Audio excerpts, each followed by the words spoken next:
great admirer of the impeccable credibility, professionalism, and business savviness of BusinessDay. If you really mean business in Nigeria, start your day with BusinessDay.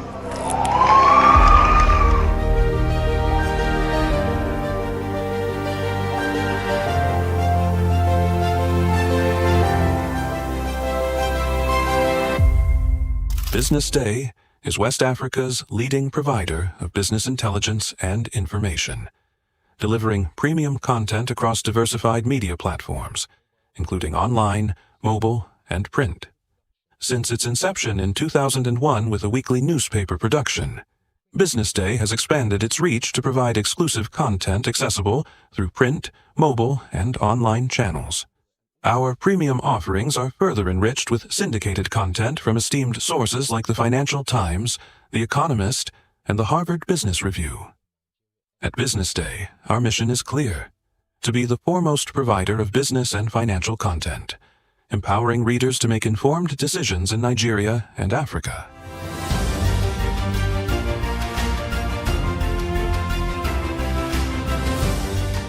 Since our establishment, we have been committed to delivering insightful, relevant, and accurate information about Nigeria's business and finance environment, while contextualizing the impact of global events. We monitor the stock market, analyze the companies driving it, and report on government policies and their economic implications. For being consistent in organizing these CEO forums for almost the last 14 years, I think this is was a commendation, and I think something that will encourage them to continue. From decoding market trends to dissecting economic shifts, we offer actionable investment ideas and serve as a compass for decision makers navigating complexity. Beyond headlines, BusinessDay fosters discussions on critical economic issues through impactful conferences and events. These platforms bring industry leaders together to share narratives that drive innovation and spark meaningful dialogues. Our events galvanize connections, bridging the gap between inspiration and achievement. For businesses seeking visibility, our strong digital presence offers unparalleled opportunities, with millions of followers across social media and a dynamic website attracting visitors from within and outside Nigeria. BusinessDay is the ideal platform to boost visibility for your products and services.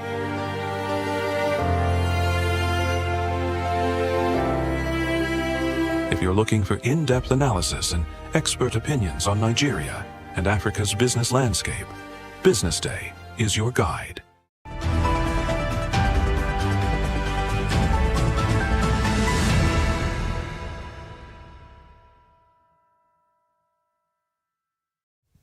Good morning and welcome to the BDTV Breakfast Show. My name is Elizabeth Musa. It's a lovely Tuesday morning right here in Lagos City. And from our Lagos studio, we say good morning. We have enough packed for you this morning, from the headlines to the newspaper review, as well as the big story. And then we also have the business morning coming up for you just in a jiffy. And we'll see what we have in the social media streets with social listening. But as always, I'm not doing this alone. I'm also in the studio with Onyeka Valentine, as well as Destiny Mama. And Good I have to say, you morning. look really good this morning. You know, I've been gushing about Wow. how good you look this morning. Oh my God. Well rested. Oh my God, I'm blushing. And I'm bringing it here. You are actually blushing. right. They're they say good looks. Oh my is a God. great way to build business. Oh my God. Oh my God. Oh my God. You've come with all these programs. Where do you get this one again? I mean, let's be honest. Who are we quoting? We have it uploaded there. Once you look good, anyone who wants to do business with you, first and foremost, Yes. right, will be attracted to the good looks. Okay. And then the brains now comes afterwards. So hence this word, hence this the clause, beauty and brain. So Destiny, you have both already. So Oh my God. But you guys are looking busy. It's your braids, man. It's braid. It's, it's given. Thank you. And Right. Valentine, as always. well, I mean, Dapper. gentlemen don't look beautiful. As always. Dapper. As always. Well, You want us to use all the adjectives. You are just trying to What can I canvas say? for the adjectives. What can Anyway, I let's see what we have on the headlines this morning. So true. Starting off with Northwest, where governors bet 50 billion naira on Nigeria's first tri-state electricity market. Again, strong naira external reserves expected on Eurobond issue. Nigerians to pay more for ChatGPT on OpenAI's 7.5% VAT. Trade fight could hurt the global economy, and this is according to Okonjo Iweala, warning the US and China. Those are some of the headlines we're looking at this morning. But let's start off with the first one. Northwest governors betting 50 billion naira on Nigeria's first tri-state electricity market. What do you know about this story?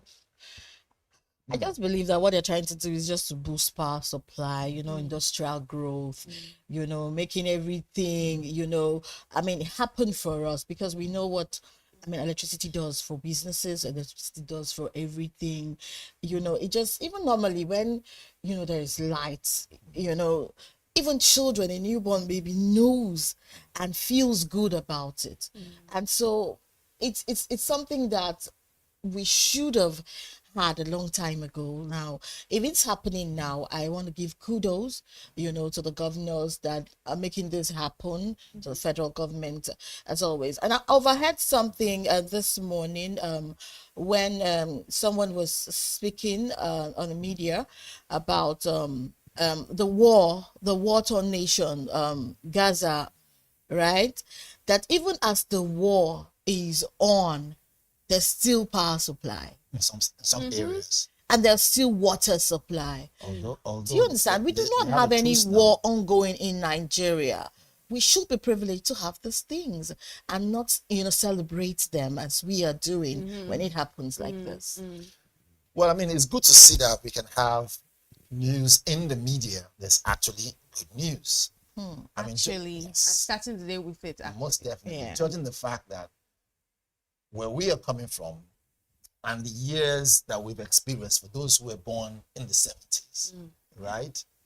Down to the 80s, and of course the 90s. It is frustrating to see that when power goes away, everyone frowns, which typically you frown. And then when it's restored, you now say, oh, NEPA. Even though NEPA has been erased from it long ago, replaced by the discos and the gencos and all that stuff. What does it tell you? It tells you that we have gotten so used to power outage where at some point it became like a ballad.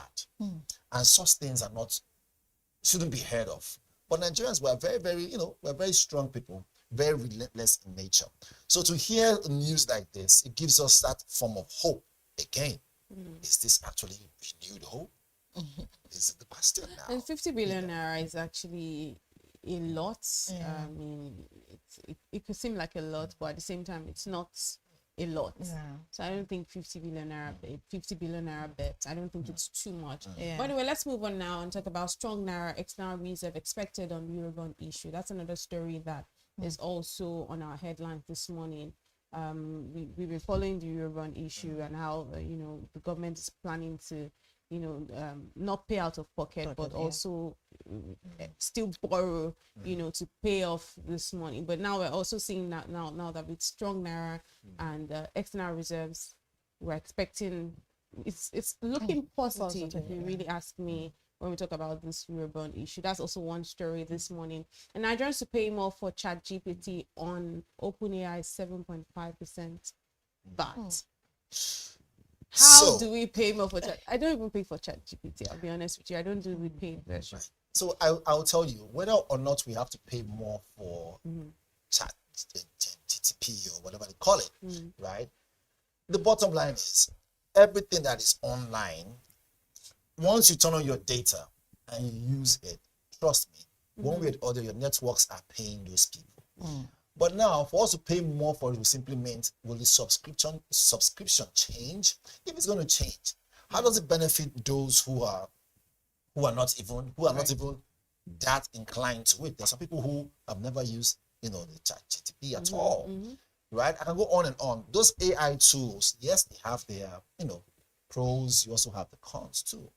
However, if he asks us to pay more, it simply means that they've realized. And this is the funny part. They've realized that we have now become dependent on it. That's a bad thing. Me, I just feel like You the know? whole thing, it's actually, compliance to federal tax regulations. Now, I'm sure that they are being taxed upon, and that's why this is actually happening. Of course, It's the regulators still, are it's hounding still on them. compliance. It still boils down to compliance of these tax laws. So I don't think they should be blamed, right? But then again, if you look at it now, it's not just ChatGPT that people are using. You have Canva, you have a lot Yeah, of, artificial intelligence. AI But then I know tools. that one is actually I don't know, it's everywhere. People just think now they can have access to. Just Yeah, seems it's like the one that popular. people use Yes, mostly. it's popular.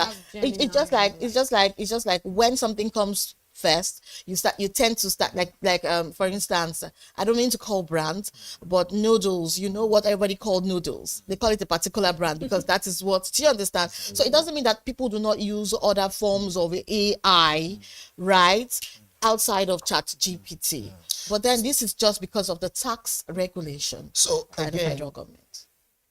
if you look at those who are the IT experts, they'll tell you those who are really into that particular sector. There are more advanced apps that are on the way. Yeah. In fact, right now there are apps like Nova, right? These are AI apps that look I don't know how to call it because I'm not that in that sector, but the way and manner it processes things Very is out of fast. this world. You have DeepSeek, Wow. right? These ones are now new generation, AI tools, and And kind of it's make interesting to say new generation because AI itself is It's new generation. New generation, But yeah. now, what this means is that, for first and foremost, we don't know what too much information can do to the human brain, can do to us, the mental health. We don't know, but we're finding out. Yeah. What does this mean? It means that, look, the attention span of a regular teenager is becoming lesser and lesser. So for a teenager, right, who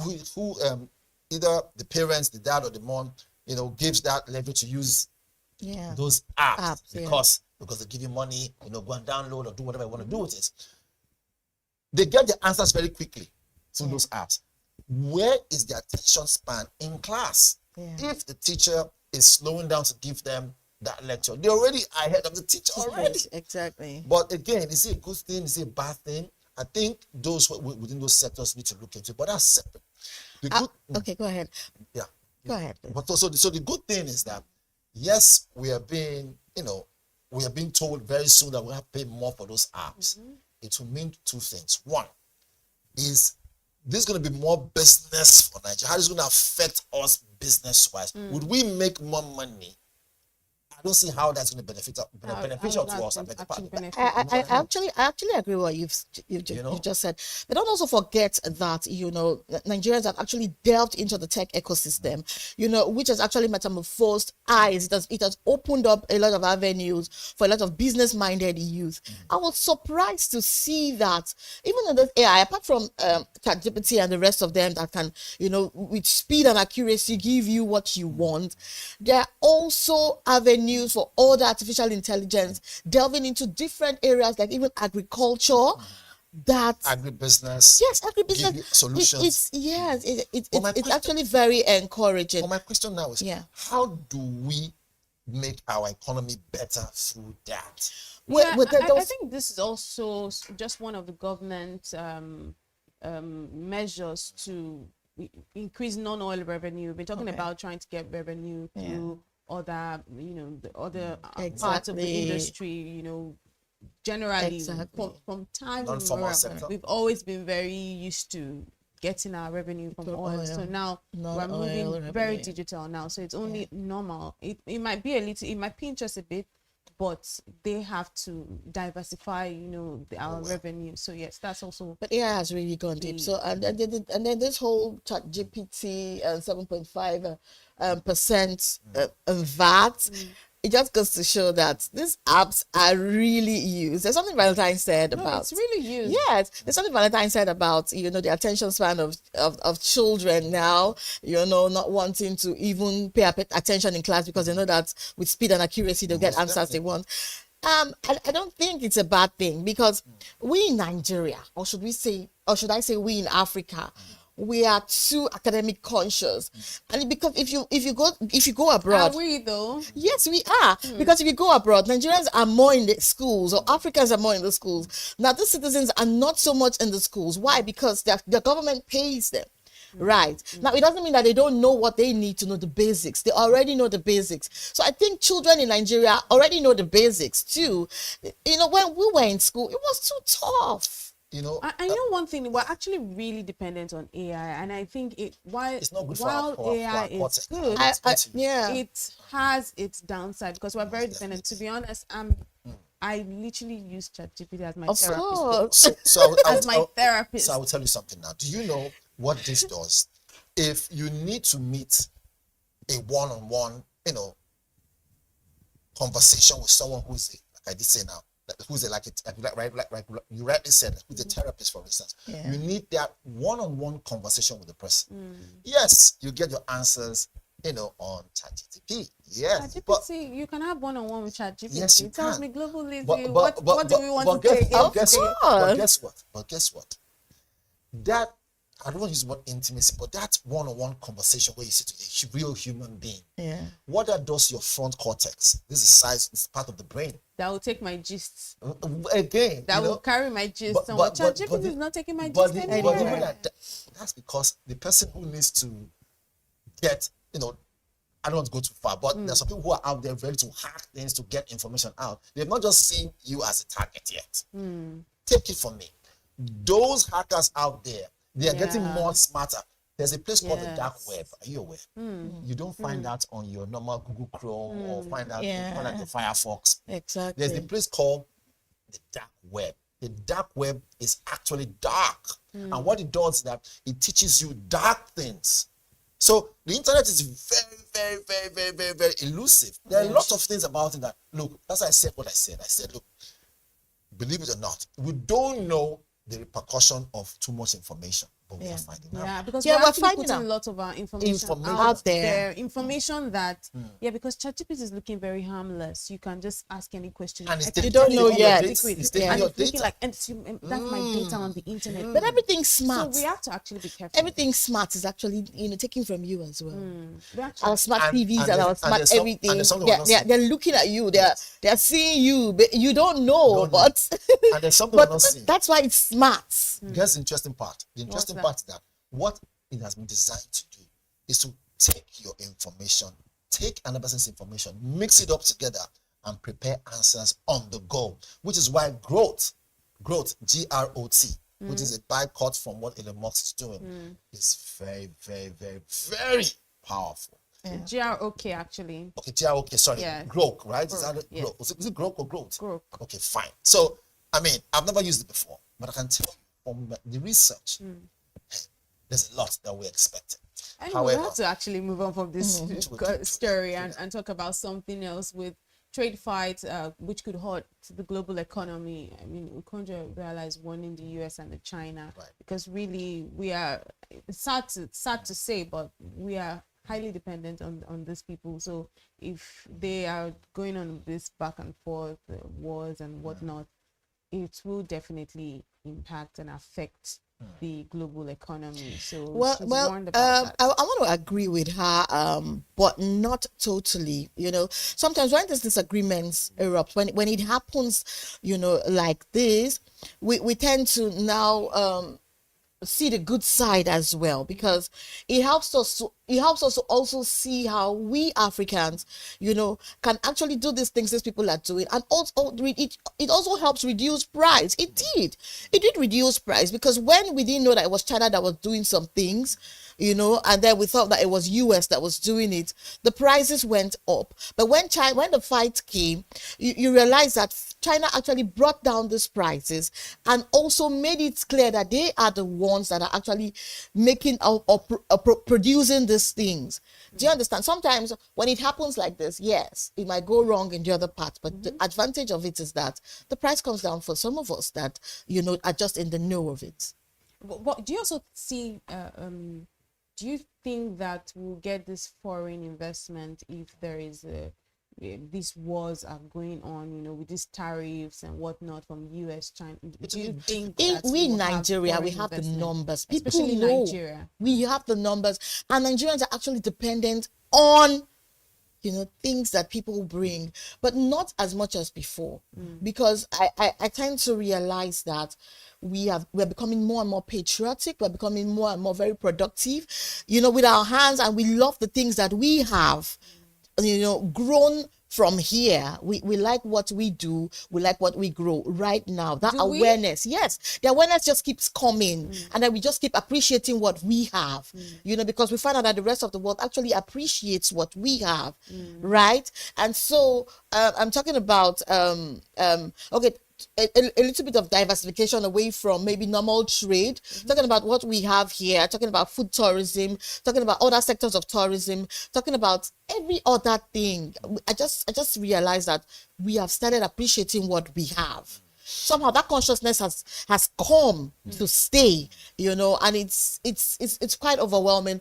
But at the same time, we appreciating what we have. It's a very good deal. Well, I mean, we can never get it wrong if we produce what we eat and eat what we produce. At the same time, if we consume what we manufacture. Yeah, but because one thing was talking about investors, not being encouraged. Nigeria has the numbers. You find out that a lot of times we Nigerians are trying to move away from our country to another country. And then these white people are coming in their numbers into our country. What is it they're looking for that we do not know about? So this is the thing now. Exactly. I will tell you. When it comes to investment, when it comes to, intercontinental trade matters, one thing for sure, it is perception that it feeds upon. And so if the perception of a particular nation is not put in place properly to be able to enable those who are actually citizens of that country to believe that they are the best marketers of that country, trust me, a foreigner can come in and market your country for you, make money, and leave you in penury. This is just how it is globally, which is why it's important to say, if we're going to have trade, let it be trade based on mutual respect. Okay. If we're going to have business, let it be business based on mutual respect, which is why I respect new African leaders like Ibrahim Traore, which is why this reason why We're always talking about most definitely, which is why I respect some other key people who have now said, look, we are leaders, you are leaders. Let us come to the table as equals, right? IMF, one being more equal not than at all, the other. as equals. And then let's look at our GDP. And if we have to contribute, the other day, Ruto was talking to other world leaders saying, look, the time for IMF and the World Bank to sit back and respect Africa is now. It is now. What does this mean? It means that come to the table. When these institutions were created, Africa was not consulted. And so we don't have a seat in those areas based on leadership. And we are only recipients of the decisions that they make. We want to change that, which is why I give William Ruto a round of applause, although I might not agree in other areas that he is championing. But in this particular case, it made sense to me.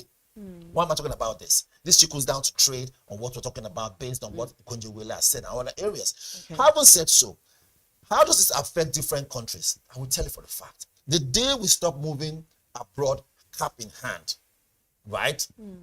That's when they will start respecting different countries. So way forward should be, if you want your trade to move either within your country, right, within your region, within your hemisphere, within your West Africa or Africa as a whole, one thing and one thing alone must happen.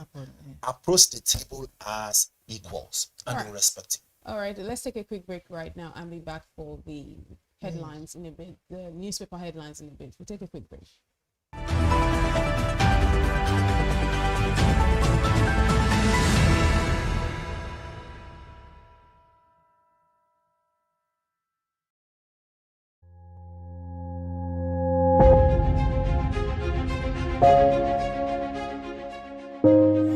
Good morning and welcome to the BDTV Breakfast Show. I am Bethel Olujabi. My name is Elizabeth Musa. And this is the social listening segment on the BDTV Breakfast Show. We're talking about the Fly Nigeria Act. Can you give us a background into what this is about? We are here today on the streets of Lagos, Nigeria, to gather opinion about a pressing issue. I go look at the cost of petrol. We get very for Nigeria, we dey suffer. The income is not really increasing, but the prices of items are increased. Nothing like service again, no. You only pray for that money to even reach you that month. There's a lot of high pressure, a lot of stress. There's a lot of high targets to be met. I was quite strict. In my mind, I said, looking for my hand, my picking will spoil.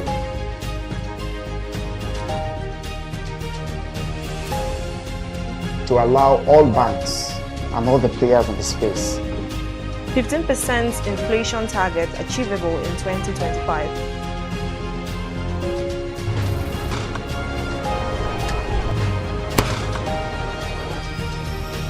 The command and vision philosophy of both the Chief of Defense Staff, the Chief of Army Staff, and indeed all the service chiefs.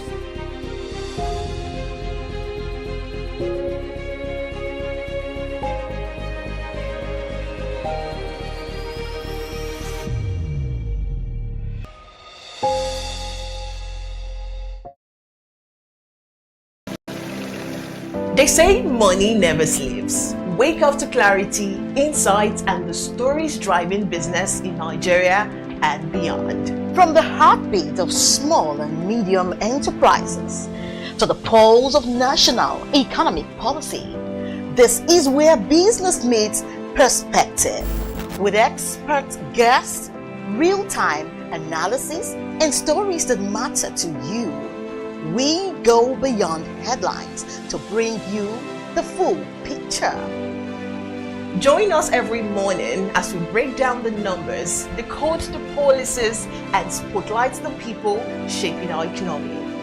This is Business Money.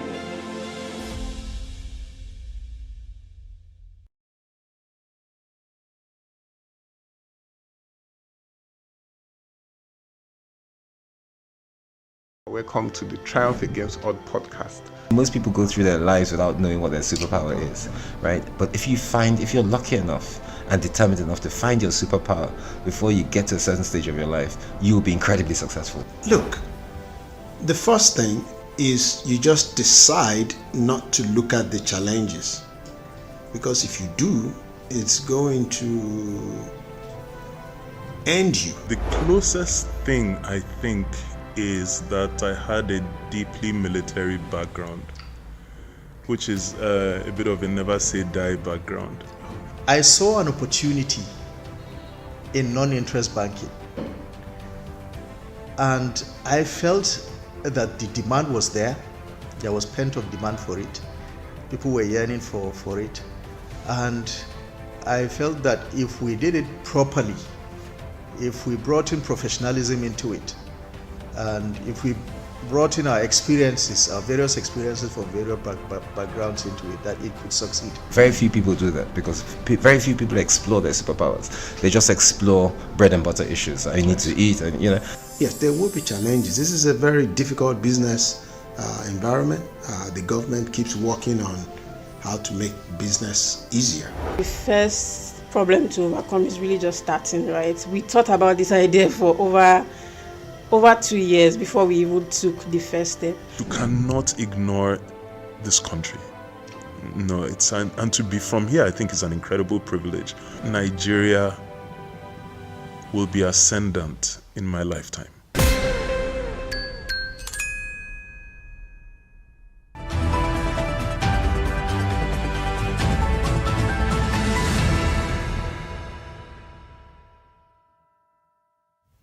Welcome back. This is still the BDTV Breakfast Show, and this is time for us to see what we have on the front pages of the paper this morning. As always, we'll start off with the BusinessDay paper, and the big story right here on the front page of the BusinessDay paper this morning says Nigerians double down on local chicken as smuggling fades. That's in the agricultural sector. And on page 30 of the BusinessDay paper this morning, it says Northwest governors bet 50 billion naira on first regional electricity markets. And on page 30, still on page 30 of the paper this morning, it says new pension rule opens window for side hustle savings. That's news that for me gladdens my heart actually. And then page 31 of the paper this morning says Kanu police tear gas BusinessDay journalists as protests ground Abuja businesses. And this one is really pathetic because, I mean, yesterday happened to be the NSAS Remembrance Day, Yeah, and exactly. people went out to protest. People went out to peaceful protest. Okay. No arms or anything, and then you're tear gassing them as if they don't have the right to protest. And unfortunately, some of our journalists also happen to be victims of the tear gassing and whatnot. So it's actually really pathetic to see things like this happening in a country where there's supposed to be freedom of speech, freedom of protest, freedom to democracy in itself. So I hope that one day we'll see an end to things like this happening. People can go out and protest. I mean, in Kenya, they've been protesting for the longest time. Yes. And the police is there supporting. The police is not there telling them to leave. The only time you should do that is when they are, it's a violent protest. But what we are having is not violent protest. It's peaceful protest. Exactly. And I don't understand why we keep, doing peaceful protest. And the word peaceful is there, and it's showing that it's peaceful. But then there's always this, this violence that comes with, people that are, protesting peacefully. I happened to be at the Lekki toll gate about 2 years ago, for the same remembrance thing, and come and see the tear gas. Come and see the tear gas. A lot of journalists were dropping their cameras. They were running on their cameras. I know that these cameras are very expensive, right? What will you tell your station that you were running for your dear life, and then you had to fall off the cameras? But then again, people, it's not really a good thing, that even journalists will experience this kind of things, because most of the time we are there to actually just catch a glimpse of these things. And there's Black Maria catching a lot of protesters. They were not protesting, it was a peaceful thing. So when will it stop? When will Nigerians be heard? When are we going to be freely heard? You can imagine the Free Nnamdi Kanu's protest that was ongoing in Abuja. They had a counter protest. Exactly. What does that tell us? A lot of things are happening. You pour tear gas, you pour hot water on peaceful protesters. Why? Just to disperse them and what? I mean, what's at the end of the day? What is the gain of this? What is the fear exactly if things are actually all right?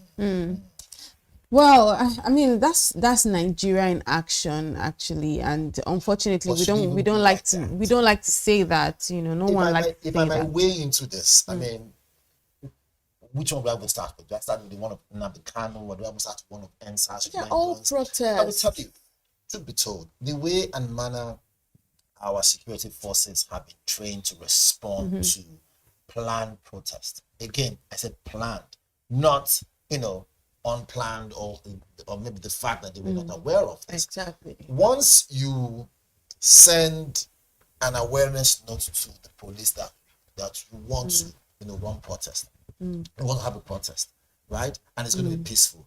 Yes, the police will be there to observe, to make sure it's peaceful, that no other person comes in to hijack it and create chaos for the society and the nation. But even at that, why do you now tear gas them? For what reason? Is it that you don't want the peaceful protest to take place? For the same police that even the journalists are fighting for their pension. They're obviously really doing this thing to make the journalists feel like they do not like them. So now the question now is, who are the ones within those areas, who are the ones in the government that are actually saying, go there, disrupt it, whether or not they are peaceful or not? There must be some elements, some selfish people within the whole government that will say, look, go there. Yes, we know that they're going to be peaceful, but don't even let it hold. Don't let it happen. Or rather, make it happen. Right? And that's why you now see, a counter protest. The way we saw it during the one for Nnamdi Kanu. It's all over the papers. Okay, the issue surrounding NSAS, already it was bloody when it happened that year, and so people are trying to remember what happened, and you come again and tell them to leave. Yeah, it's quite sad, but we have to move on to our big story, our lead story on the front page of the BusinessDay paper this morning. We have standing by virtually, we have our assistant editor and also the author of today's lead story on the front page of the paper this morning. We have Josephine Okoji joining us virtually this morning. Welcome to the show, Josephine. So the big story this morning says Nigerians double down on local chicken as smuggling fades. And we have Josephine joining us online. If you can hear us, Josephine, can you say something to us this morning?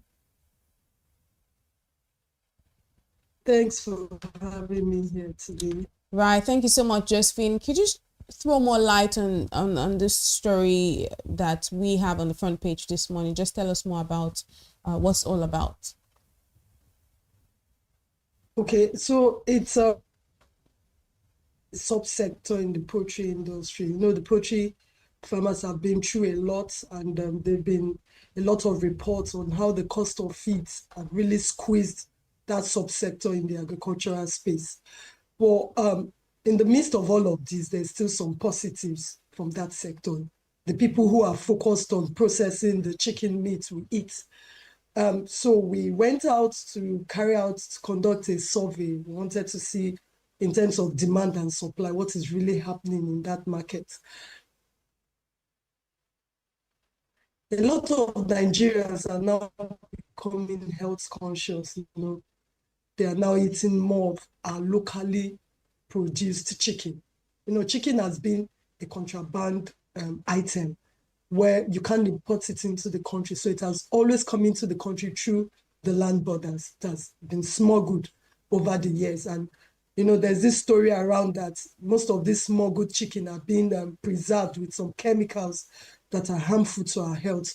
So a lot of Nigerians want to live longer. You know, they are becoming more health conscious, and they are seeing the need why they should start patronizing locally grown chickens. So we're seeing a surge in that demand, and that was what led to the whole of our big story this morning.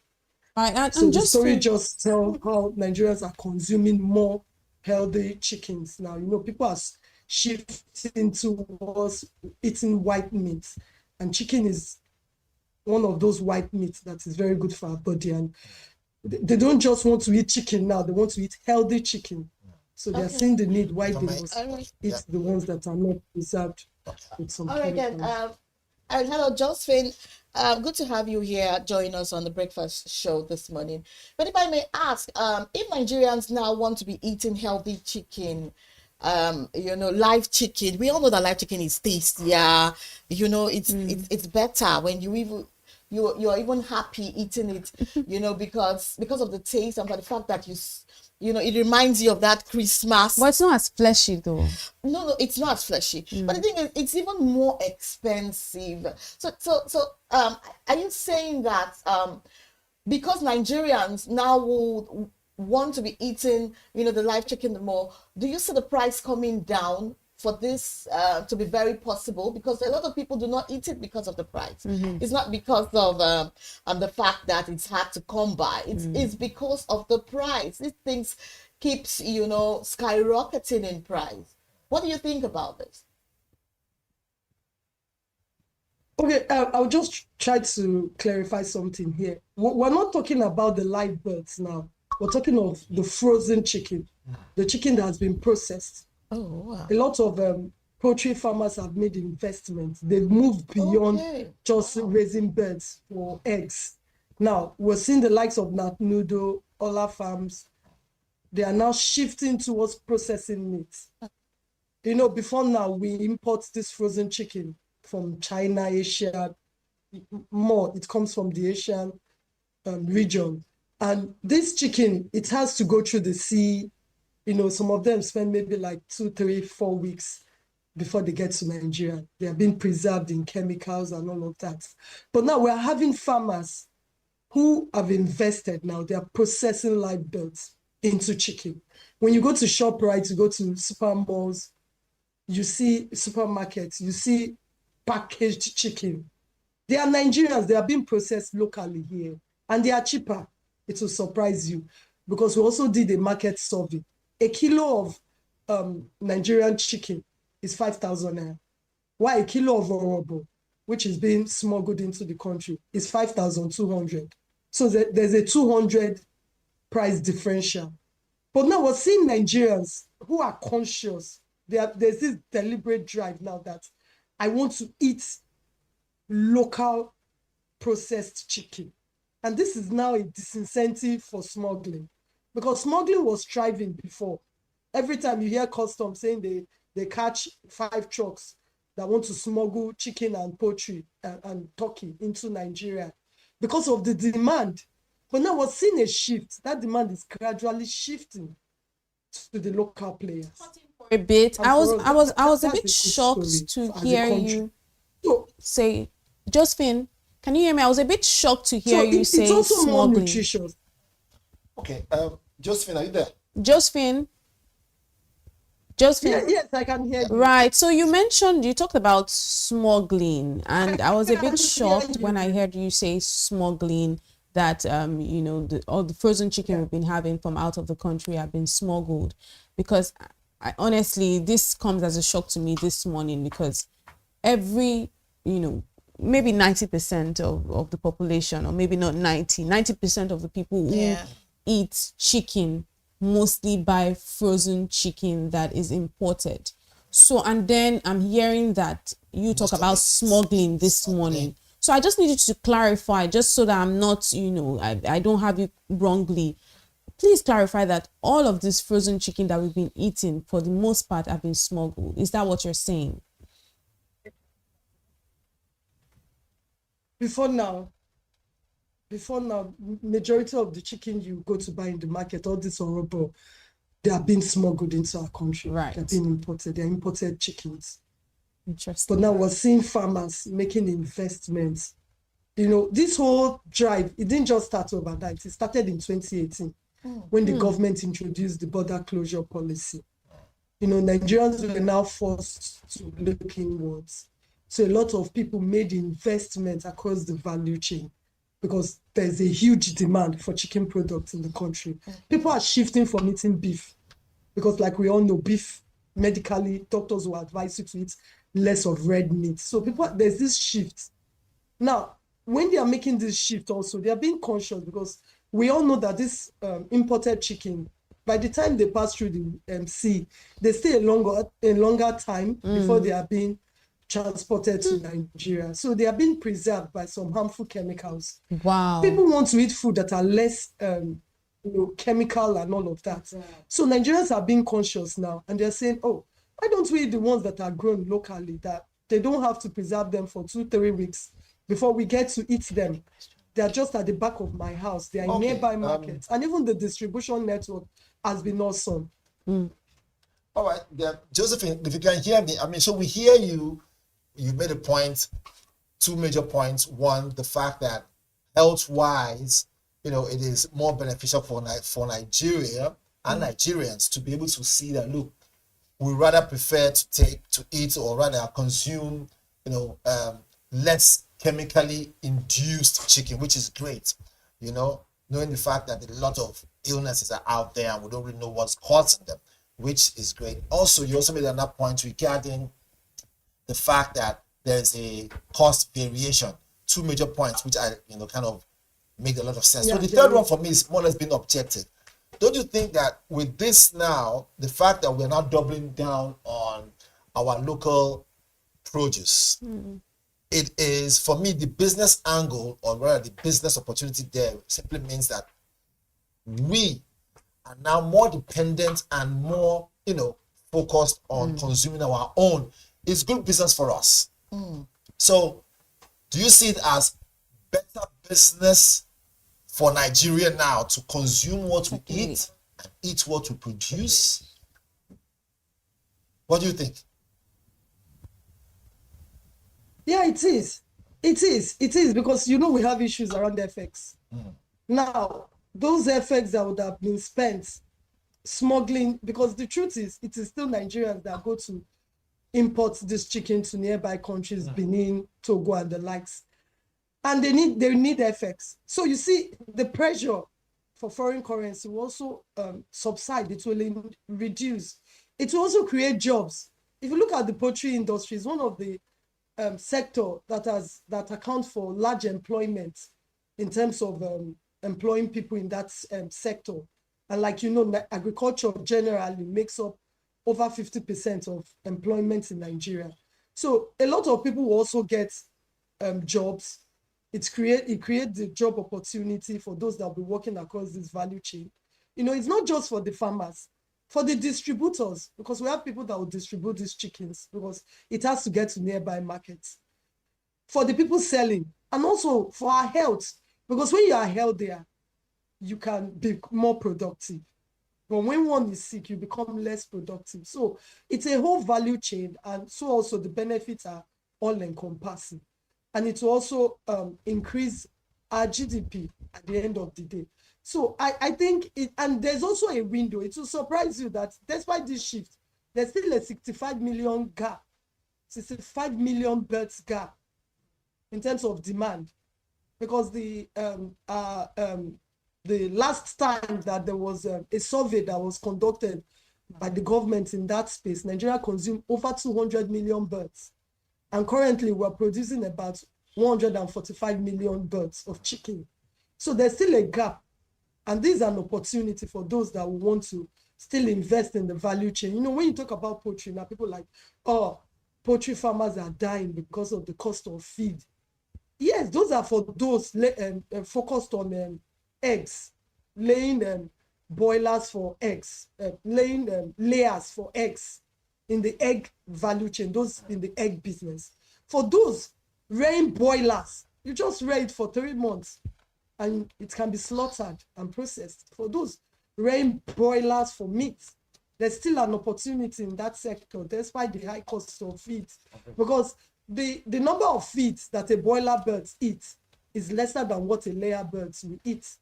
So there are a whole lot of opportunities in that space for those that are still invest in the poultry. I think you hit the nail on the head. And you did your homework well. So my question is 100% answered. Right. Thanks, Josephine. Josephine, thank you very much, because we have to go now. But just before we go, can you just briefly tell us some of the things that the government is doing to clamp down on this smuggling of frozen chicken into the country? The truth is, and I think this is what has happened in this chicken subsector of the poultry value chain. It's just an eye-opener for the government that it's not necessarily you have to close the borders and all of that. All you have to do is to create a disincentive where it's no longer attractive for you to smuggle this product. Now, if the local chicken are cheaper and they are more healthy and nutritious, Nigerians themselves are shifting. And if there's no market, the market is becoming thinner and thinner and thinner. We'll see smuggling fades, and gradually it will become an issue. So what we need to do now is to bridge the gap, which I think the government is coming up with some policies. You know, they recently introduced a report for the poultry value chain, livestock in general, how they intend to revamp it under the renewed hope agenda. And let's just pray that it's not just all about talk or having a policy document, because implementation has been a major problem in our country, that these things will be implemented.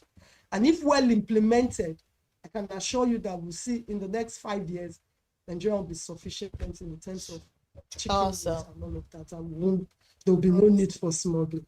Awesome. Thank you very much, Josephine, for joining us this morning on the front page of the paper, talking about the lead story, which you've very well written. Thank you so much. Enjoy the rest of your day. Thank you, Josephine. Thank you. You too. Thank you. Well, let's see what we have on the front page of the Vanguard very quickly this morning. Right. Vanguard, they say. It says, top here says, don't use no coup plot to silence opposition. ADC bonds FG. Says, don't use coup plot to silence opposition. You can find that one in page 25. Second one here says, we are shielding no ally. EFCC recovered 500 billion naira in 2 years. We are shielding no allies, or ally, as the case may be. EFCC recovered 500 billion naira in 2 years. This one here says, Emami faults usage of Warri Kingdom by non-Ishekiri monarchs. You find that one on page 14. I'm taking it very quickly because of time, so that Jason can be able to take the Guardian. Over here, already we spoke about the protest,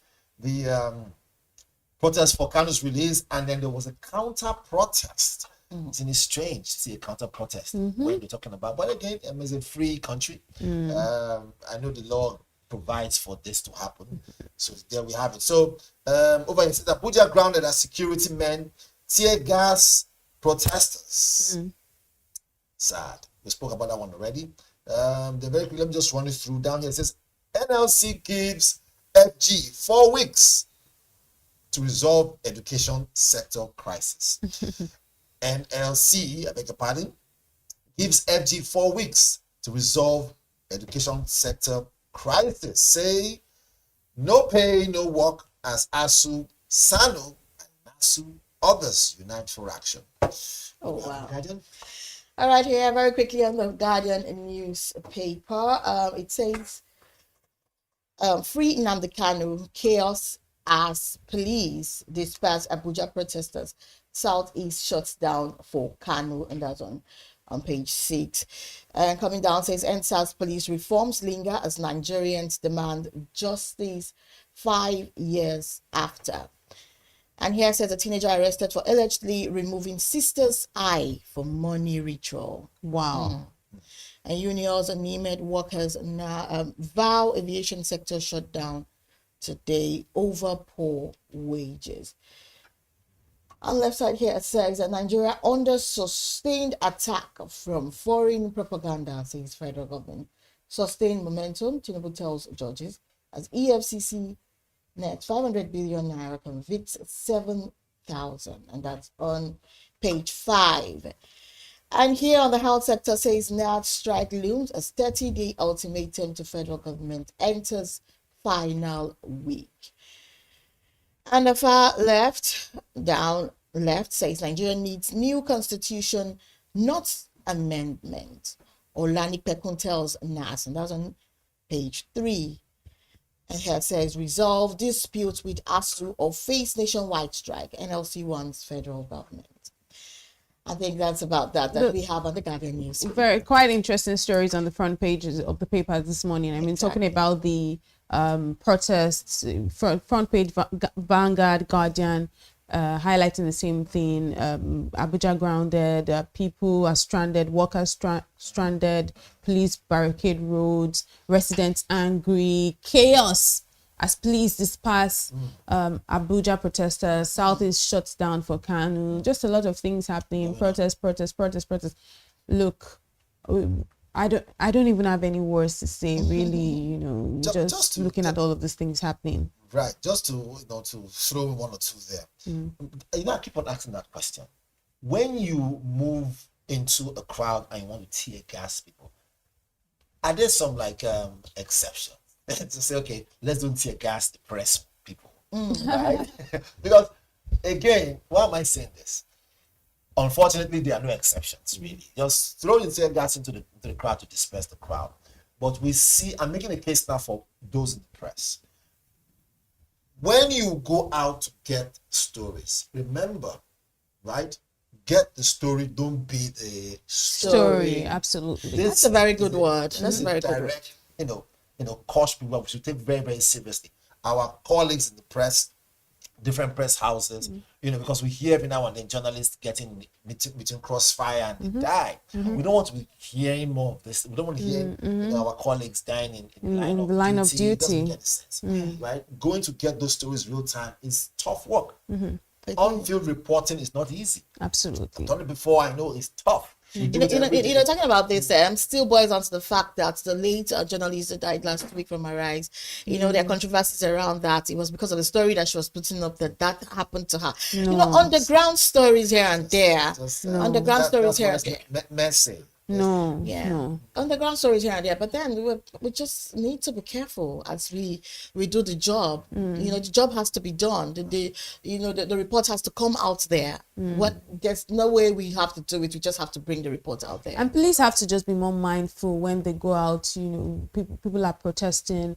There's freedom to protest. So I'm yet to see a logical reason, or not even logical ground, moral grounds for you tear gassing peaceful protesters. Really, there's no need for that. But we have to go now and see what we have in the cartoon of the day this morning on the BDTV Breakfast Show newspaper review, we like to wrap up with the cartoon of the day. And there you have it. You see sitting there, someone, I always like to say someone, sitting on top of something like a stool. Is that a stool? And then there's somebody underneath. We know that it's a cage. Who's that person? Nnamdi Kanu, looks like Nnamdi. And then you see a big padlock, and then you see a TV screen. It says IPOB demand referendum. Then you see a key again on top of this television. What does this say? So if I may draw meaning into this, which I will say this, that the yearnings of the public is falling on deaf ears. That's all I would say. And so, and deaf ears is basically catching crews, flipping back to back different channels. Wow. Right? And saying, do what you want to do. We remain where we are with this matter until any other thing changes. Again, no names were called here.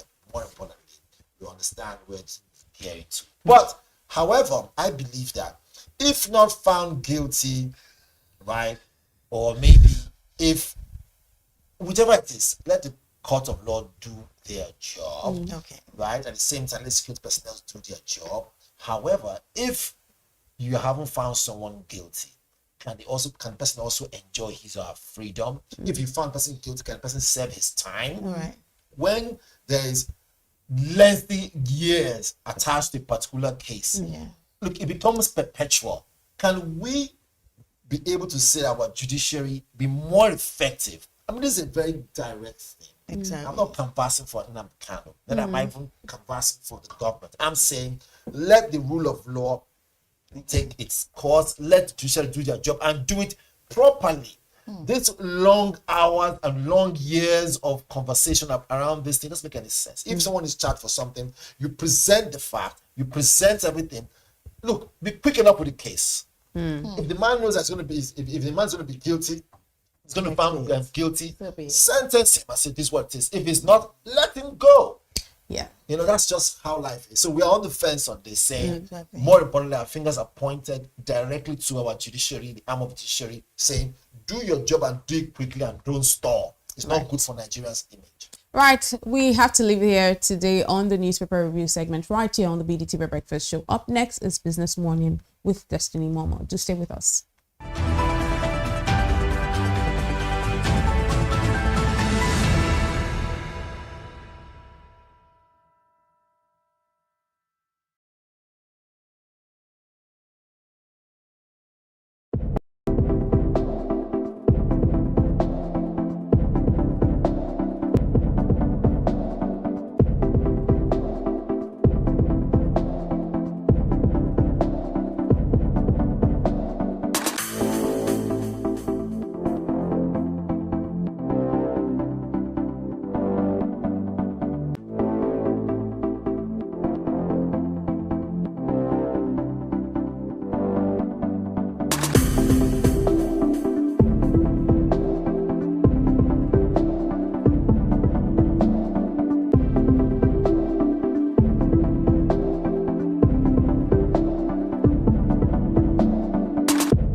Good morning. You are still watching the Breakfast Show on Business Day Television.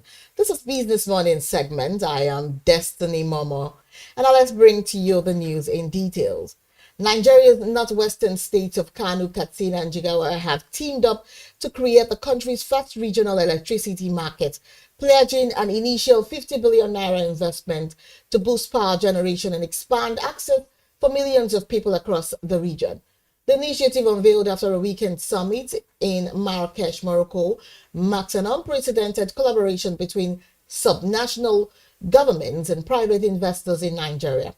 According to reports, this signals growing regional momentum to harness opportunities created by the 2023 Electricity Act, which liberalized the sector and empowered states to generate, transmit, and distribute electricity within their territories.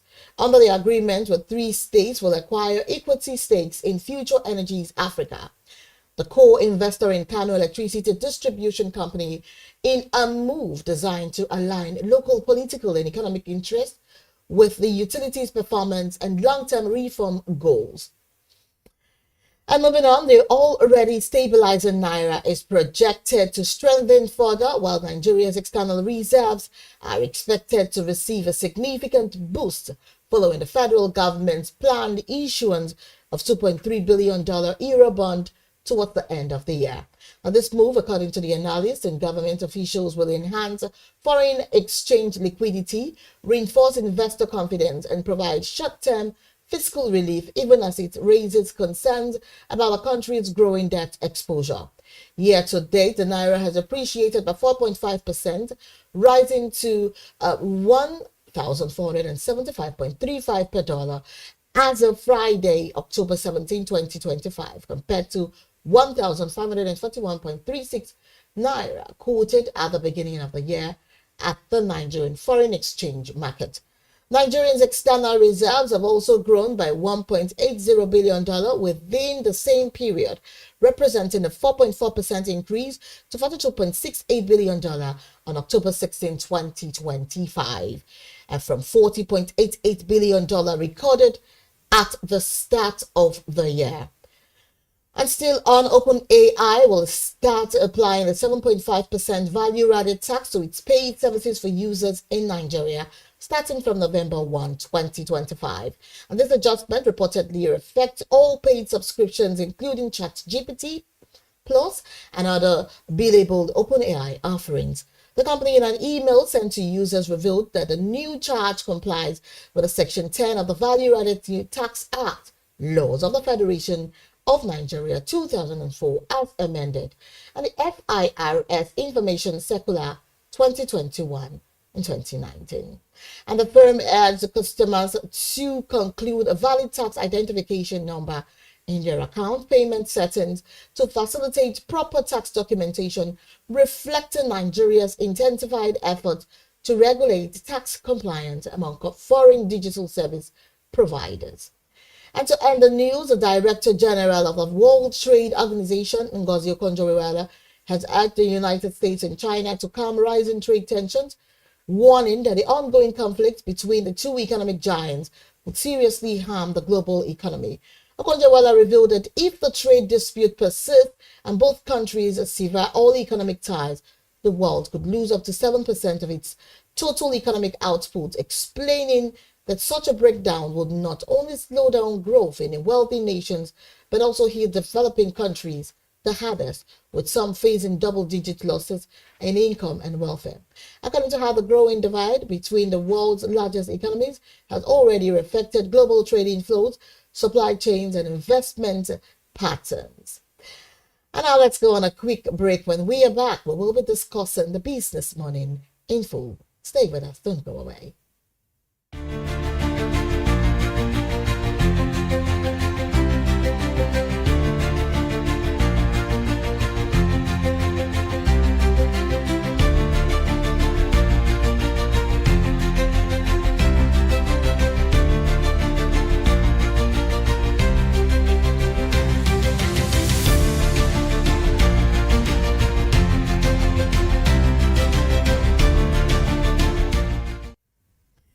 Welcome back. You're still watching the Business Morning segment.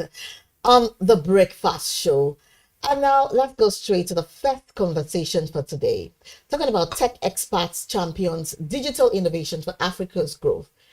We all know technology experts and innovation strategists are calling for stronger collaborations across Africa's tech ecosystem to unlock the continent's digital potential and position it as a global innovation hub. Speaking of the recent technology forum in Lagos, emphasis was on Africa's future growth depends on how effectively it embraces artificial intelligence, digital transformation, and youth-driven innovation. I noted that while the continent has made significant progress in fintech, health tech, and education technology, more investment is needed in infrastructure, mentorship, and even policy reform. A leading voice in digital transformation across emerging markets has spent years advising startups and policymakers on integrating technology into development frameworks. Now, this focuses on building inclusive digital ecosystems, empowering startups, and even promoting artificial intelligence literacy among young innovators. And he urged the governments and private investors to prioritize capacity building and local innovation hubs, noting that many African startups struggle with access to funding, data infrastructure, and even market reach. According to experts, bridging the digital skills gap among African youth is vital to ensuring sustainable progress. And he believes that mentorship, early exposure to innovation, culture, and partnerships with global tech institutions can accelerate talent development across the continent. And joining us this course tech today is Harrison Obawoye. He is a data scientist and a technology leader. Good morning, Harrison. Good morning. Thank you for having me on the show this morning. Yeah, so good to have you on the short notice. We really appreciate you. Now, very quickly, talking about technology and innovation, how would you describe the current state of Africa's tech ecosystem and what key trends are shaping its growth? Okay, thank you. So I think the current Africa tech ecosystem is at a point where it has reached its maturing and consolidation phase. So in the past, we used to have a stage where we just have a conversation on how do we go around developing the tech ecosystem. But currently, we've seen that a lot have happened in the space so far. And the major drivers of this growth across Africa are not far-fetched. If you ask me, I would say one major driver is the fintech maturity within the continent. So we've gone beyond just normal payment to having a sophisticated technology or applications that have solved vital payment issues around finances, credit score, and even some infrastructure. So I think the fintech industry has been a major driver to the growth and maturity of the African tech ecosystem. And currently we've seen the rise of energy tech, and we also see the rise of AI, and data innovations. And so these are some of the areas that have actually impacted hugely to the growth of the Africa ecosystem. So personally, I feel with this continuous growth in these areas, we see that Africa has now become one of the watchdogs when it comes to the tech ecosystem, not just in the continent, but around the globe. So yeah, that has been, in my opinion, the major drivers of this growth in recent times. How do you, what do you see as the biggest barrier, to scaling homegrown tech innovations across African markets? Okay, yeah, so that's a very important question. Yeah, even though the African ecosystem is growing, but we've seen so many barriers that have actually hindered the scalability. One of those barriers is fragmentation in the markets, regulations, So we talk about Africa as a continent. The major challenge that founders are currently facing is having to scale products in one region and replicating such sources in the different regions. So in hindrance, there is the fragmentation.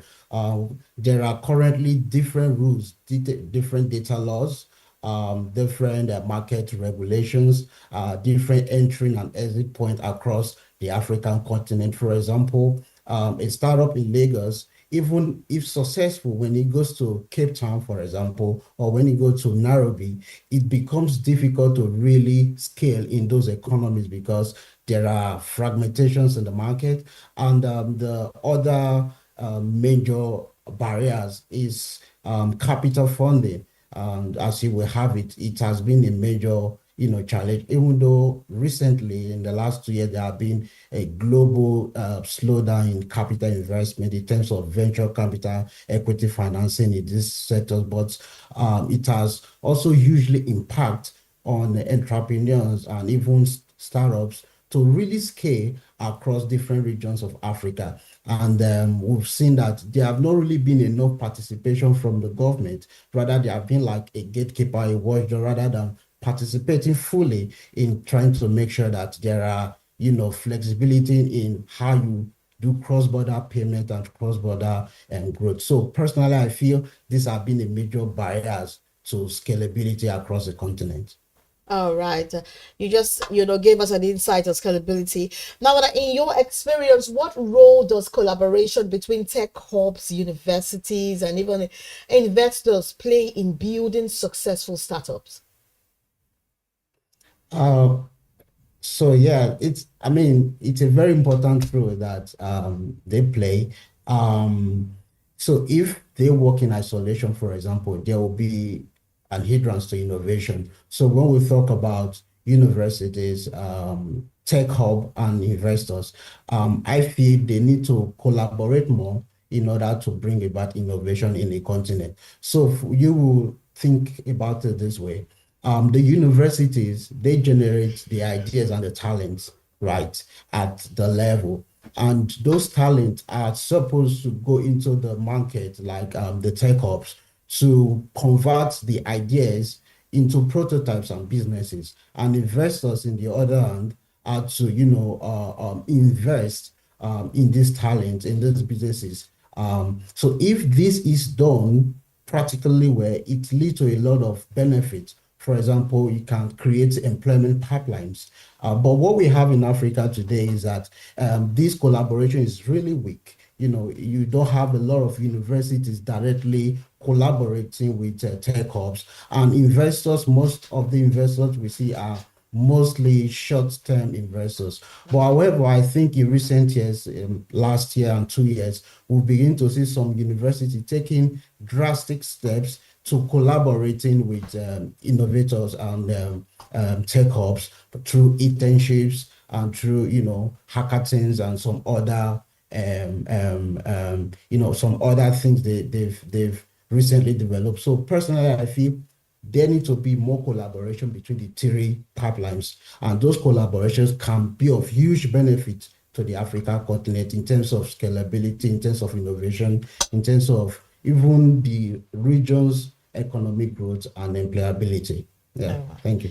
All right, then. Okay, I'm talking about artificial intelligence and even digital transformation. How can artificial intelligence be responsibly deployed to actually solve Africa's pressing challenges in health, education, and even agriculture?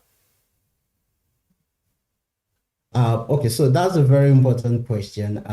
So how can AI be deployed responsibly? So in my opinion, I think before you can deploy AI, you need to first understand what are the challenges you're trying to solve. So the Africa region is so unique that the models that works in the different region will not necessarily work in the region. So first step to deploying a responsible AI solution is to first understand what are the challenges. As we stand today, we have basically challenges around accessibility, around trust, and around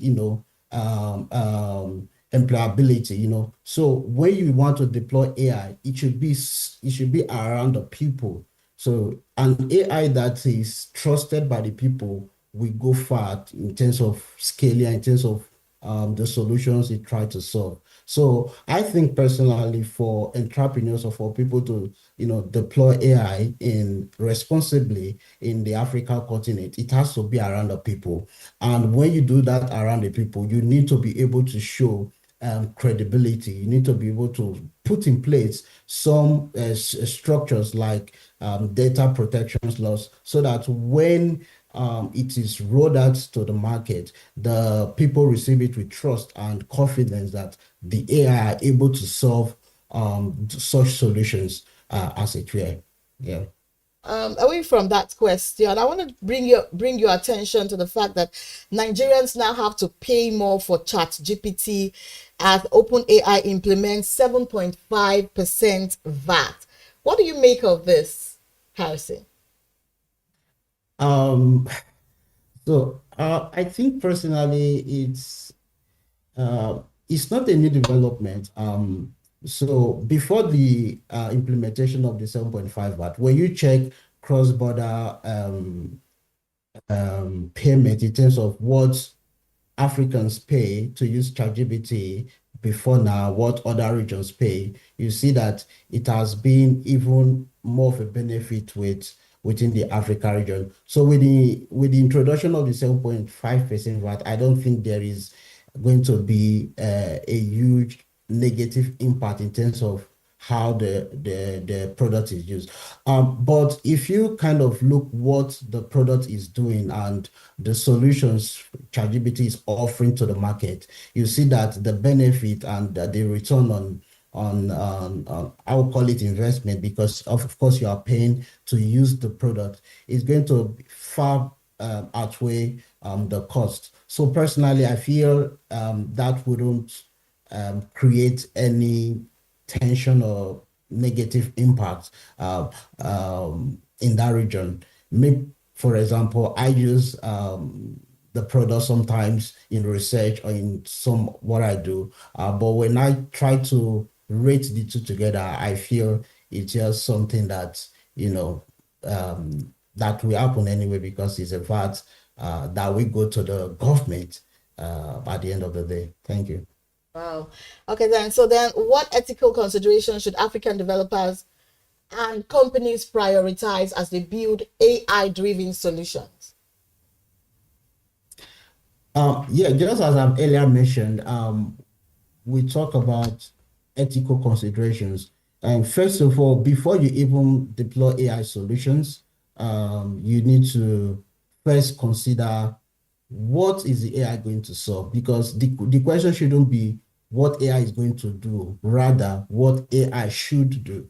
You understand? So when you approach it in the way of what AI should do, so you begin to talk about data protections as a core ethical consideration. So you need to be able to secure the data of individuals. The people need to have that trust and confidence of what kind of data you are using, and specifically it should be a local, because we are talking about deploying solutions for the African continent because of the African problem. So for you to solve an African problem, you need to use African data, and those data need to be trusted, And secondly, there need to be fairness and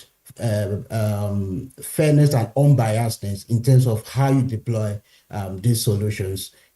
For example, when we talk about the sectors, healthcare, education, and agriculture. So what AI does in those areas, for example, AI providing solutions for diagnostics, early detection of diseases, where those data are coming from should be locally sourced, and there should be fairness in terms of how AI tends to make such decisions. And lastly, I would say that one very important ethical area we should look at is there have to be humans in the loop in terms of the decision pipeline of AI solutions. You don't just isolate what AI is doing. For example, when we talk about education, deploying AI to be a tool for learning, bridging the gap between students and teachers. In that process, you shouldn't just isolate the solution, but there should be an individual in that loop trying to make sure that what the AI is actually teaching or doing is aligning with the curriculum or what the students should be learning. In that way, we are able to, ethically deploy these solutions to solve pressing issues in those sectors. Thank you. All right, then the last question I have for you, right, is what advice would you give to young innovators that are trying to actually build scalable solutions in low resource environments? Thank you. That's a very important question. So my advice would be, when you're starting to develop or start or innovate an idea, you don't have the full details there. So I think one of the major problems in the Africa region is that you want to know A to Z before going into a venture. But you will ask every successful entrepreneur across the globe that when they were starting, they just have this idea and they know that this is going to strive, and you start working with it. So for Africa to be the region we aspire it to be, we need to have founders, we need to have innovators that have the courage to start even with the limited resources they have. That's one important area I think we are currently lagging, because people say, oh, I don't have enough capital to start a business, I don't have enough resources to start. But the conversations have shifted, because there are a whole lot of ways to start even when you don't have the full resources, but you just need to start anyways, because that solution could be what Africa will need to go to the next level, the level we want it to be, to provide those solutions in health, to provide the solutions in education, to provide a solution in agriculture. These are major conversations that we need to have, and I just want to encourage everyone that have an idea on which of the area, whether in fintech, in payment, in energy tech, you should just start, collaborate, seek for mentorship, go for, events that will allow you to, say the ideas and become and achieve that goal that you want to achieve. Thank you. All right then. So now that was the last question, but the very last, as a data scientist, as you're looking ahead, what is your vision for Africa's digital economy in the next decade? So I envision an Africa where we don't need to be. Currently, we have this notion that we are consumers of technology, but I think that conversation is changing recently, because we have a whole lot of brilliant talent. The recent research that came out stated that over 26,000 tech skills have been added to the African continent. So I'm envisioning a situation where we have the major solution hub in the continent. So we create value-added products across the globe, not just in one region, but in different regions of the country, of the continent. We have 54 countries, and that 54 countries, just very few of them are actually actively participating in the tech ecosystem. So envisioning a situation where all areas of Africa have come to the point where we are driving technology innovations. We are driving, this innovation across all sectors, in the region. So that's one of my most anticipated vision, that to see Africa where everybody will be proud of at the end of the day. Thank you. All right, thank you so much, Mr. Harrison Obamoyi. He is a data scientist, and he is also a technology leader. I want to thank you so much for joining us on Business Morning under short notice all the way from the United Kingdom. Thank you for your time and for the impact this morning. Thank you so much. Have a great day. And moving on in Business Morning, we will be right back after this break to take our second conversation on entrepreneurial skills. Please stay with us and don't go anywhere. It's still the Business Day breakfast show. Stay with us.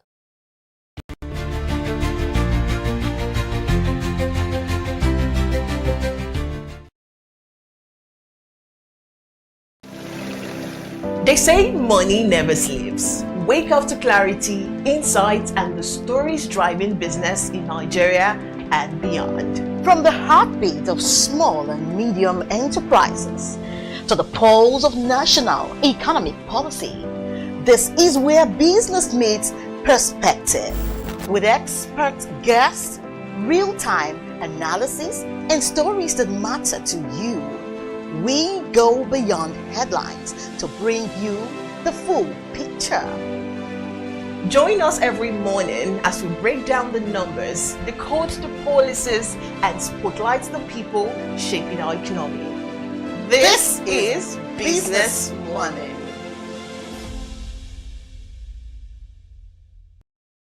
Welcome to the Triumph Against Odd podcast. Most people go through their lives without knowing what their superpower is, right? But if you're lucky enough and determined enough to find your superpower before you get to a certain stage of your life, you will be incredibly successful. Look, the first thing is you just decide not to look at the challenges. Because if you do, it's going to end you. The closest thing I think is that I had a deeply military background, which is a bit of a never say die background. I saw an opportunity in non-interest banking, and I felt that the demand was there. There was pent-up demand for it. People were yearning for it, and I felt that if we did it properly, if we brought in professionalism into it, and if we brought in our experiences, our various experiences from various backgrounds into it, that it could succeed. Very few people do that because very few people explore their superpowers. They just explore bread and butter issues. I need to eat, and Yes, there will be challenges. This is a very difficult business environment. The government keeps working on how to make business easier. The first problem to overcome is really just starting, right? We thought about this idea for over 2 years before we even took the first step. You cannot ignore this country. No, and to be from here, I think is an incredible privilege. Nigeria will be ascendant in my lifetime.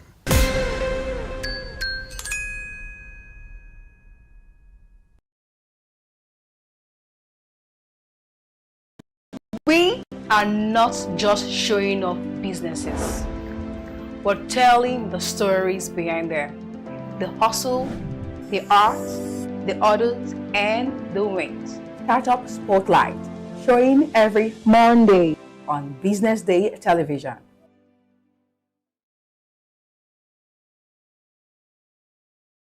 On October 7th, 2025, the Nigerian Investors Showcase was held, jointly organized by the UK's Manufacturing African Program, UK Aid, and the Private Equity and Venture Capital Association of Nigeria.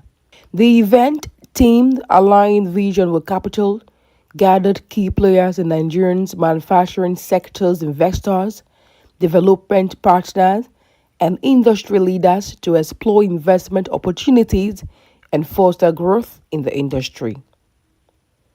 Yasmin Osaige, Country Manager of Manufacturing Africa, opened the event reaffirming their commitment to boosting Nigerians' industrial growth by preparing local manufacturers for investment.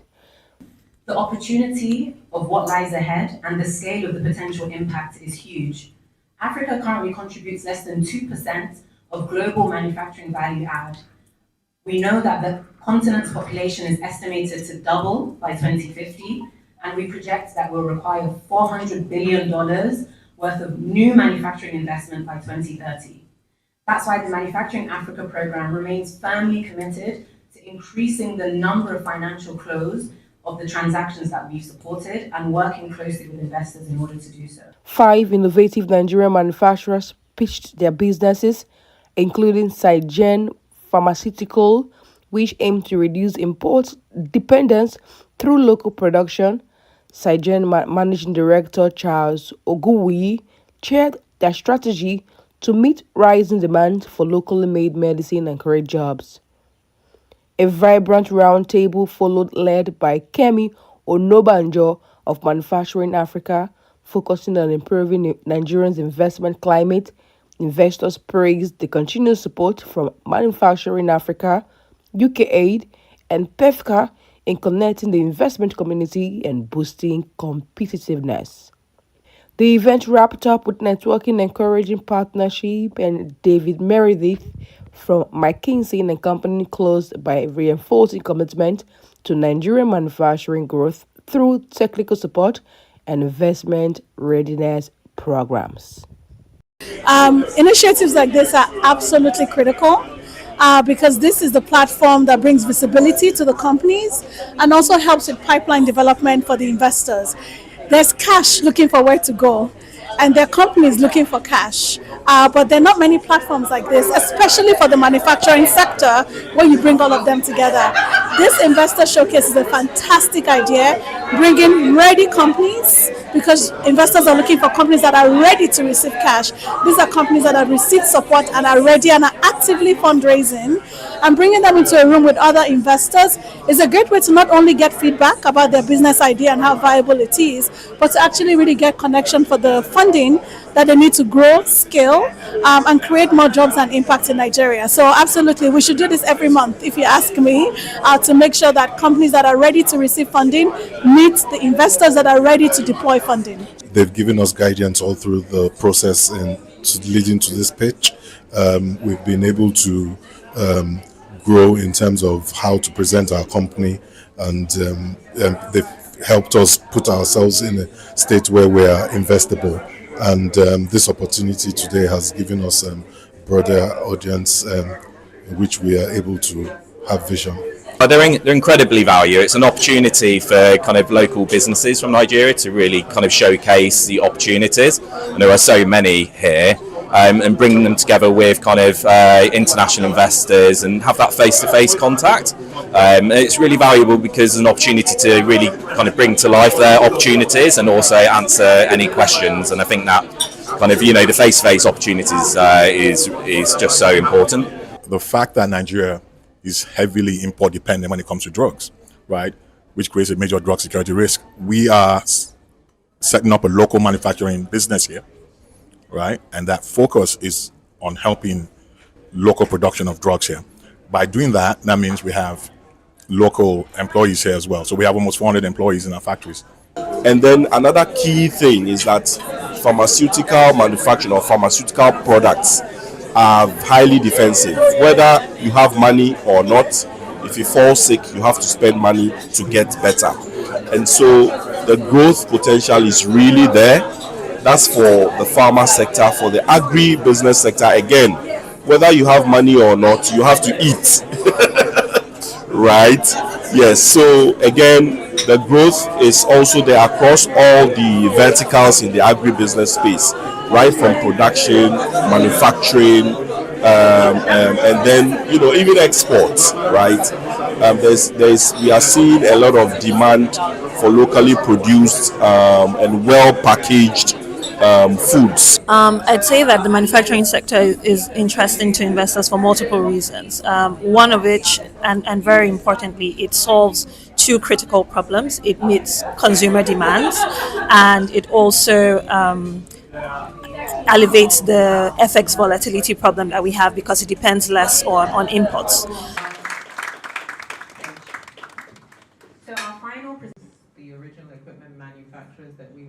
On October 7th, 2025. In a world where change is constant, visionary leadership has become the key for long-term success. This is why you should join hundreds of visionary directors, business and government leaders, change makers, and policy shapers have been converged at the Chartered Institute of Directors 2025 Annual Directors Conference. The theme for this year is Leading Through Change, Building Sustainable and Inclusive Enterprises. It will hold at the Abuja Continental Hotel on the 22nd and 23rd of October 2025. From 10 a.m. daily, we have prepared a rich lineup of keynote speeches and dynamic panel sessions delivered by industry leaders and anchored by seasoned moderators. You do not want to miss out of the great networking and learning opportunities this conference offers. To reserve your seats, visit www.ciodnigeria.org. We look forward to seeing you there.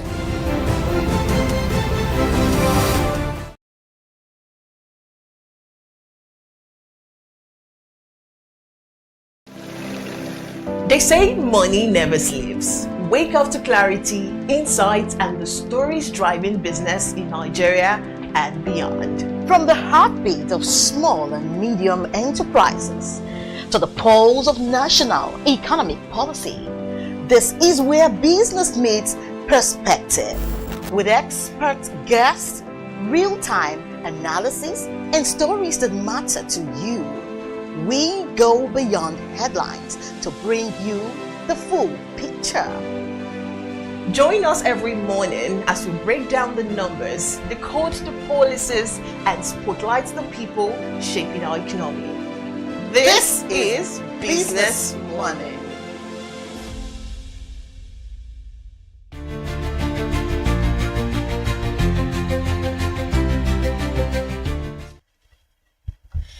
And you're welcome back to Business Morning on the Breakfast Show of BusinessDay Television.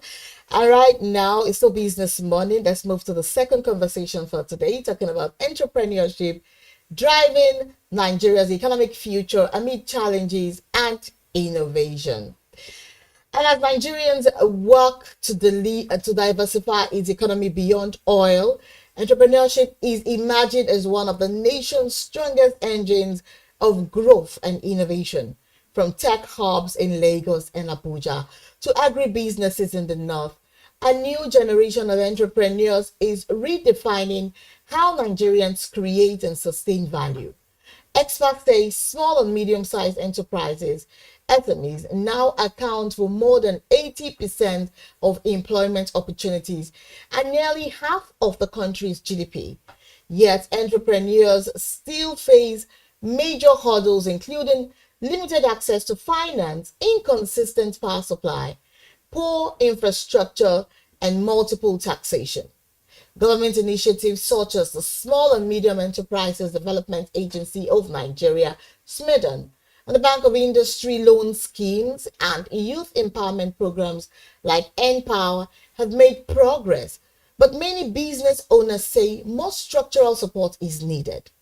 Technology continues to play a transformative role, with Nigeria's digital economy growing rapidly.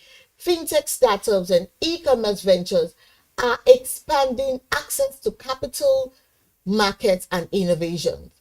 The rise of youth-led enterprises in renewable energy, agri-tech, and digital services is also reshaping Nigeria's employment landscape. And now, joining us to unravel this trend is Professor Chris Imumolen. He's a globally acclaimed educationist, entrepreneur, and political leader that brings a wealth of experience to the discussion table. He currently serves as the chairman of the Accord Party and was a 2023 presidential candidate, and is also the president of Onshore Offshore Oil and Gas Professional Association. Good morning, Professor Chris. Professor Chris, can you hear us? We'll take a quick break. When we come back, we'll try and join Professor Chris to hear more about entrepreneurship in Nigeria. Stay with us.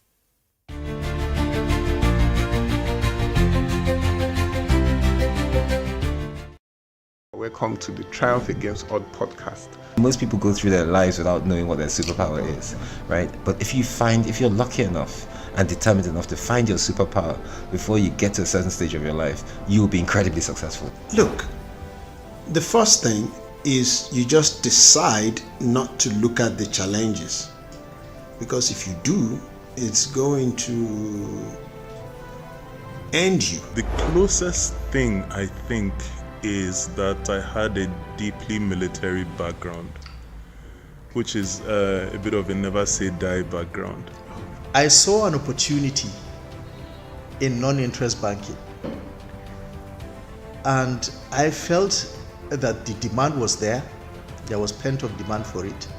People were yearning for it, and I felt that if we did it properly, if we brought in professionalism into it, and if we brought in our experiences, our various experiences from various backgrounds into it, that it could succeed. Very few people do that because very few people explore their superpowers.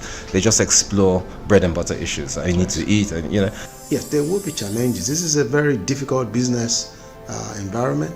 The government keeps working on how to make business easier. The first problem to overcome is really just starting, right? We thought about this idea for over 2 years before we even took the first step. You cannot ignore this country.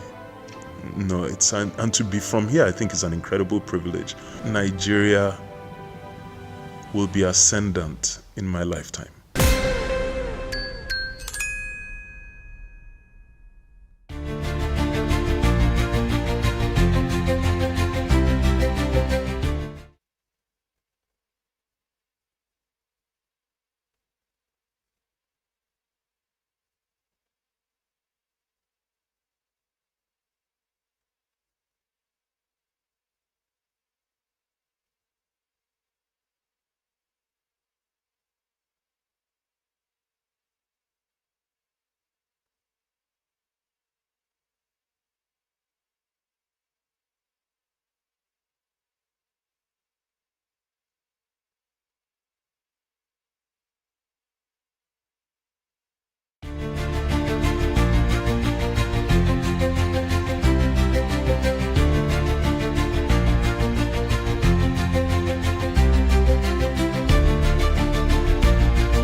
BusinessDay Foundation hosted the AI Summit in Lagos. The theme was Shaping Nigeria's AI Future. It brought together AI professionals, technology experts, business people, and journalists, including Ladi Asuni, Charles Emembolu, Tumi Akinade, and many others. It was sponsored by BusinessDay, KPMG, Digital Equity Africa, Olaniwun Ajayi, and Bigway and Partners. In his keynote, Frank Aibogun, publisher of BusinessDay, said AI is reshaping industries and daily life, but warned that more than 60 million Nigerians are still offline. We all as a country participate in the global AI revolution. We must also seek ways to be at the forefront. Ladi Asuni, partner at KPMG, explained that AI has been with us for decades, from face recognition on phones to YouTube recommendations. What's new, he said, is how widespread it has become. Tools like ChatGPT are now making governance and regulation even more important. When we talk about AI being on the horizon, I think it's important to really try to bring it home to saying, with all the possibilities that come with how AI is reshaping our lives, the question that really comes to mind is, what then happens if you are able to scale innovation without carrying everybody along? What's the impact of that?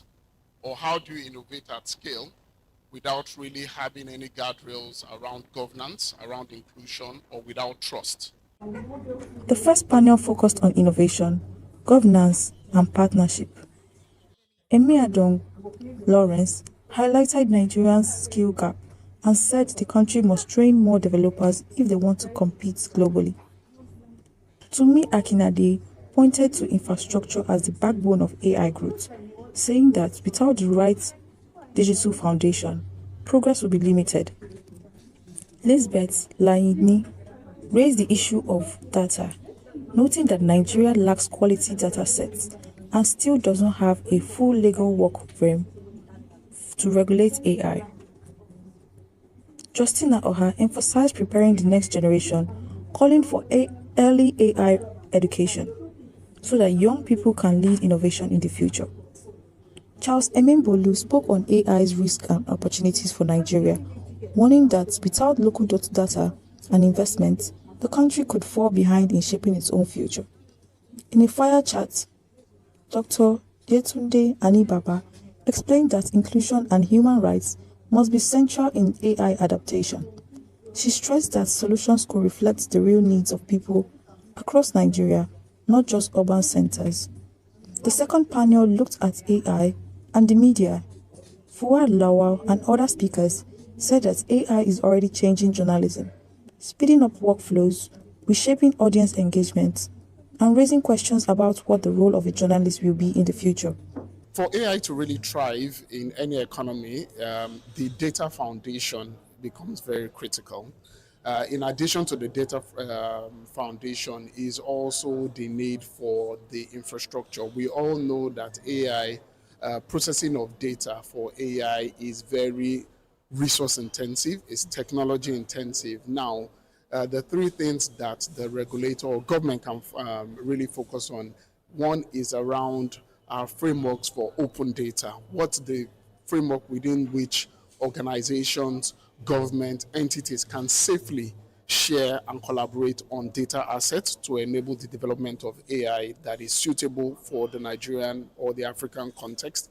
So that can greatly be enabled through open data framework. And we've seen this in different countries that are beginning to adopt open data policies. Secondly, it's creating investments around how to build our own data centers that would enable or lower the costs for organizations to really make those AI investments.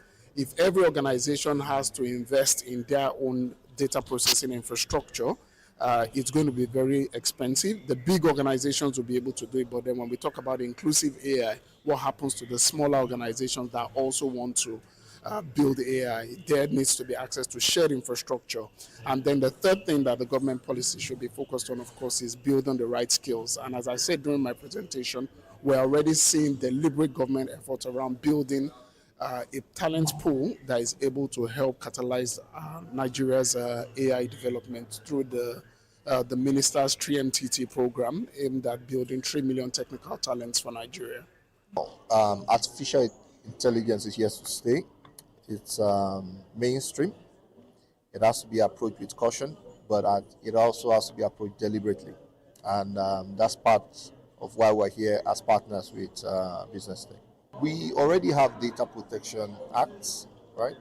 What needs to be done now is how that is operationalized. That's one. Two, as we go about our journey in artificial intelligence, we need to clearly define where we want to go, how far we want to go, and that will naturally also help us determine the kind of data we need to start collecting, where we need to start collecting those kind of data, and the repositories where we need to store them.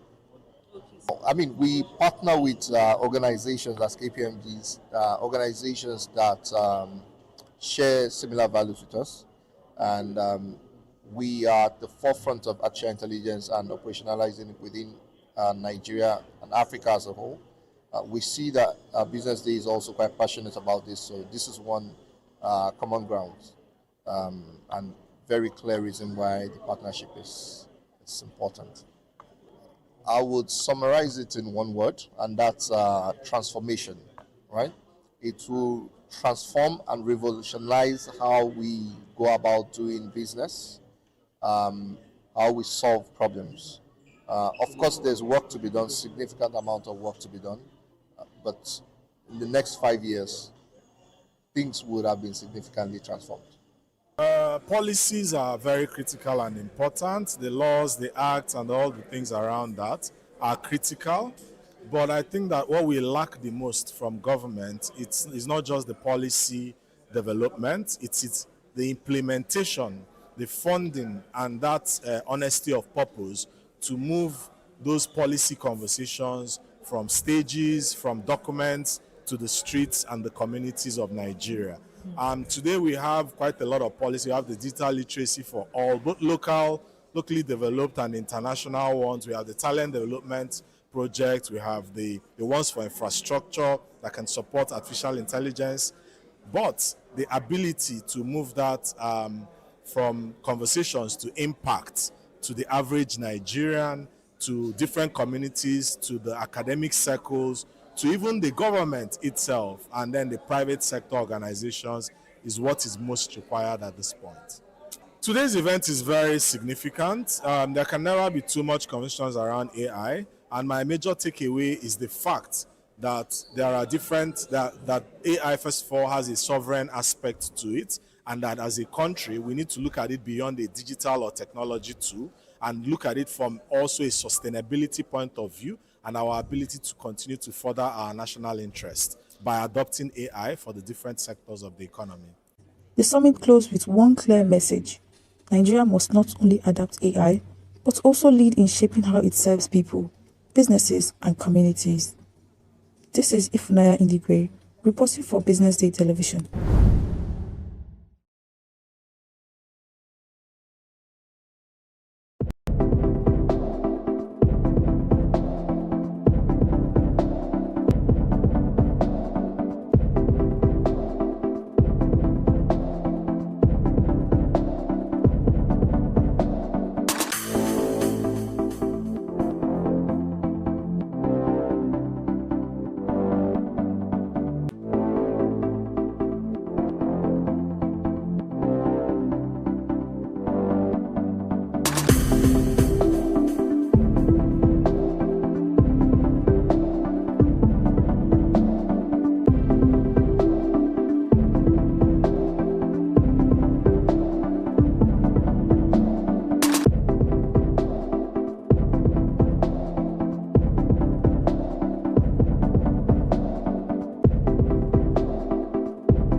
watching Business Day Television.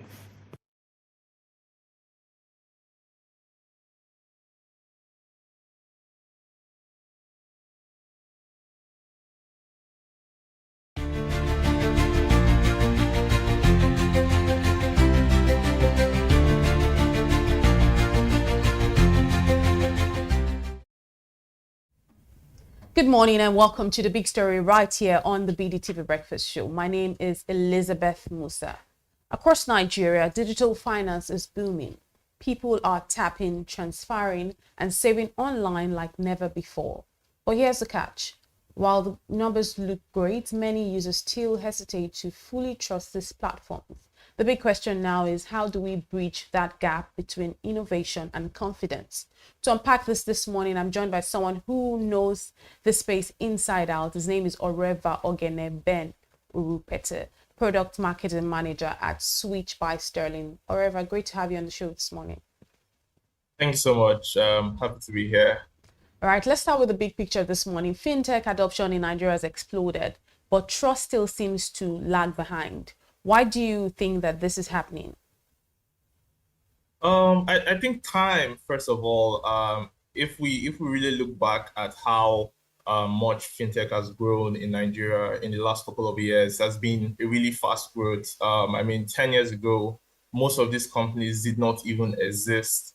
So I think Nigerians need time to catch up to how important or how useful fintech is. Trust is something that is built over time, and you need that constant communication, constant success. I mean, just a few years back, most people would not believe that you did not need to buy a recharge card to get airtime on your phone, and so you need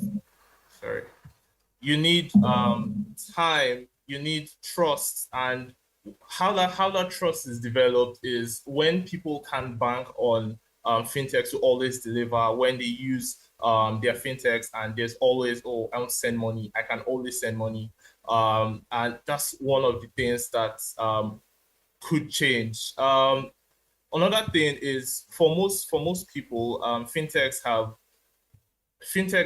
also, would I say it has led to some loss of money. So I mean, a lot of people have lost money on fintechs, and as fintechs continue to explode, there's also the space for fraudulent actors to also steal money, to also act against people and make people lose money. So that's one of the reasons why there's still like a lack of trust. People cannot fully say, oh, my money is here and it's safe and I can always get it every time.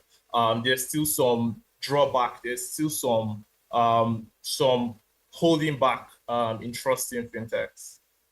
Happen to work closely with customers. When users, customers say they're not sure about digital banking, what exactly are they afraid of? I think it's the same as losing money. Nobody wants to work. Nobody wants to do productive things and then not be sure that their money is safe. So when they say they are not sure of digital banking, they are not sure that, oh, what happens if I wake up today and this app doesn't load? Like, that's really what it is. The only contact you have to some fintechs is literally you and your mobile application. If you wake up and you do not see that app and that application doesn't work, that's a big problem, and that's why many users are not sure. They would say, I want somewhere where I can go to an office and ask for my money, or I want somewhere where I can walk in and say, oh, I have a problem, and I need someone to help me fix it. So that lack of physical presence is why they would say they are not sure of digital banking. They are not yet fully certain of giving everything to a digital bank, to fintechs. Right, and we hear oftentimes people say fintechs move too fast, users can't keep up. Would you say that's a fair assertion to make? No, I don't think so. I think generally technology goes very fast. You have like early adopters, and then everyone catches on later. I mean, just a few years ago, you'd see that most young people would rather save money in a piggy vest or do a piggy bank rather, and do a job, or just save money physically. But now you have a lot of options for you to save money.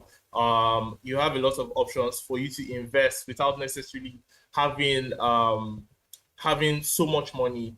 I think that's something that people would have to catch up. So I don't think it's fair. I think that's just the way technology works. I mean, technology goes fast and then everyone else catches up. For example, you look at POSs, or you take 2, 3 years ago when we had the cash crunch, for example.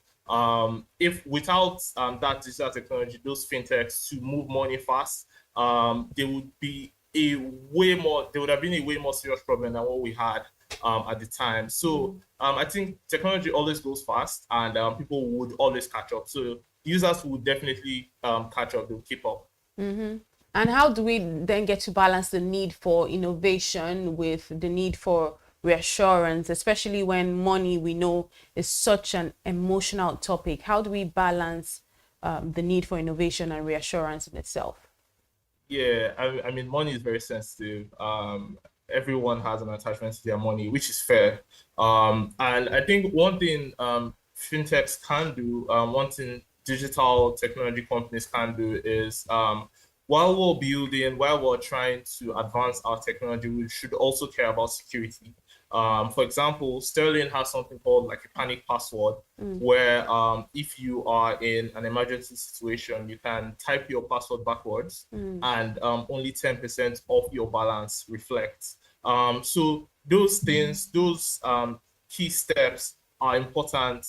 Building security into the technology. I know there are some fintechs that you can withdraw into an account that is not listed in your name. And those kind of things, those little tweaks that builds those blocks for security while also building technology for users. That's how you keep a balance. That's how you build. That's how you build in the middle. I mean, it's money. It's very sensitive for people. Right. You know, it's quite interesting to hear you talk about the panic password innovation in itself. I think that's really innovative. So kudos to yourself, kudos to Sterling Bank on that. But let's talk about transparency. Oftentimes users want clear fees, they want clear policies. No one likes surprises. So how can this fintechs communicate this without actually losing this simplicity that makes them appealing to the wider audience? Yeah, I think a lot of Nigerian fintechs actually do that. There's lots of clarity in terms of how much you're being charged, what you're being charged for, and they still do not lose that simplicity. I think the only sector where that has been a bit iffy would be credit. I mean, credit can get a bit complicated for Nigerians because, I mean, we're not exactly a credit society, but they've been able to communicate and tell their users, this is why we're charging you for this. This is where this is going. And really, it's only a matter of time before people understand that most of the time, these applications, these fintechs, they are built for you. They are built to help make your life easier and convenient. So yeah, there's definitely, it's just going to take a bit of time, but the constant communication that fintechs do, generally people are going to realize that, yeah, this is for you. And I mean, it's already simple, so people would use it. And what's one thing that these fintechs could actually do better right now to actually make users feel safer online, especially with these security concerns that come up all the time? Yeah, I think proactiveness. A lot of fintechs are very responsive on digital channels, which is, I mean, it's a given because that's one of the most important ways to reach you since there's no physical office per se. I mean, I mentioned the panic password earlier and some other restrictions that some fintechs have. For example, there's some that you can withdraw a certain amount you can't withdraw a certain amount in 24 hours, so you have to wait. So those little things help to keep users secure. But more importantly, it's always great to be responsive, to be proactive, it's people's money, so they want to hear about what's happening. So before anything happens, they'll communicate to you, oh, we're having a downtime. This is why you can't send money right now. And those little communications are very important and keeps the user grounded and assure that their money is safe. However, let's go beyond technology. Trust often comes from human connection. Would you say that fintechs are doing enough to build this emotional bond with their users? Yeah, I mean, I think earlier in our conversation, I said that fintechs, it will take a while for users to catch up to what fintechs are doing. But right now, I mean, they are trying as much as possible to communicate and to let users know that, okay, this is why I'm here for you. I mean, just if you just look at the trajectory for most fintechs, you'd see that there was slow growth and then there was an explosion. People started using them more frequently because they trust them. And building that emotional bond is important. I mean, take for instance, 2 weeks ago or a week ago, a Nigerian fintech literally hosted an open house for users, and the place was packed to the brim. I think Nigerians have accepted those brands, and they've literally cracked beyond utility. Now they've become a part of the culture, using some of those fintechs. So yes, it's going to take a while, but Nigerians have started building that emotional bond with their banks, and the fintechs actually doing the work to get to that relationship, to get that relationship going. Right. Let's talk about financial literacy in itself. Are fintechs doing enough? Should they be doing more to educate their users, or are we asking too much from them when it comes to financial literacy? I mean, they can always do more.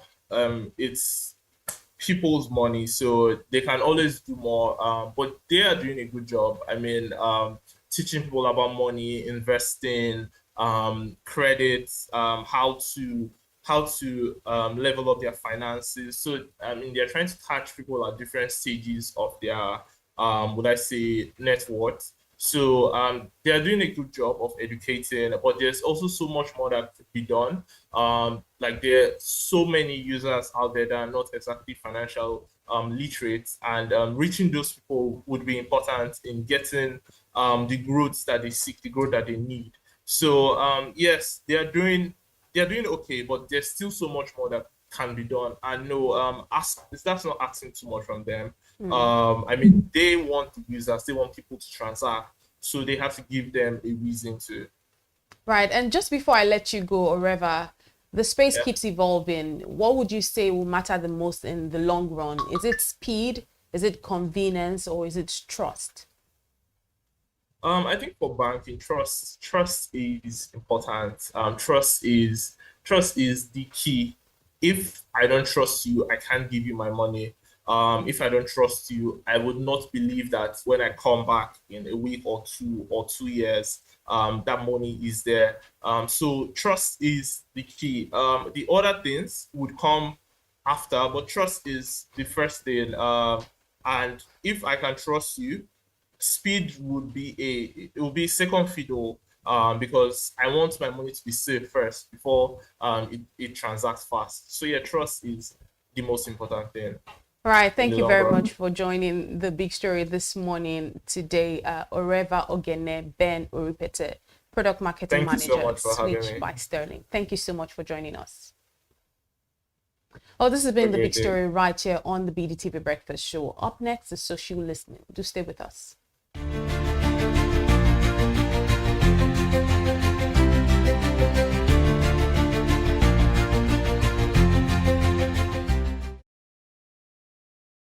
The Athena approach, the rough really discuss esteemed as stakeholders. And who are stakeholders in this? Essentially, managers, social companies, and halls that are involved with social waste operations.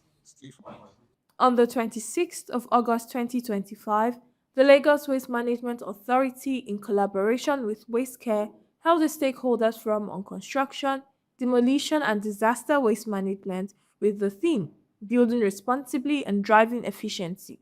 strengthening stakeholder collaboration in construction, demolition, and disaster waste management in Lagos State. The event brought together government officials, royal fathers, private sector leaders, real estate developers, and other professionals in similar fields. The message is this: one, what we are trying to propagate is advocacy. We're trying to enlighten the people, and we're trying to educate. Because one of the problems that we have seen in the management of construction waste, demolition waste, and disaster waste is ignorance. People have to be educated. People have to be educated on the right way to handle this waste, to process it and to get it off their sites to the appropriate locations. So that is what we are advocating. Because of the impact of this waste, don't forget that some of these wastes are also classified as hazardous waste, like asbestos. They are hazardous to humans, and so that's why there's a need for it to be properly handled, collected, and transported. So that is the message. The first point of call is one, people have to be educated, one, that it's to be generated when you are constructing. We say construction waste. While you are building from scratch, you have waste generated. That is number one. Two, when you are demolishing an old site to construct a new one, you will have generation of waste. So the first thing is to understand what these wastes are, how to handle them, and then take them to the professionals that would now process them to reuse them into other valuable, because like we are emphasizing circularity. We are saying that resources should be reused and reused and reused, not taking new raw materials and starting from scratch. So when you bring down the old materials, let us take them back to where they'll be recycled and where they'll be reused, rather than harnessing new raw materials all the time. But it's a field that you have to employ the professionals, those that understand the composition of this waste and they know how to recycle them back to other useful products. That is what we're emphasizing, because the layman cannot say, like it was emphasized during the lecture, some people just used to fill potholes and roads and what have you. So that's what we're trying to emphasize, that this should be used properly because of the constituents of some of this waste. There's no taxation, there's no transition. What we are emphasizing now is this. Normally your waste will be carted away. And when your waste is carted away, you pay for carting away your waste. And the volume of waste that generated on construction is quite high. And these are, peculiar waste that have to be, you can't put the construction in a compactor truck. It won't work. You probably need an open truck that is also covered so that as it's been transported, it's not spilled on the road. So you have to pay. When you generate waste, don't forget that construction sites are, they are very the high-end high cost sites. You pay a lot of money to put up a construction. So paying a little amount for it to be the waste to be managed, it's not too much. What we are just saying is that you pay for your waste you register with Loma, and then Loma has the technicalities to collect the waste and take it away from your site. So it's not too much if you pay a little token to have it evacuated. That's what we're talking about. We're not talking about heavy taxation. No. That's what we're talking about. You inform Loma that you are constructing a site. When you generate your waste, you get them, you collaborate with them so that they can pick up your waste and take it away. So we're just paying for the waste to be evacuated, collected and evacuated. That's all. The Executive Director Loma Finance, Mr. Kunle Adebiyi, representing Chief Dr. Muyiwa Gbadegesin, MD and CEO Loma, kicked off the event with an opening address and the roadmap and overview on CDDW. This is right. It's always still about collaboration and partnership. And that's why I said all of you to be in this room today. The essence of this meeting is more or less what we call stakeholder engagement. Stakeholder is very key in any policy making by the government. We are aware that there's quite a lot of rapid growth in Lagos State in terms of building. And we know quite all right that waste handling is very key. In as much as people are interacting, there's potential to generate waste. What do we do to this waste? It's what is a critical concern, not only to us as an agency, to the government as a public health will also be in jeopardy. So the exercise is to bring them together, put them a kind of capacity, enlightening them, and how to properly manage construction, disposal, and disaster waste in Lagos State. This is to bridge the gap, because we knew quite all right that a lot of construction industry out there, they don't know what to do with their waste. And also we're in the era of circularity, which means that those things they are regarding as waste, they are not but a resource. So for us today is to expose them, creating that awareness, widening their horizon on the proper waste to conduct the activities at their various sites. getting a planning approval is one thing. Other things, what do you do with your waste during the construction period? And that's where Loma Rose is very critical. For us, our plan is to ensure that, yes, while you are doing your construction, we register you, we monitor your activity closely, and we ensure that we provide adequate infrastructure to evacuate your waste during that time period. So, for us, as a government, we are interested not only in business entity, in overall public interest, which is very critical for us. Well, generally, there is a perception that, which we all also see, that Greater Lagos is rising. It's not only by individual, it's a collective responsibility. That's why we bring a partner we call Mrs. Whisker to collaborate with government driving this initiative down. We also ensure that, yes, we create a system in such a way they can register theirs at the convenience of their homes and offices.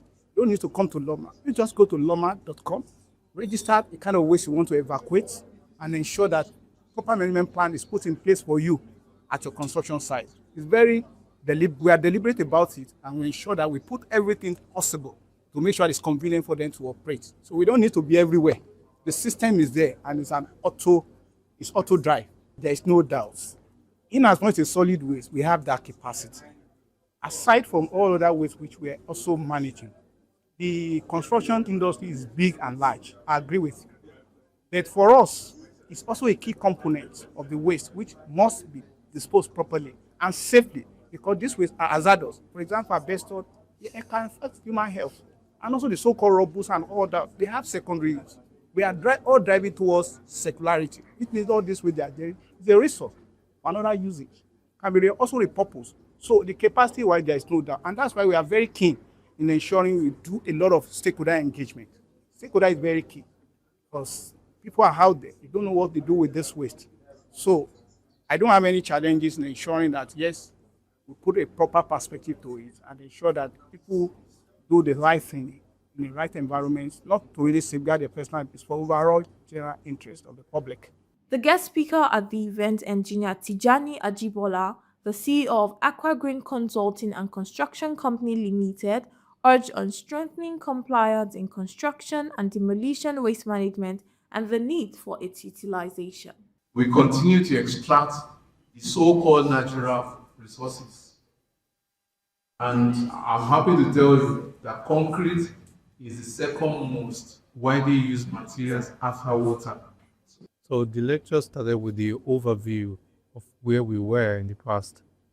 People don't know anything about the construction and demolition waste. So I reminded the audience about what those materials are and ensure that they are all aware that these are not actually waste, that they are something that we need to bring back so we can reuse them in our concrete. So I actually explained that in the past, the use is to fill gully eroded area, dilapidated road, and some people practice in throwing these away into the water bodies, which is wrong.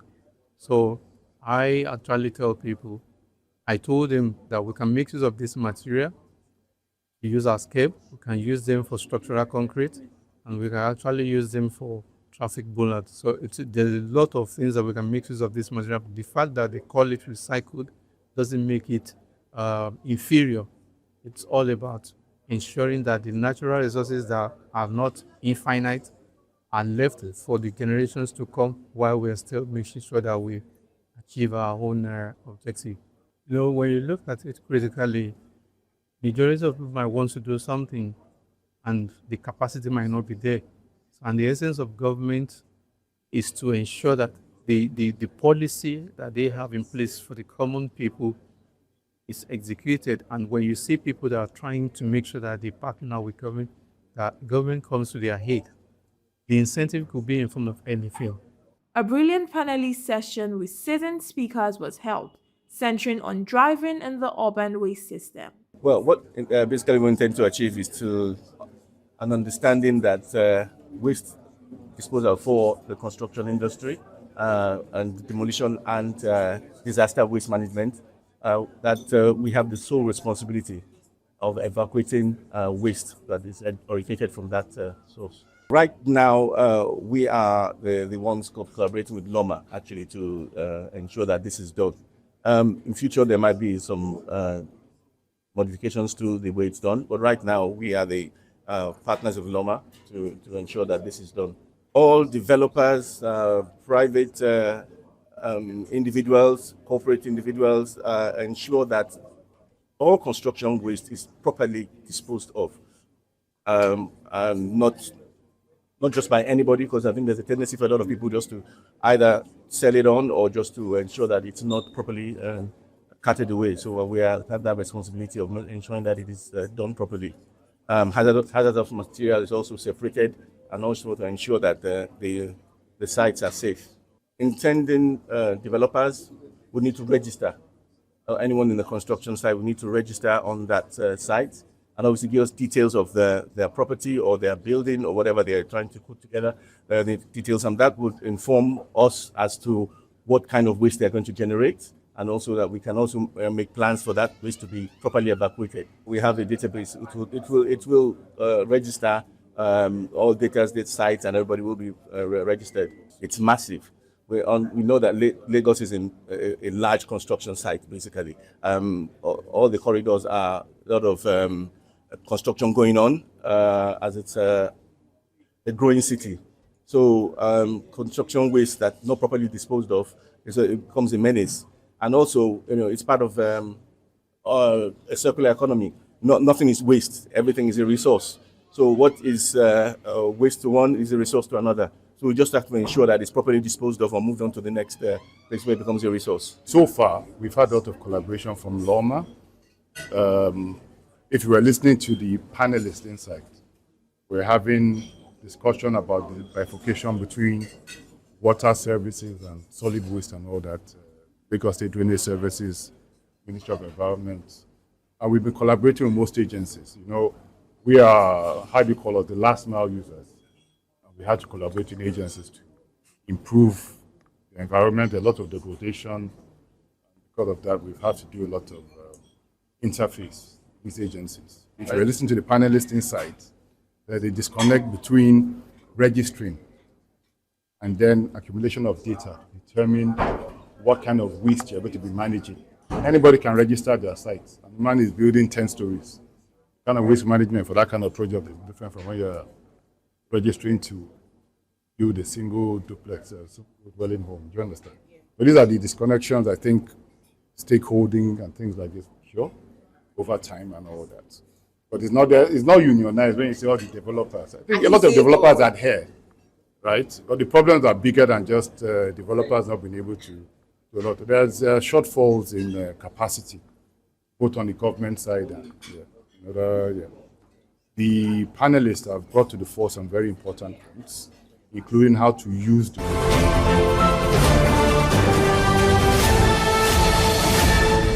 You are watching Business Day Television.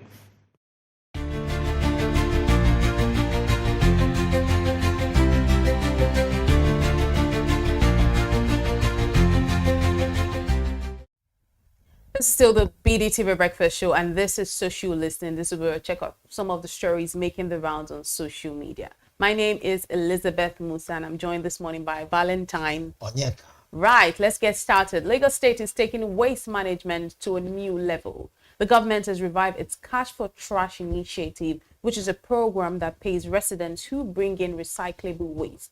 Every Thursday, people can exchange sorted plastics and cans for money through the Lagos Waste Management Authority's recycling centers. Commissioner for Environment Tokunbo Wahab shared a video showing locals getting weighed and rewarded on the spot. The goal here is to promote recycling to reduce waste and make Lagos cleaner while putting a bit of extra cash in people's pocket. And when we talk about keeping Lagos clean, I think this is a very good initiative because Lagos, Nigerians in general are very incentive driven. So when you tell us, oh, keep Lagos clean, it's for your own good to keep Lagos clean. You look at other climes, see how clean it is for your health, blah, blah, blah. Nothing. But when you give them incentive like this, cash for trash, they will do it. You will likely see because of the multi-dimensional poverty that people are living in.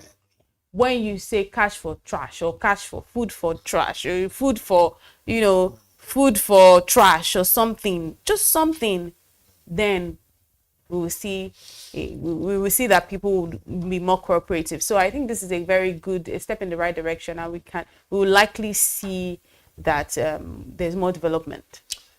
I mean, great kudos to the shoulders and of course angels on their shoulders.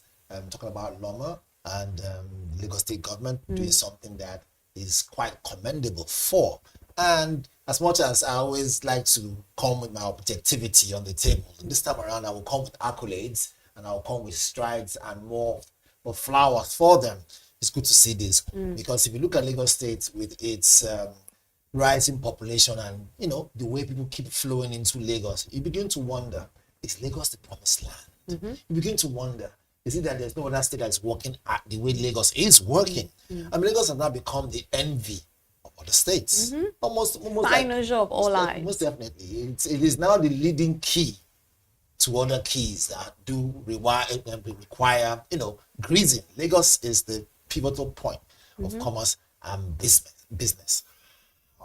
However, there is a twist to this. Now we're seeing that Loma is stepping up and they're coming forth with what we're seeing right now in the news. Now we're seeing all this. The question now is this: can it be sustainable? Can we see that this initiative cuts across board the 4 angles and corners and hidden points based on whether it is on land or within the suburbs, all those areas? Can we see that those areas also remain clean?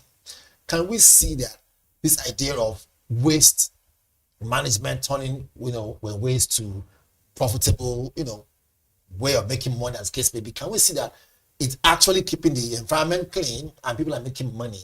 Can we document these processes? I mean, there are a lot of young entrepreneurs out there, as much as I don't want to call brands. I know of something points, is this Cycle Point or so? There are a lot of them who have created that idea of bring trash and you get money in return. You get points in return, and you can use those points, convert it and go for shopping. Something like that. These are great initiatives. And I also like the fact the government is now weighing on it. But can this dream not die like other ones? If we can say this is going to be sustainable, this is going to be a great thing. If we can actually come back in 2 years from now, right here on this wonderful set BDTV, to now say, we said this 2 years ago, it has grown grandchildren based on ideas and the profitability is now sustainable. If we can say this come 2 years down the line, look, I could have probably have beaten my words to now say that we are not a reactive, we're not a protractive nation, we're not a reactive nation. Just to say something, this is not just waste, it's recyclable waste in total particular.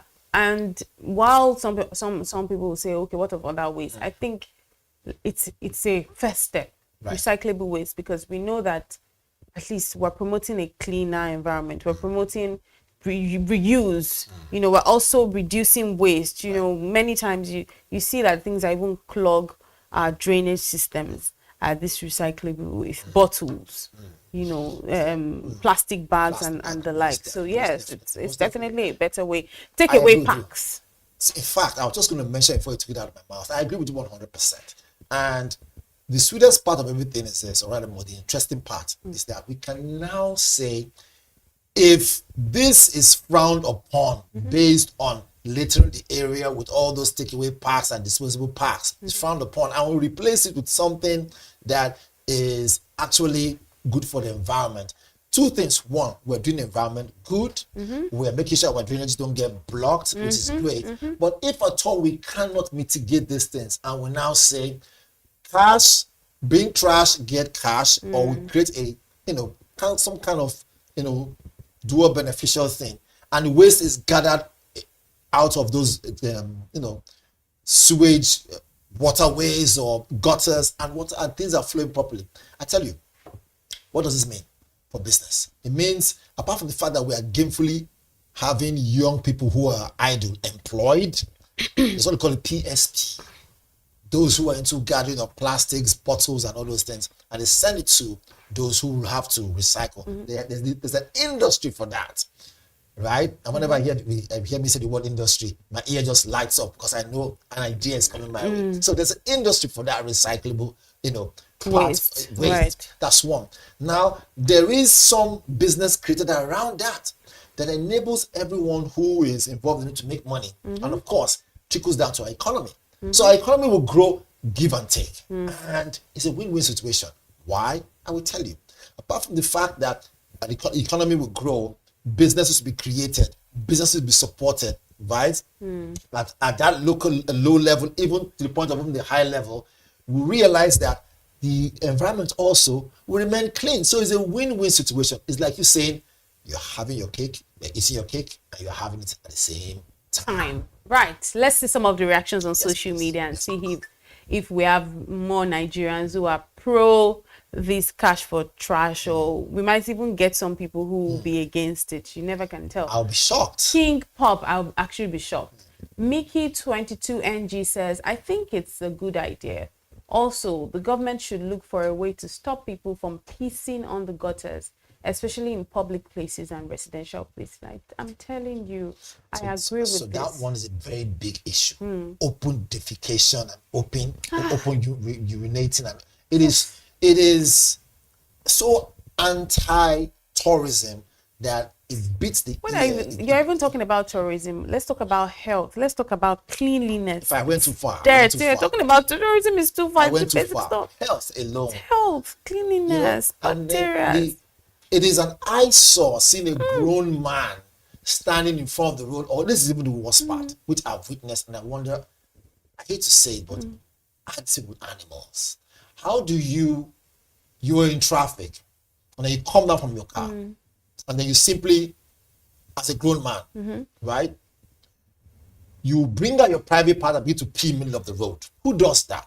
Who does that? But people do that. It is something that it's an eyesore, right? There's nothing about, I feel pressed. If you feel pressed, park your vehicle, look for a nearby toilet. We have a lot of public toilets out there. But they just can't. It's like they can't even fathom some sort of decency.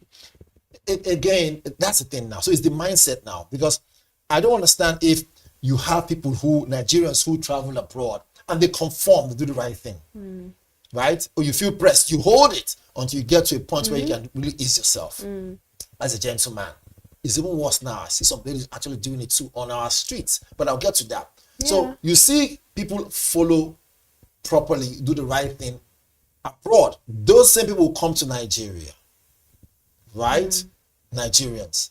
And they tell you, we're not in Nigeria, behave like Nigerians. I'm like, what is that supposed to mean? So you drink a bottle water, you throw the plastic on the floor, and I ask you, why do you leave it on the floor? Say, in Nigeria we did, and someone will pick it up. Who is the person that will pick it up? It's crazy. So I think going further, I think as two things must be made criminal to the core. I don't even know if maybe we have a law that actually kicks against that. Remember when we used to have Kai? We used to have war against discipline at that time when we had military dispensation, like in the 80s, where if you are caught defecating in public or urinating in public, you were deemed mentally unstable.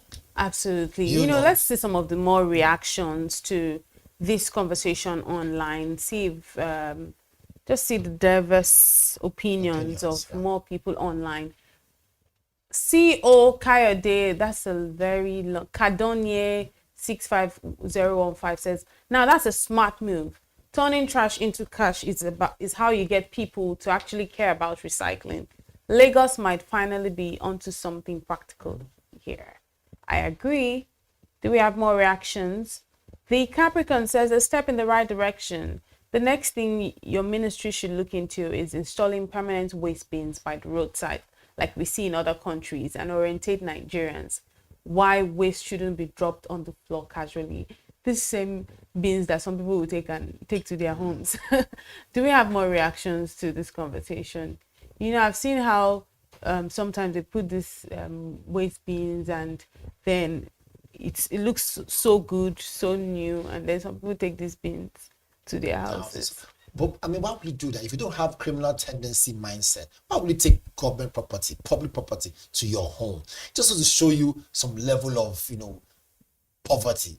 Although also be an angle of mental illness for you to go and take what's not yours. They call it kleptomania. Such a word does exist. I was going to say there's something. There's something. I was actually saying that's something we're not seeing. But that's something we're not seeing, really. Should we move on to our next conversation and see what we have? Let's move out of Nigeria and go to South Africa, where the Minister of Sport, Gayton McKenzie, says he doesn't want Nigeria to qualify for the 2026 FIFA World Cup. In a radio interview, McKenzie accused Nigeria of sabotaging South Africa's qualification campaign and openly declared that he's rooting against the Super Eagles. He said it's not personal, it's just rivalry, but his comments have definitely sparked debate across both countries. Nigeria is still fighting for a World Cup slot through the playoffs, while South Africa has already qualified. And you trust Nigerians. When he said and made that statement, Nigerians are like, you go collect. You go really collect, because even if you thought about it, if your heart conceived it in your brain, Nigerians will see it. You'd have just left it at that. But like saying, like, why do we feel so much of a threat to you that you have to even say you don't want us to go? Like, you are doing your thing. I think it's even ridiculous. You're doing your thing as a Minister of Sport, right?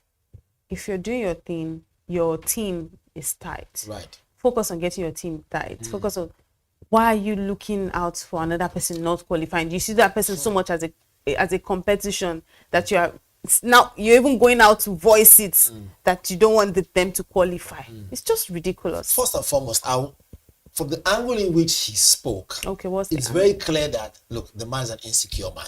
Very much so. And foremost. And then the fact that he holds a position that's quite vital in South Africa, right, also goes to show how bad of an idea and decision they made giving that man that post. Really, they didn't think about it very well. Honestly speaking, sportsmanship is zero. So let me just put that out of the way. Then the second part, personally, he has said it's not personal, which makes me believe that the thing that we're not seeing is the fact that he has mental issues. This is personal. He said it's not personal, just rivalry. But again, for something to be rivalry in nature, which means it's personal, because you have said, look, this person or this group of people should not be better than us, which means you have something personal against them. This is the bad part now. What he hasn't seen is that, look, if there's one thing Nigerians and Nigeria never joke with, is sports, and in particular soccer, which is football. We don't joke with that. That is our religion. The only thing that brings Nigerians together. And in fact, the entire world. The entire world. Yeah. But now, again, I want to look at Nigeria as our locale. The one thing that brings Nigeria together, that makes Nigerians, whether you're a Muslim, you're a Christian, a Hindu, traditional worshiper, whatever religion you serve or you stand with, whatever dialect you come from, whatever cultural values you have, whatever tribe you're from, the one thing that unites us, that keeps us strong, where you probably will have your enemy a day before, but you guys are watching soccer or watching football on TV and your team scores, both of you turn around and you hug yourself. The one that brings us together, that 90 minutes, is what you want to now tell Nigerians that we don't deserve to move further. Nigerians will come for you. I'll not be surprised when you read the contributions or whatever, the opinions on social media. I'll not be shocked how they will come for the guy. However, having said so, I will say, what does this now mean for Nigeria-South Africa relationship? If we have a die-hard football minister, we have a die-hard,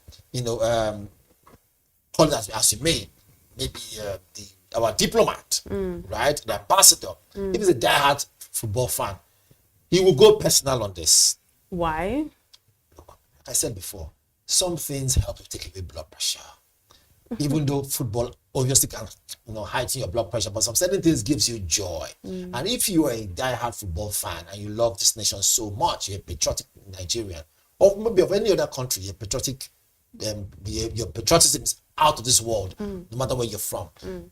When someone makes such remarks about a game that you love, you would most definitely want to lash out, even if you control your emotions. So I think he shouldn't have said that. I believe that there's a way and manner he could have used what we call diplomatic tactics to approach those words, and Nigerians will not see it as him. We didn't even need to say that. But again, for you said you'd love for our own minister to say something. I don't think it. I think you should leave it for. I think there's some things that are beyond you. Let's with the citizens, let's be doing the fight on social media. Do you understand? I'm sure he gets the message, but I think the minister should just leave it as it is. I mean, he has his mouth to say what he wants. If we eventually qualify, I think for us, it's for us to actually work hard and actually qualify, so we're not just distracted and all. But I don't think the minister come in and say you shouldn't have said that's on him. That's childish anyway. But it's just what it is. But let's see some of the reactions online and see how more Nigerians are reacting to this conversation. Flygerian man says, why is the black so bitter towards their fellow black man?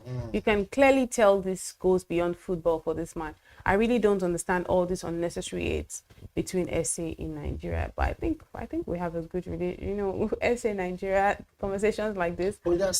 Marcos says the minister is completely out of line. Yeah, agreed. The stake on the matter is misguided. Nigeria did what anyone would have done, considering that we're all competing for the same objective.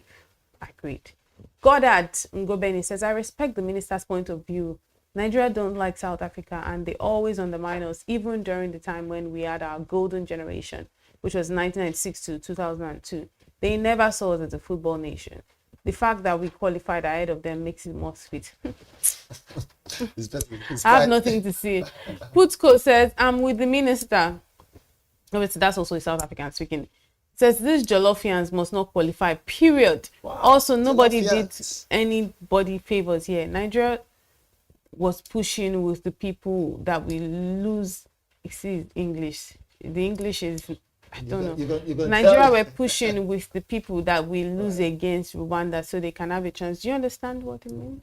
So, I mean, I'm trying to make meaning of what you said, but I think he should, before he comes to Nigerians were pushing with the hope that we lose. Okay, they were pushing with the hope that we lose against Rwanda so they can have a chance. Why are these people even like this? You're looking at, to be honest, I'm just reading the comments and just seeing the way they're also thinking. So it is ridiculous. What it is, Elizabeth, don't let them get to you. It is social media, and for what it's worth, it might not be real human beings behind those accounts. It will be bots. Exactly, giving us what we want here to create a lot of traction. However, we should take it. The minister is bots. Yes, it could be. You never can tell. So, but the good thing is, the more Nigeria is in the mouth of our rivals, the better. Exactly. What does this mean? Which means we're doing something good. Exactly. But Nigerians, again, our footballers and of course our national team and football lovers should not be distracted in any way. At all. Keep doing what you do. As a matter of fact, this is the time for the team to actually tighten their more firewood in the fire. What they call it, this seat belt, fasten their buckles, do what they need to do, tighten their shoelaces, rehearse more, and just do better, because they will definitely talk. And so there is this saying that goes this way: if you are not challenged, you can never grow. These challenges and these attacks, they are good for Nigeria. It's good for business. I was going to come there. Good for business. It shows that we are doing something. Right. And what this means for business moving forward is that, look, federal government put more money in football. Right? If you're going to ever want to borrow for any reason, borrow for football. If I'm going to ever borrow for anything, borrow for sports. I will ever support you to go to IMF. As much as I hate IMF, right? And they can come borrow from you too. From your fund. Well, I mean, when I become a trillionaire, you know that fund you have now. When I become a trillionaire, I can go. But for now, we're still grappling with what we're grappling with. What are you grappling with? With something. However, I think it's great that we can, in the midst of all this hatred from the minister, we can smile over it. The hatred, you can smell the hatred. You can cut it with the knife. Is that thing? Why would you even say that? Even if you thought about it. But anyway, we have to leave it there today on the social listening segment. We talked about Lagos State rewarding residents for recycling, and of course the heated words from South Africa's Minister of Sports over Nigeria's World Cup hopes. I love South Africa, by the way. I'm still a South Africa ambassador to Nigeria. But truth be told, I see there's this song there. Just look again. Which one? Sang by who? By what's that man? The EFF leader. Julius Malema, right? What was the song? But again, it's a song that got my good friend Donald Trump angry. Okay. Okay. But it's fine, it's fine. When I ever think about that song, I ask myself a question. Why are South Africans always bitter over what, really? But it's not all of them anyway. Like, I think I should just put that caveat. Not all of them. You know that song, right? I don't know it. I actually don't know it. But let's leave it here today on the social listening segment. Thank you so much for joining us. From the start of the show, we looked at what we had on the headlines to the paper review, of course, the business money with Destiny Mama, of course, the big story as well with myself, and then social listening, myself and Valentine. We're signing out and we say stay safe and keep hopes alive. Thank you for joining.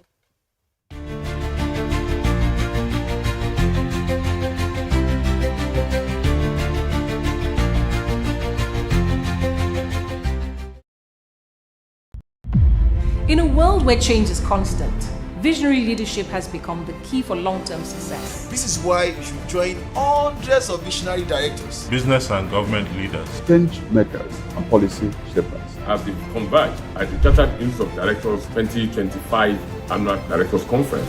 The theme for this year is Leading Through Change, Building Sustainable and Inclusive Enterprises. It will hold at the Abuja Continental Hotel on the 22nd and 23rd of October 2025.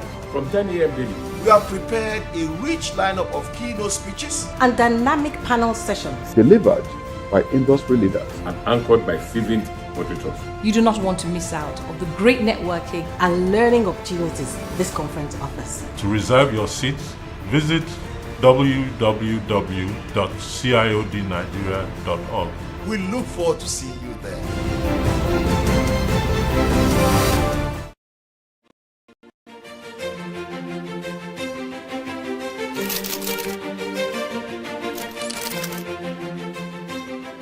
I am, of course, a great admirer of the impeccable credibility, professionalism, and business savviness of BusinessDay. If you really mean business in Nigeria, start your day with BusinessDay.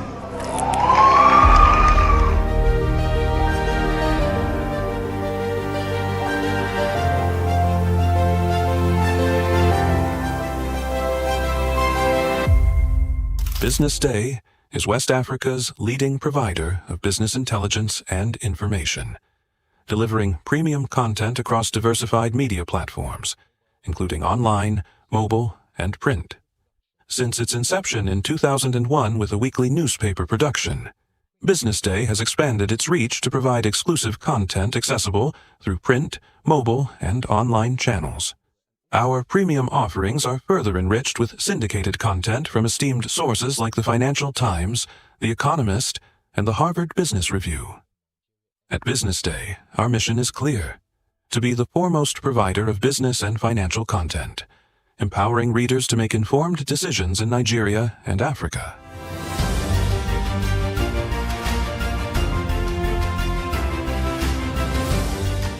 Since our establishment, we have been committed to delivering insightful, relevant, and accurate information about Nigeria's business and finance environment, while contextualizing the impact of global events. We monitor the stock market, analyze the companies driving it, and report on government policies and their economic implications. For being consistent in organizing these CEO forums for almost the last 14 years, I think this was a commendation, and I think something that will encourage them to continue.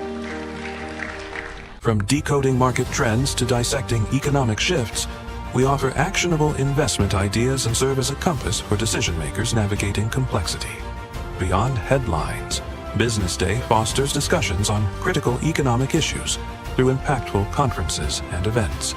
These platforms bring industry leaders together to share narratives that drive innovation and spark meaningful dialogues. Our events galvanize connections, bridging the inspiration and achievement. For businesses seeking visibility, our strong digital presence offers unparalleled opportunities, with millions of followers across social media and a dynamic website attracting visitors from within and outside Nigeria. BusinessDay is the ideal platform to boost visibility for your products and services.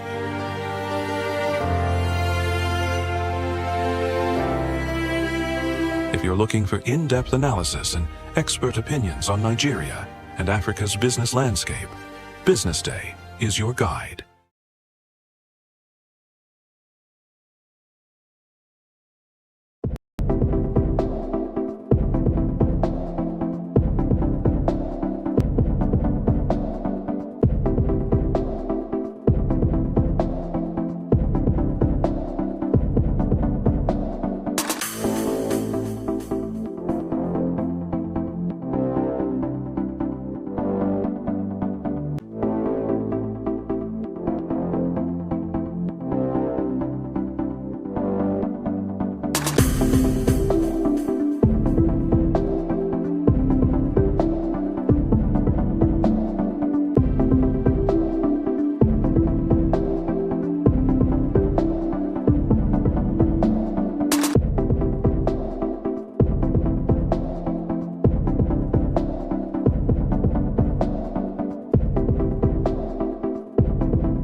morning and thank you for joining us on the BDTV Business News Hour this morning. I am Glory Brown and here are today's top business headlines. Debt Management Office explains federal government's $2.35 billion external borrowing plan. Transcorp Hotels profit rises to a record on hospitality boom. Nigeria's FX inflows drop 33% as investors' demand remains strong. Customers back CBN's push for faster ATM refunds. New pension rules opens window for side hustle savings. Now let's begin the news in Nigeria, where the Director General of the Debt Management Office, Patience Oniha, says the federal government proposed $2.35 billion external borrowing plan is a strategic mix of a new financing for the 2025 budget and a proactive measure to refinance maturing Eurobonds. The breakdown of the request, which was sent by President Bola Tinubu to the National Assembly, includes 1.843 trillion naira at the 1,500 naira per dollar exchange rate in new external loans to part finance the 2025 Appropriates Act, and the $1.118 billion to redeem Eurobonds issued in 2018, which are due in November 2025. She explained that refinancing maturing Eurobonds through fresh borrowing is standard practice in international debt markets and helps Nigeria avoid default while maintaining investors' confidence. While acknowledging the need to manage domestic debt pressures, Patience Oniha dismissed the notion that Nigeria was turning away from concessional financing. The already stabilizing naira is projected to strengthen further, while Nigerians' external reserves are expected to receive a significant boost following the government's planned issuance of $2.3 billion Eurobond towards the end of the year. Moving on, Transcorp Hotels PLC reported a record 9-month profit as Nigeria's hospitality sector boomed on surging demand for conferences, leisure stays, and events. Profit after tax rose 45% year-on-year to 14.82 billion naira in the first 9 months of 2025, compared with 10.24 billion naira a year earlier, according to its unaudited financial statement. That's almost the total amount the hospitality giant posted in the full year of 2024 at 14.89 billion naira, and more than twice what it recorded 2 years ago at 6.25 billion naira. The earnings surge highlights the post-pandemic rebound in Nigeria's hospitality industry, buoyed by corporate events, tourism, and the depreciation of the naira, which has encouraged more domestic travel and conferences. The company's gross profit margin widened to 76% from 71% a year earlier, supported by strong pricing power and operational efficiency. Cash and bank balances rose to 12.33 billion naira from 8.60 billion naira in December 2024, while retained earnings swelled to 70.49 billion naira.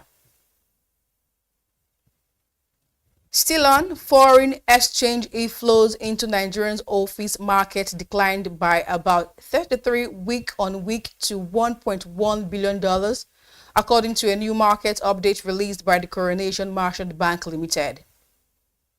The report published on Monday by the bank's research division revealed that dollars inflows through the Nigerian foreign exchange market fell from $1.64 billion the previous week to $1.10 billion, reflecting a temporary slowdown in foreign currency supply. Despite the drop, the report highlighted the foreign portfolio investors continued to dominate the supply side of the market, accounting for 63.1% of total inflows.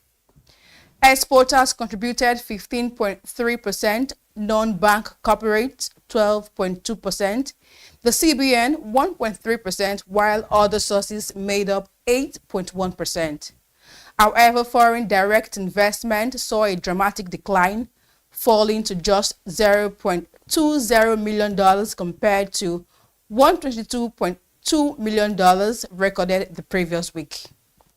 Analysts say this sharp drop underscores investors' caution towards long-term capital commitment, especially as Nigerians continue to adjust to a new economic and regulatory reforms. In another development, renewed investors' appetite for undervalued stocks is expected to sustain the positive rally in the Nigerian exchange this week, as market sentiment remains upbeat following weeks of strong performance across major indices. The local extended its winning streak for its sixth consecutive week, buoyed by steady investors' confidence and buying momentum. The NGX All Share Index advanced by 1.35% to close at 148.64%, while market capitalization rose by 1.36% to 94.56 trillion naira.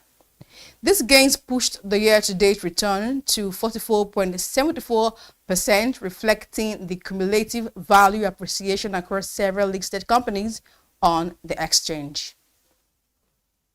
Now, away from that story, the Bank Customers Association of Nigeria has expressed support for the Central Bank of Nigeria's draft exposure on the use of automated teller machines, which proposed a 24 to 48-hour refund rule. This was disclosed by the president of BCAN, Dr. Oju Ogubunka, on Monday, where he noted that the faster refund period would make life easier for bank customers. The CBN, in an exposed draft of guidelines on the operations of automated teller machines in Nigeria, seeks to enforce strict rules for transaction processing, reconciliation, and fund timeliness for failed transactions. The proposed guidelines also sought to mandate specific security features such as camera surveillances, anti-skimming devices, and physical security measures, while also ensuring accessibility and continuous service with limited downtime and proper maintenance. On ATM downtimes, the proposed rules said all ATM deployers shall ensure that the ATM downtime shall not exceed 72 consecutive hours. Where this is not practicable, customers shall be duly informed by the deployer, and at the minimum, there should be a dedicated telephone line or reporting for faults, and such telephone lines should always be functional and manned.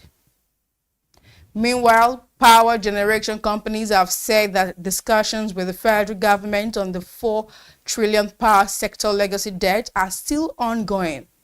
This is despite the federal government's claim that the implementation framework for the 4 trillion naira debt reduction has been finalized with the GENCOs. Chief Executive Officer of the Association of Power Generation Companies, Dr. Joy Ogaji, confirmed that the operators met with the top government officials to discuss modalities for settling their outstanding debts, but stressed that no concrete agreement has been reached. In a statement last week, the special advisor to President Bola Tinubu on energy disclosed that the federal government had taken a major step towards restoring financial stability and investors' confidence in the electricity market with the finalization of the implementation framework for the Presidential Power Sector Debt Reduction Plan.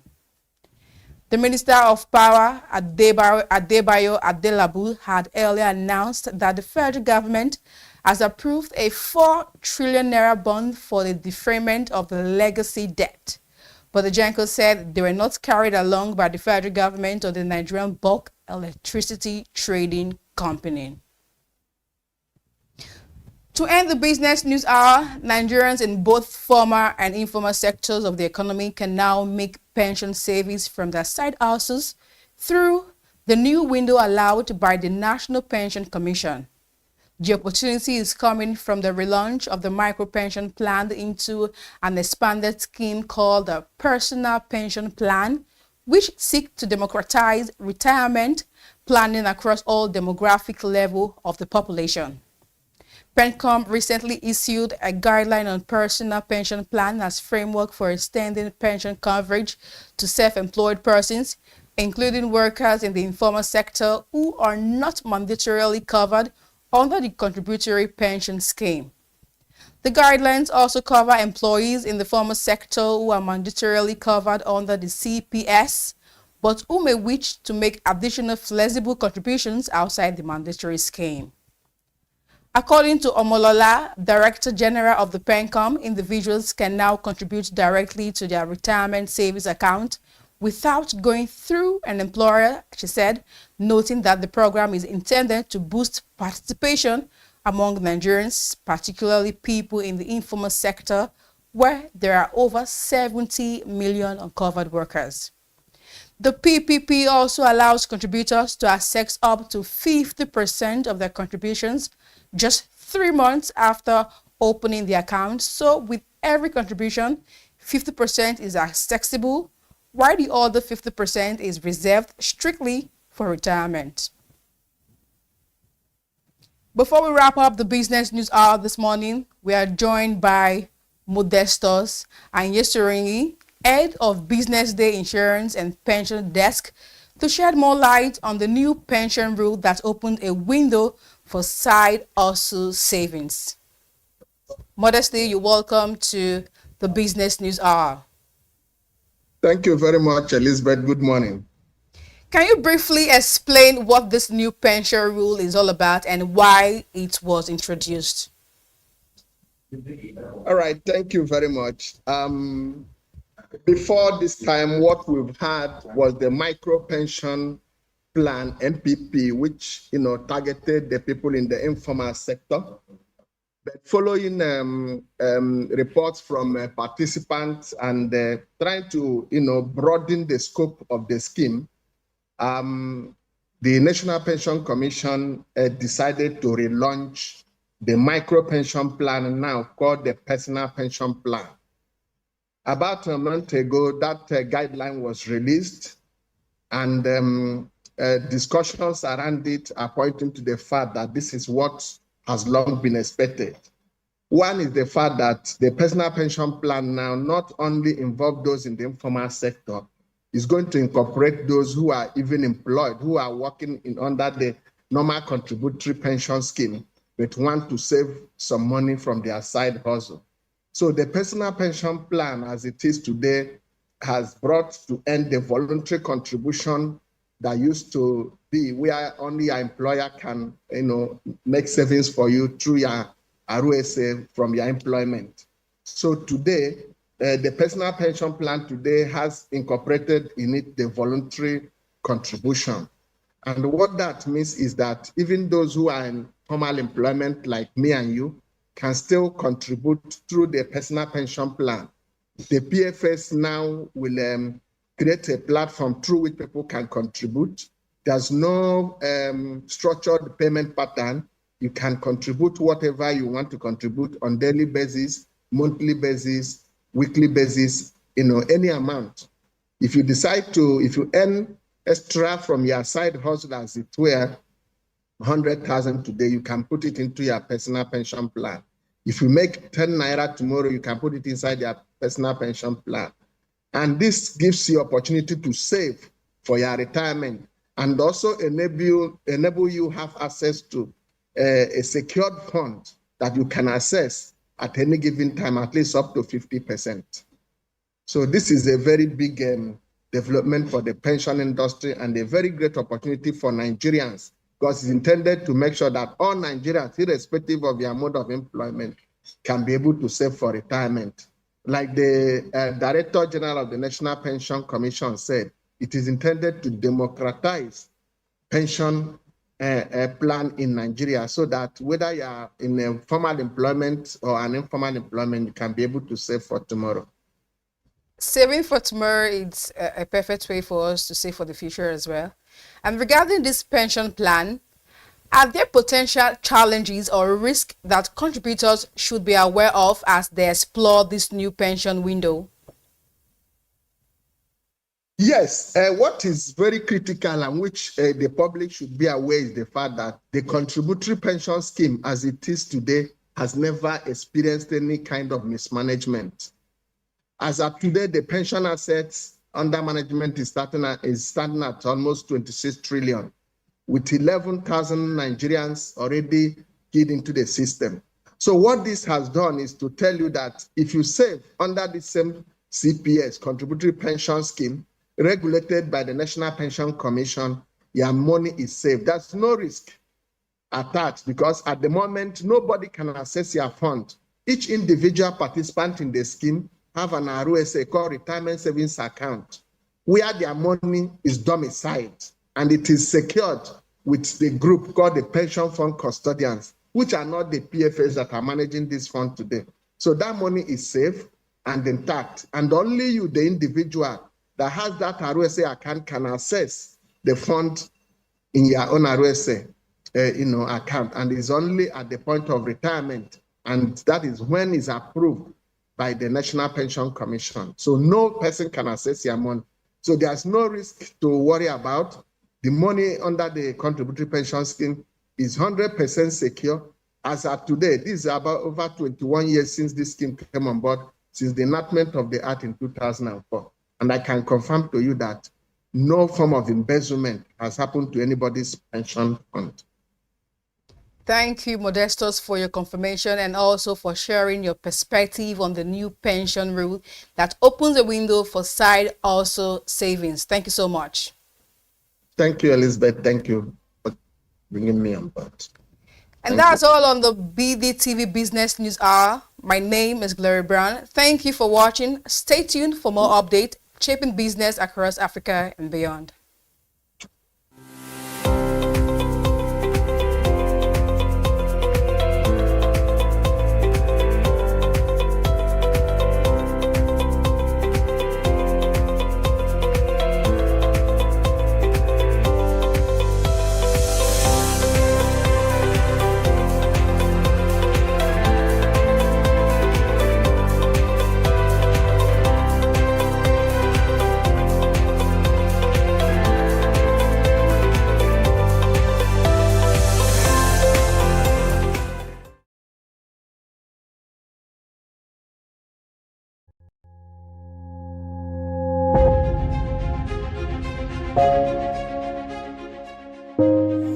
Good morning and welcome to the BDTV Breakfast Show. I am Bethel Ogujabi. My name is Elizabeth Musa. And this is the social listening segment on the BDTV Breakfast Show. We're talking about the Fly Nigeria Act. Can you give us a background into what this is about? We are here today on the streets of Lagos, Nigeria, to gather opinion about a pressing issue. I go look at the cost of petrol.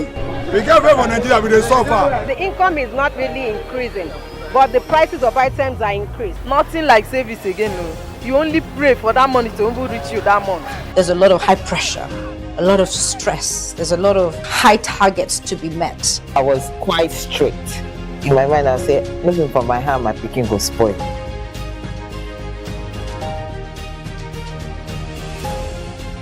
To allow all banks and all the players in the space 15% inflation target achievable in 2025.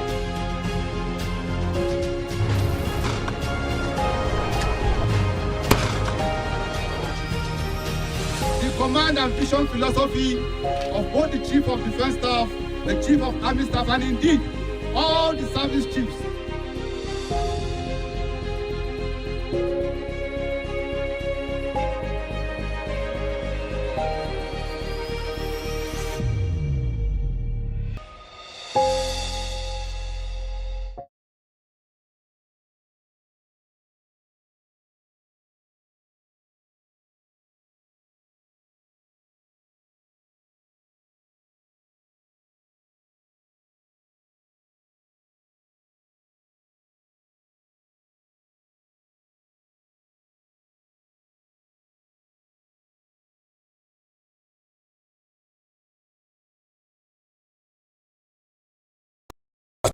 Attention, want to make informed decisions? Join the ranks of the best with Premium Business Day. Access in-depth analysis and expert opinions to stay ahead. Subscribe now at premium.businessday.ng and unlock premium content. Plus, you get 50% off your first subscription. Don't miss out. Make smarter choices and seize new opportunities. Sign up now and elevate your business game. Visit premium.businessday.ng today.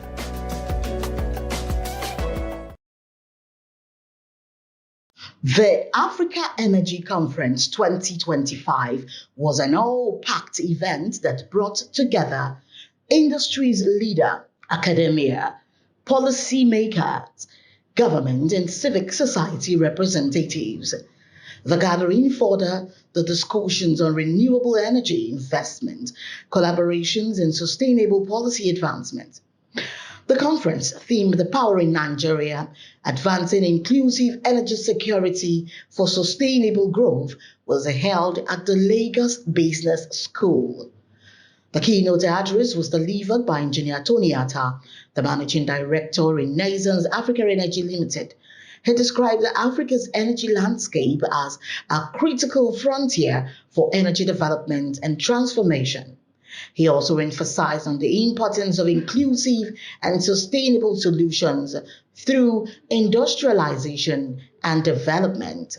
We are driven by a singular, unapologetic mission to catalyze the energy emancipation of Nigeria and Africa, not through charity, not through dependency, but through collaboration, advocacy, and technology, all built on the backbone of a strong, committed, and proudly African-centric vision and workforce. Our vision is bold, audacious, and for me, sometimes quite scary. We seek to be the leading energy giant in Africa, to enable energy security and the industrialization of Nigeria, but most importantly, to operate in a sustainable manner. To deliver this vision, we will be unapologetic in advocating for policies that reflect Nigerian and indeed African realities. We believe that Africa's energy future must be built by Africa, for Africans, and with homegrown solutions. Our engineers, our strategists, our community relations officers, indeed all the Renaissance people are not just employees, they are cultural custodians and catalysts for the change we are looking for. They understand that energy is not just infrastructure, it is identity, and indeed, it is life. The highlights of the event include a panel session, questions and answers, gift presentation, and networking. Some of the attendees shared their thoughts on the topic discussion. This energy conference is also one of those exercises where the global leaders and the Nigerian leaders who have a vision, who are driving this sector, come together, talk about the issues, talk about the gaps, and seek, the support from all the students where they can chip in, they can provide value, and they can improve the economy as a whole. Investment is a big deal.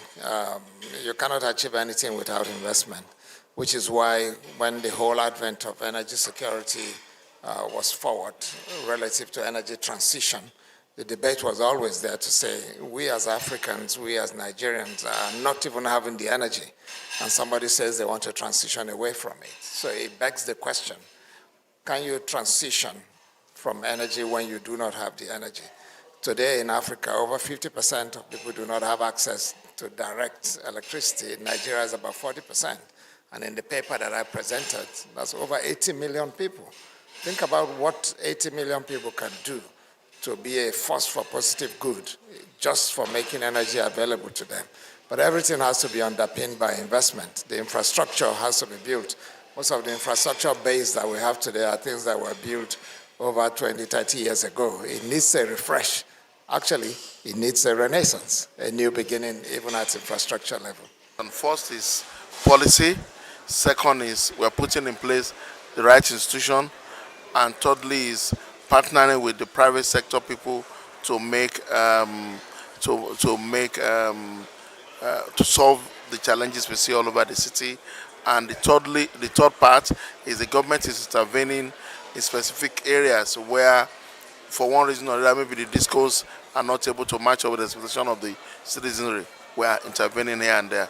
Those are the ways we are working on ensuring that the power situation improves. The biggest risk is issues around tariffs, right? How do you make investors recover their costs? So tariffs have to be cost recovery based, so that if I invest a certain amount of capital, I am clear on my returns. The second element is just around ensuring that there is harmonization of policies and dealing with the currency risk. So most of these equipments to deliver energy access are imported so far in dollars, whereas Nigerians use naira, and you have to pay naira, for the service. When you look at the market, we have different segments. There's the commercial and industrial sector. There's the residential. There is the public sector space, and then I can begin to talk about the different industrial sectors. Lack of adequate power supply affects all sectors. Where renewable energy comes in is very clear. Renewable energy, as the name implies, is a fluctuation amount of energy, so to say. You can't control it. And then there's the dispatchable power, which is what we can control. What we want at the end of the day is a mixture of both. So they're going to complement one another. And with that, what we will achieve is the required sustainability in the real sense of it. In Nigeria, you can deploy solar. And actually, in most parts of the world, considering the fact that battery cost has come down right now, you definitely need battery in the mix. The commercials are also very important right now. The economics are very good. So where you have the fossil fuels who have been dominant in the sector, renewable energy, most especially solar energy in our space and battery, have come into pretty much level up the space and make the cost of energy pretty much somewhat affordable, most especially for business. The conference reaffirmed a shared commitment to inclusive, secured, and sustainable energy solutions for Nigeria and Africa, underscoring collaboration as the cornerstone of the continent's energy future. For Business Day Television, I am Glory Brown.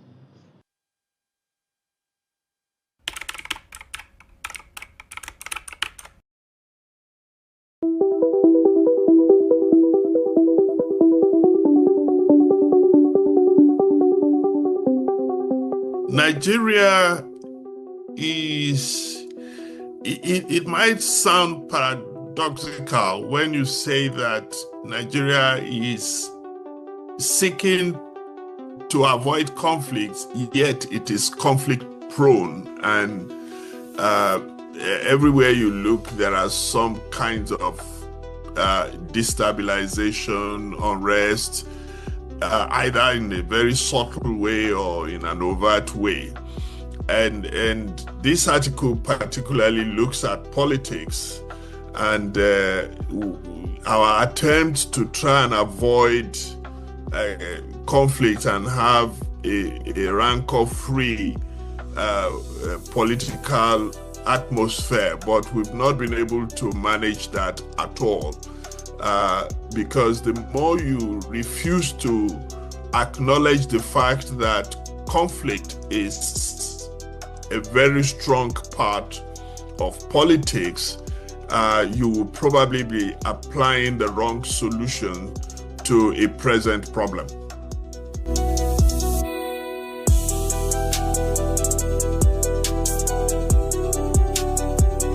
Well, because the problem was never really addressed, we are always looking for easy way out.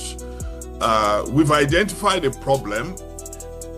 We have not correctly found out what is the root cause of the problem. It's one thing for you to know you have malaria. It's another thing for you to find out what type of malaria you have by investigating, going to do blood tests and going through the whole system to identify, okay, we have a problem. Is it unique to us? If it is not unique to us, how have others managed this problem? So essentially, we haven't looked for, in a very rigorous, deliberate way, why we are where we are, and therefore be able to find solutions. On the other hand, we've been doing cutting and pasting from other lands, solutions that were not designed for our own political systems. I think that is why the problems have persisted. We haven't dug deep enough to get to the root of it.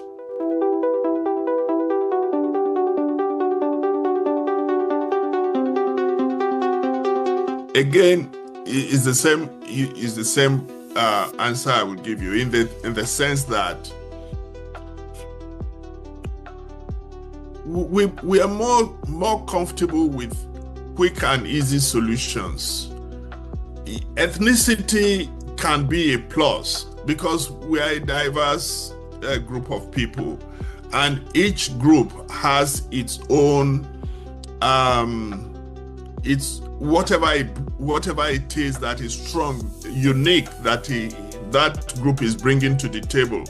Rather than look for those things that we are contributing to the union, our elite leaders are using ethnicity to divide us. The same goes for religion.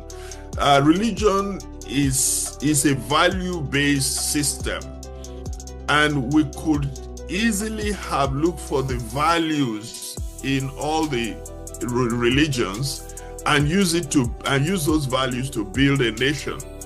But we have not done that. Rather, we have weaponized religion and weaponized ethnicity to fight each other in this ongoing war that never seems to end. I think that is why the problems have persisted.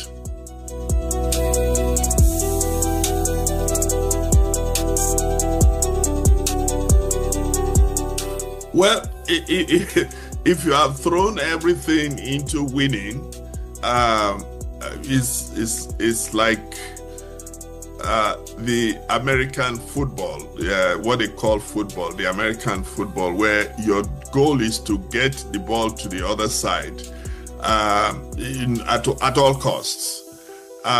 If you do politics that way, getting a win, it becomes difficult to think of any other thing because you have invested so much energy, so much resources, and you have further divided the polity.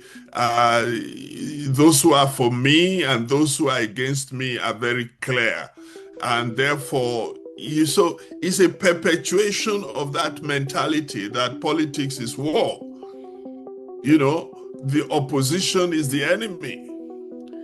And if you are going to remain in power, because you know that the opposition does not wish you well, or you think so, just as you didn't wish the old ruler well, it becomes an unending war.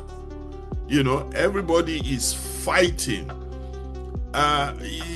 It goes back to the point I made earlier, which is that conflict in politics is a reality, and we have not reconciled ourselves to that. Because when we reconcile ourselves to the fact that conflict is a political reality, then we will find a way to manage conflict, manage opposition, and have a singular focus. And that singular focus is the nation, the nation, the nation, nothing else. How do we get the nation to be better?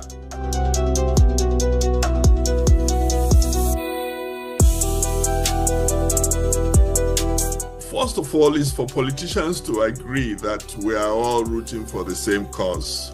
How do we develop our nation?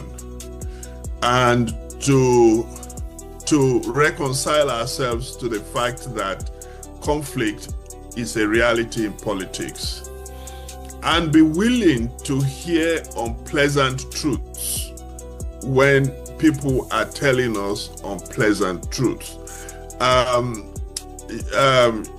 The issue of agonism and is a concept that was developed and pushed by Chantal Mouffe, a French political philosopher.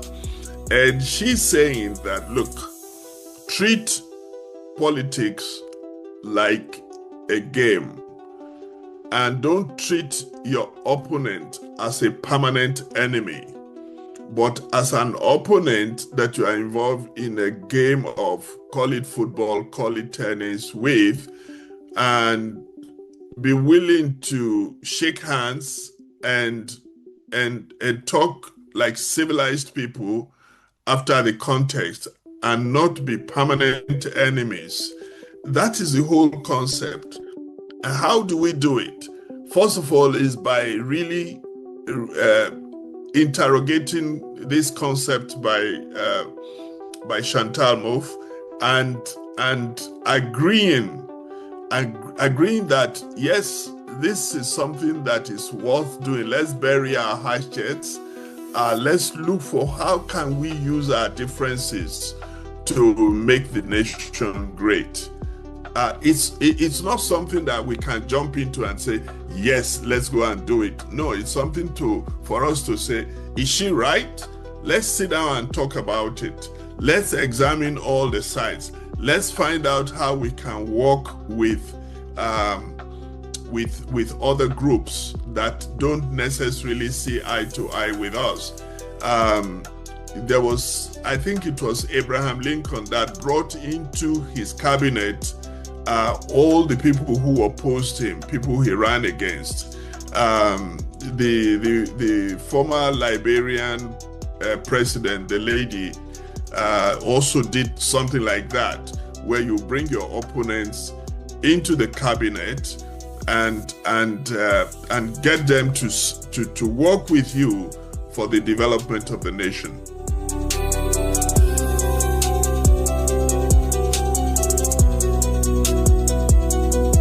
Well, I'm not sure whether June 12th was ever reconciled, other than the fact that in 1998-99, the country said, okay, let's move to the southwest and get a president to compensate the Yorubas. I don't know whether that was deep enough a solution. Maybe it was the beginning of finding solutions and agreeing together and say, let's give it to the Igbos. They've been waiting, they've been outside in the cold for a long time. And let's see how they manage the leadership of the nation. Yes, of course, to your question, nothing seemed to have changed. If we look at the years of the last regime under the President Buhari, how everyone accused him, or nearly everyone accused him, of giving all the important position and doing everything in a particular direction that favored not just his political party, but the part of the country that he came from. The same allegations have been levied against the current president. And we should move away from such politics where we seem to be there to satisfy just the need of the part of the country that we came from. Everybody should be working towards the betterment of the nation called Nigeria.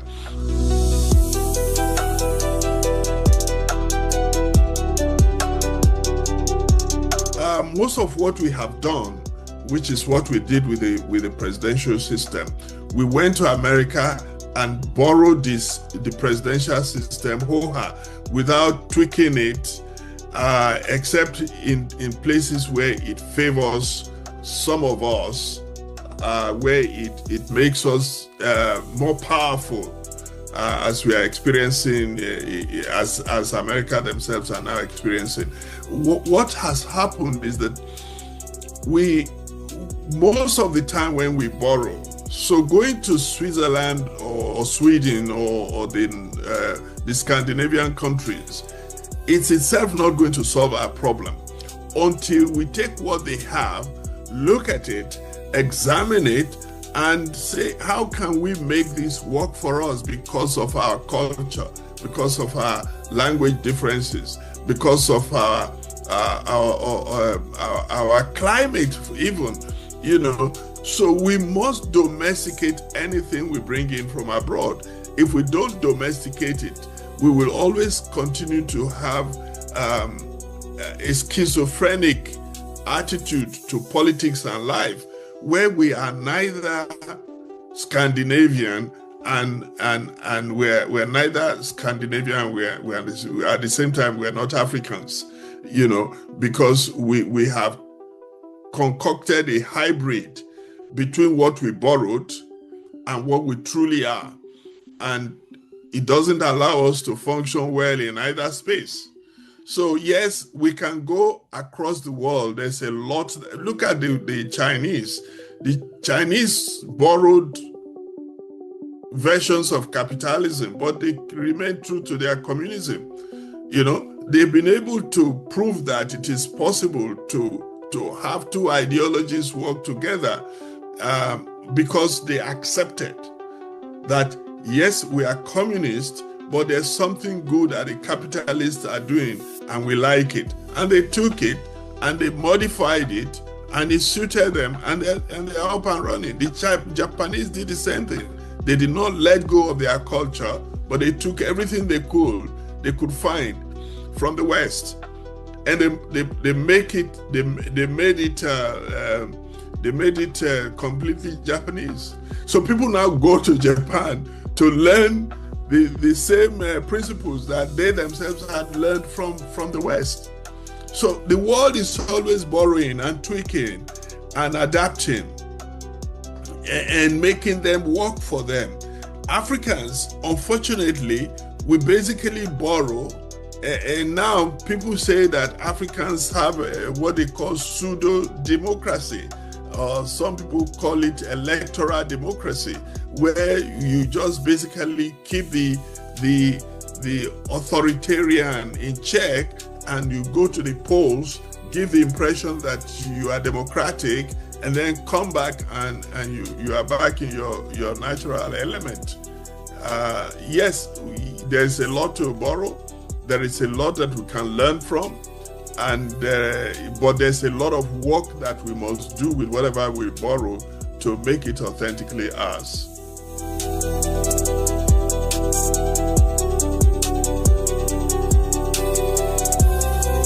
Simple, one word: independence. Independence in mind and action. Independence in mind and action for the media, so the media does not align itself to a particular leader because that leader happens to come from the north or south or east. Independence for the judiciary. Put the book in front of you and say who is wrong, who is right, and make a very dispassionate decision on that. Independence for INEC, I'd say who won.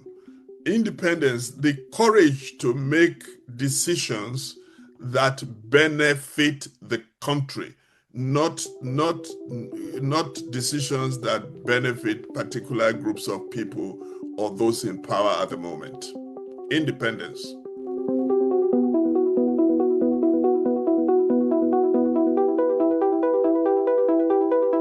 Well, yes, it may look as if we are stuck, but voices, we need more voices, like the Yaba School of Thought and with the slogan of "Who is thinking for Nigeria?"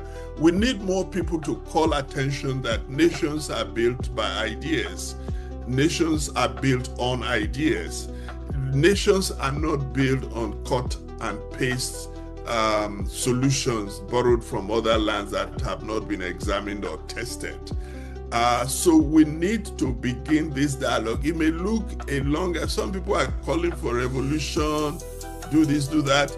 Revolutions don't solve problems. Ideas do. We're still talking about Marxism today or liberal ideas. because those were ideas that some people put on the table, and they were so powerful, not many people have been able to contest them. We can, Africans are very brilliant people, Nigerians particularly, and we can rethink the direction of our nation. We can rethink the direction of our nation. And we have rooms full of past thoughts from conferences, ideas from Vision 2010, and now we're talking about Vision 2050, whatever it's called. We need to now harness all those ideas, past, present, future, and put them together and work out an action plan, and therefore say, yes, this is who we are, this is who we want to be, this is how we are going to go about it. Right now, if I ask you, who is a Nigerian? What is the Nigerian project? What are we about? What are our values? What is the ideology that keeps Nigeria together? What are the sectoral ideology of the various political parties? We have no answer, because we've never sat down to consider such basic, very, very deep, necessary ideas that can help us shape our own identity, shape who we are, and chart a direction for the people that we claim we are. I think that's where to start from. We can't make progress until we have fundamentally examined the question of who we are and how do we go about getting to where we think we are going.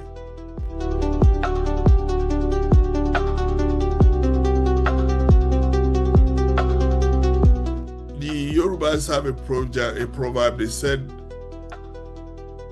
to get to the market, you must have several ways that get in there.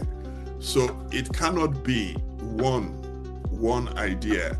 It has to be a combination of ideas. First of all, it starts with a mind shift. A mind shift that politics need not be deadly. A mind shift that conflict in politics is a reality, and we must therefore learn to live with it. A mind shift that the nation is bigger than the sub-nations, and therefore we must put everything we have to make the nation do what nations do for the sub-nations, and make the sub-nations do what the sub-nations do for the success of the grand nation. So it's a combination of ideas, not one idea.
On October 7th, 2025, the Nigerian Investors Showcase was held, jointly organized by the UK's Manufacturing African Programme, UK Aid, and the Private Equity and Venture Capital Association of Nigeria. The event, themed Align Vision with Capital, gathered key players in Nigeria's manufacturing sector's investors, development partners, and industry leaders to explore investment opportunities and foster growth in the industry. Yasmin Osaige, country manager of Manufacturing Africa, opened the event reaffirming their commitment to boosting Nigerians' industrial growth by preparing local manufacturers for investment. The opportunity of what lies ahead and the scale of the potential impact is huge. Africa currently contributes less than 2% of global manufacturing value add. We know that the continent's population is estimated to double by 2050, and we project that we'll require $400 billion worth of new manufacturing investment by 2030. That's why the Manufacturing Africa program remains firmly committed to increasing the number of financial close of the transactions that we've supported and working closely with investors in order to do so. 5 innovative Nigerian manufacturers pitched their businesses, including Sygen Pharmaceutical, which aim to reduce import dependence through local production. Sygen Managing Director Charles Oguwuyi shared their strategy to meet rising demand for locally made medicine and create jobs. A vibrant roundtable followed, led by Kemi Onobanjo of Manufacturing Africa, focusing on improving Nigerians' investment climate. Investors praised the continued support from Manufacturing Africa, UK Aid, and PEFCA in connecting the investment community and boosting competitiveness.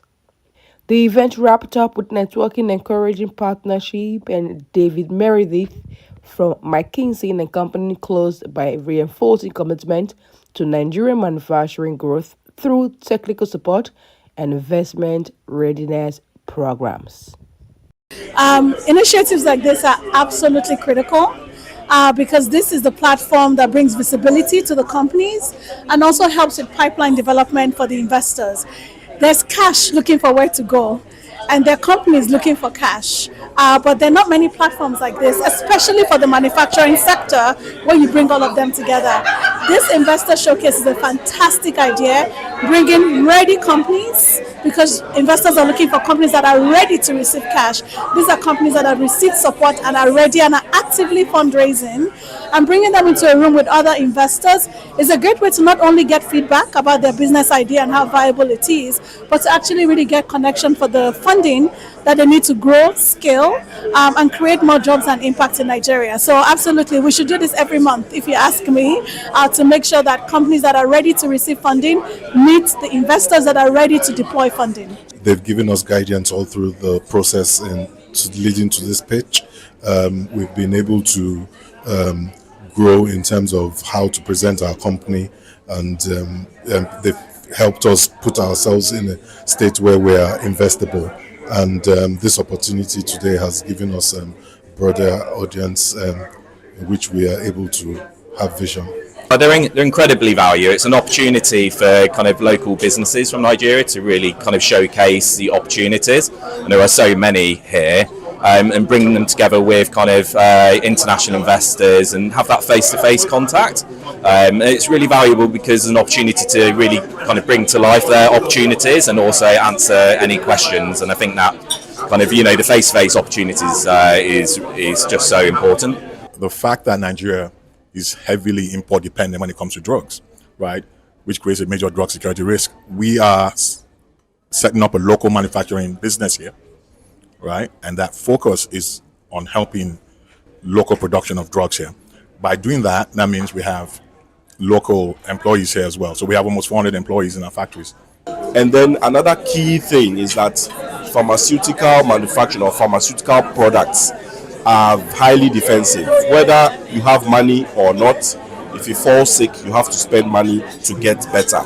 And so the growth potential is really there.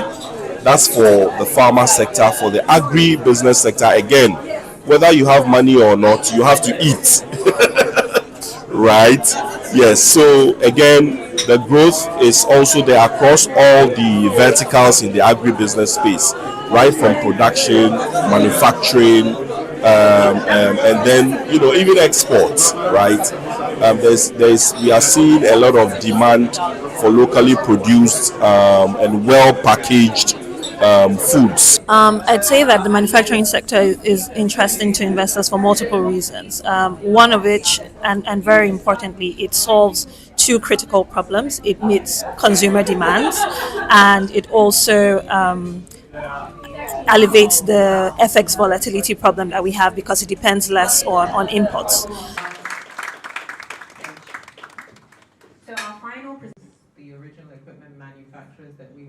On October 7th, 2025, the Nigerian Investors Showcase was held.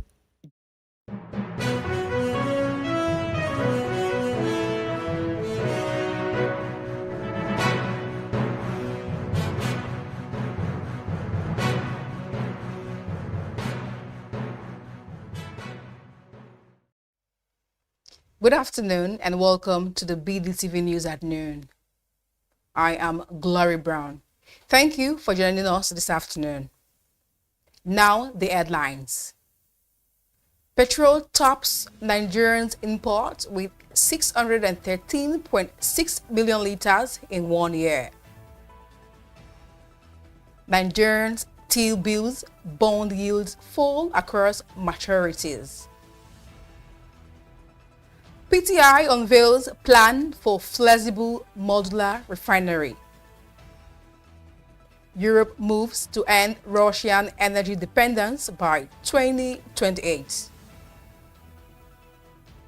Nottingham Forest appoint Sean Dyche as head coach until 2027.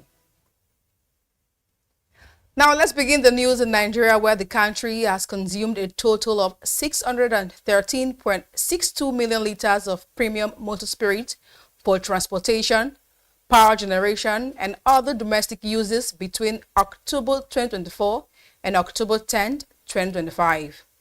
This was revealed in the recent data from the Nigerian Midstream and Downstream Petroleum Regulatory Authority obtained Monday in Abuja.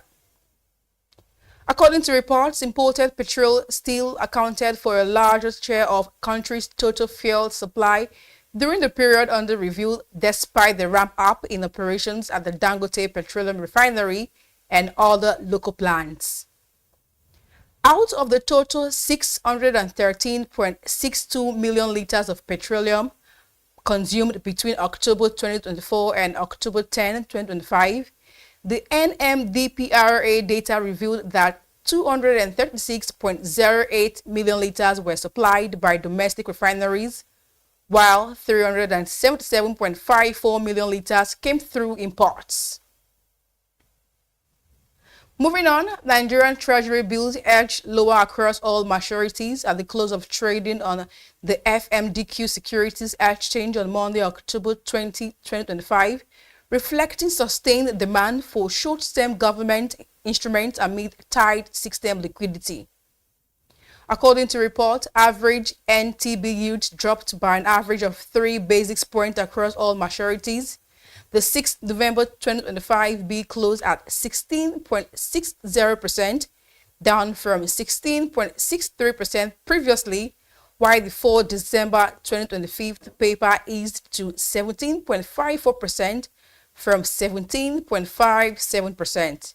Yields on the 5th February 2026 and 9th July 2026 bills also dipped slightly to 16.88% and 17.71% respectively, while the longest tenor bill maturing 8 October 2026 saw yields decline to 17.82% compared to 17.85% at the last close. Analysts, however, attributed the moderation in T-bills yields to renewed investor appetite for risk-free instruments, driven by expectations that the Central Bank of Nigeria may maintain current monetary policy, easing as inflationary pressures slow. Still on, The Petroleum Training Institute has announced plans to unveil a more adaptable modular refinery as part of efforts to deepen local refining capacity, boosting Nigerians' self-reliance in oil and gas technology. The Principal and Chief Executive Officer of PTI, Samuel Onoji, revealed this at the World Press Conference on Monday in Abuja, ahead of the 4th Biennial International Conference on Hydrocarbon Science and Technology. Onoji revealed that the institute is working with industry partners to develop homegrown technologies capable of driving oil exploration, drilling, and refining in Nigeria. Adding that the modular refinery project reportedly formed part of PTI's broader drive to bridge technological gaps and position Africa to sustainability, manage its abundant hydrocarbon resources amid the global energy transition. Also, President Bola Tinubu Ahmed has revealed that the Economic and Financial Crimes Commission has recovered 500 billion naira and secured over 7,000 convictions under his administration, commending the leadership of Chairman Ola Olukoyede for his achievement. The commendation came during Tinubu's keynote address at the 7th EFCC NGI Capacity Building Workshop for Justices and Judges held on Monday, October 20th, 2025 at the National Judicial Institute, Abuja. Tinubu, represented by Vice President Kashim Shettima, highlighted the administration's focus on public accountability and institutional independence for anti-corruption agencies. The president stressed the pivotal role of the judiciary in the anti-corruption fight, urging judges and justice to uphold justice and accountability. To end the local news, Coca-Cola Hellenic Bottling Company has announced plans to acquire a 75% majority stake in Coca-Cola Beverages Africa for $2.6 billion in the move that will create the second largest Coca-Cola bottling partner globally by volume. This acquisition, which is expected to be finalized by the end of 2026, will significantly expand Coca-Cola HBC's presence across the continent, positioning the company as a dominant player in Africa's fast-growing beverage market. Under the time of the deal, Coca-Cola HBC, headquartered in Nigeria and operating extensively across Egypt and other parts of Africa, will gain control of operations in 14 additional African markets, including South Africa, Kenya, Ethiopia, and Tanzania.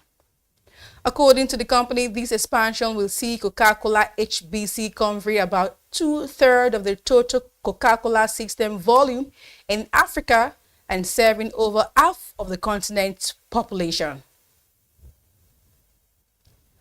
We're going on a quick break now. Do stay with us. The news at noon will be back in a moment.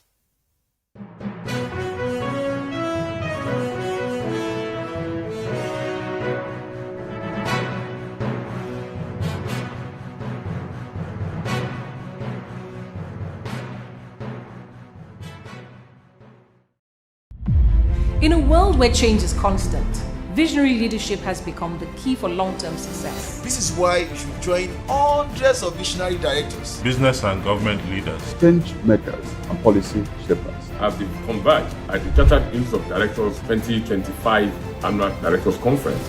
The theme for this year is Leading Through Change, Building Sustainable and Inclusive Enterprises. It will hold at the Abuja Continental Hotel on the 22nd and 23rd of October 2025. From 10 a.m. daily. We have prepared a rich lineup of keynote speeches and dynamic panel sessions delivered by industry leaders and anchored by seasoned moderators. You do not want to miss out on the great networking and learning opportunities this conference offers. To reserve your seats, visit www.ciodnigeria.org. We look forward to seeing you there.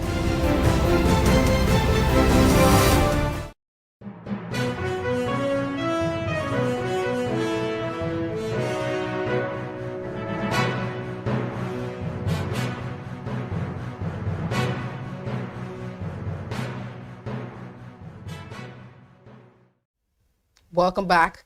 It's still the business, it's still the news at noon. Now on the foreign scene, European Union states have agreed to ban Russian oil and gas imports by 2028, taking a decisive step to sever one of the continent's last and major economic link with Moscow. The move, hailed by Brazil as the milestone for Europe's energy independence, is reportedly designed to cut off a key source of revenue that the bloc believes has helped fund Russia's war in Ukraine. EU energy ministers at the meeting in Luxembourg on Monday backed the plan, which will phase out Russian gas contracts from January 2026, fully prohibiting import of both pipeline oil and liquefied natural gas by the start of 2028. This plan, however, marks the bloc's ambitious energy reform since the invasion of Ukraine in 2022, when Europe began weaning itself off Russian fossil fuels amid global price shocks and political pressures from allies, including the United States. Lars Agard, Denmark's energy minister, whose country currently holds the EU's rotating presidency, said the agreement was crucial for European security. Also, Google and the World Bank Group has partnered to accelerate digital transformation across emerging markets, using artificial intelligence to strengthen access to essential services. According to reports, this initiative will allow citizens to interact with digital services in over 40 languages, including through low-end mobile devices by integrating Google Cloud Gemini AI models with the World Bank Group's development expertise. The initiative represents a major step forward, building a digital commons that empowers government, businesses, and citizens to collaborate, innovate, and deliver services efficiently in the AI era. The partners says the initiative aims to deploy open network stacks, which is a digital framework that functions as shared public infrastructure to help governments build interoperable service for critical sectors. And now to sport. Nottingham Forest have confirmed the appointment of Sean Dyche as the club's new head coach, with a contract running until the summer of 2027. The club revealed that his appointment followed a thorough recruitment process led by Global Head of Football Edu Gaspar and Global Technical Director George Siranius. The former Forest youth player joins the club on a contract running until the summer of 2027 and will take charge of his first match on Thursday night as the Reds take on FC Porto in the European League. Dyche will be joined by his experienced coaching team of Ian Wuhan and Steve Stone, who are both former Nottingham Forest players who together made more 400 appearances for the Reds during the 1990s. To end the news, the president of the Union Arab Football Federation, Prince Abdulaziz bin, has congratulated Morocco for winning the 2025 FIFA Under-20 World Cup, describing it as an historic milestone for Arab football. Morocco made history by defeating Argentina 2-0 in the final held of the Julio Martinez Pradonos National Stadium in Santiago, Chile, early Monday morning, becoming the first Arab nation to win the Under-20 World Cup trophy. Rising star Yassiri Zubiri was the hero of the North African side, scoring both goals in the first half in the 12th and 29th minutes to seal a commanding victory and silence the Argentine fans. The president congratulated the Kingdom of Morocco for winning the Under-20 World Cup, describing it as a historic achievement for Arab football, which show a strong presence in major international events. And this is where we wrap it up this afternoon on the Business Day TV News at noon. I am Glory Brown. Stay tuned for more updates.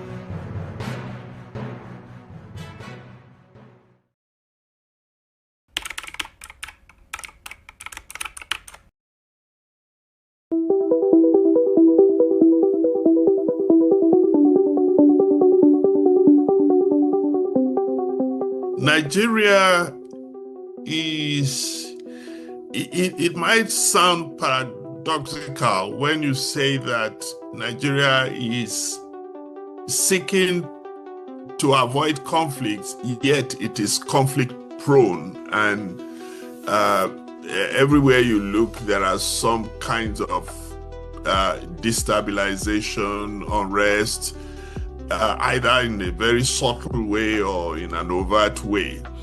And this article particularly looks at politics and our attempts to try and avoid conflict and have a rancor-free political atmosphere, but we've not been able to manage that at all, because the more you refuse to acknowledge the fact that conflict is a very strong part of politics, you will probably be applying the wrong solution to a present problem.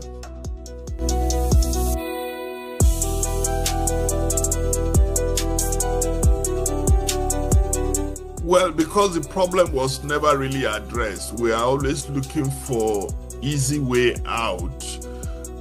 We've identified a problem.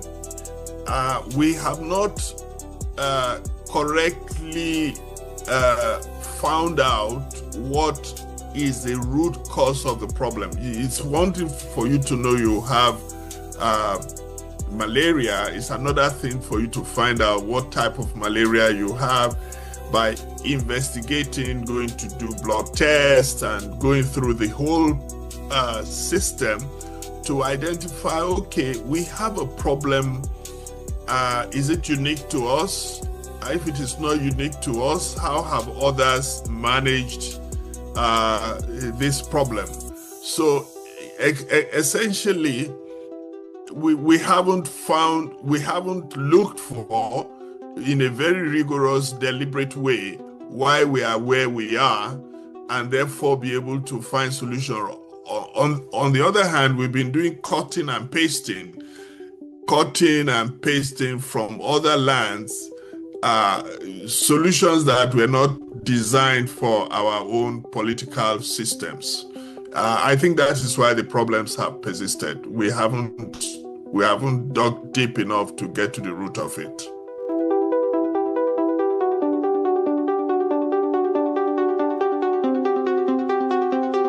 Again, is the same answer I would give you in the sense that we are more comfortable with quick and easy solutions. Ethnicity can be a plus because we are a diverse group of people, and each group has its own whatever it is that is strong, unique, that group is bringing to the table. Rather than look for those things that we are contributing to the union, our elite leaders are using ethnicity to divide us. The same goes for religion. Religion is a value-based system, and we could easily have looked for the values in all the religions and use those values to build a nation. But we have not done that. Rather, we have weaponized religion and weaponized ethnicity to fight each other in this ongoing war that never seems to end. I think that is why the problems have persisted.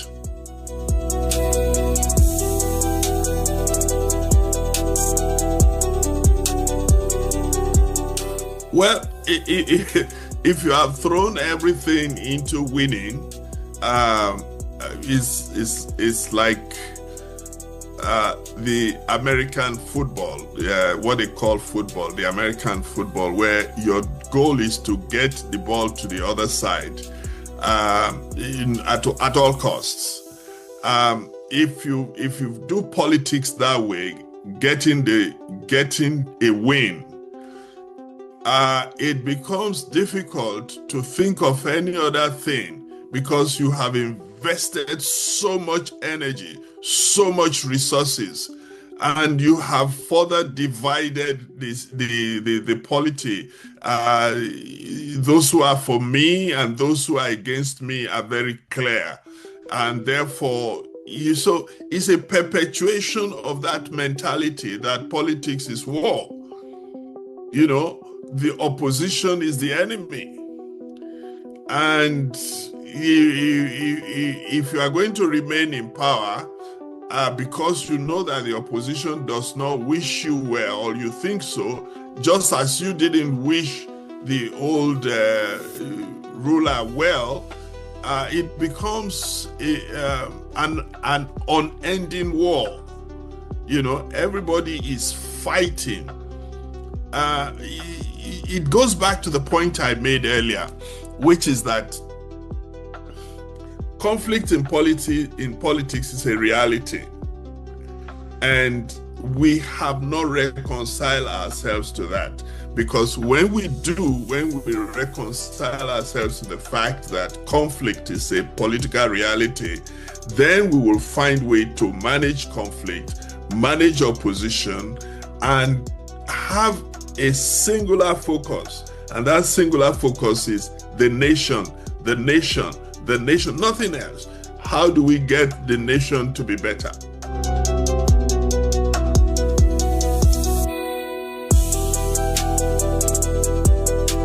First of all, is for politicians to agree that we are all rooting for the same cause. How do we develop our nation? And to reconcile ourselves to the fact that conflict is a reality in politics, and be willing to hear unpleasant truths when people are telling us unpleasant truths. The issue of agonism and is a concept that was developed and pushed by Chantal, both a French political philosopher. And she's saying that, look, treat politics like a game, and don't treat your opponent as a permanent enemy, but as an opponent that you are involved in a game of, call it football, call it tennis, with, and be willing to shake hands and talk like civilized people after the context, and not be permanent enemies. That is the whole concept. And how do we do it? First of all, is by really interrogating this concept by Chantal Mouffe and agreeing that yes, this is something that is worth doing. Let's bury our hatchets. Let's look for how can we use our differences to make the nation great.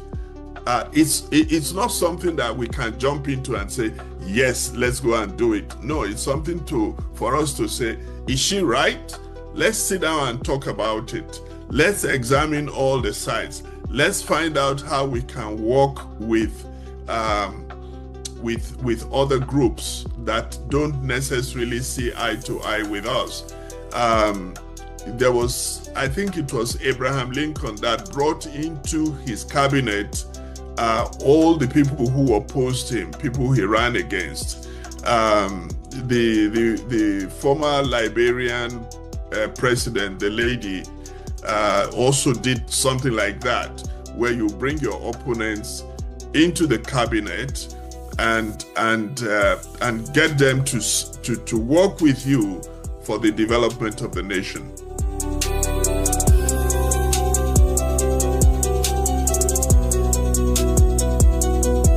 Well, I'm not sure whether June 12th was ever reconciled, other than the fact that in 1998-99, the country said, okay, let's move to the southwest.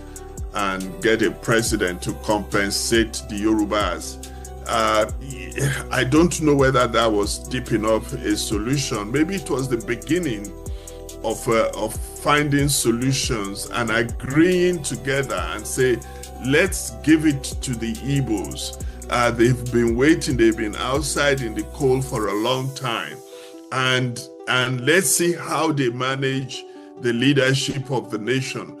Yes, of course, to your question, nothing seemed to have changed. If we look at the years of the last regime under the President Buhari, how everyone accused him, or nearly everyone accused him of giving all the important position and doing everything in a particular direction that favored not just his political party, but the part of the country that he came from. The same allegations have been levied against the current president. And we should move away from such politics where we seem to be there to satisfy just the need of the part of the country that we came from. Everybody should be working towards the betterment of the nation called Nigeria.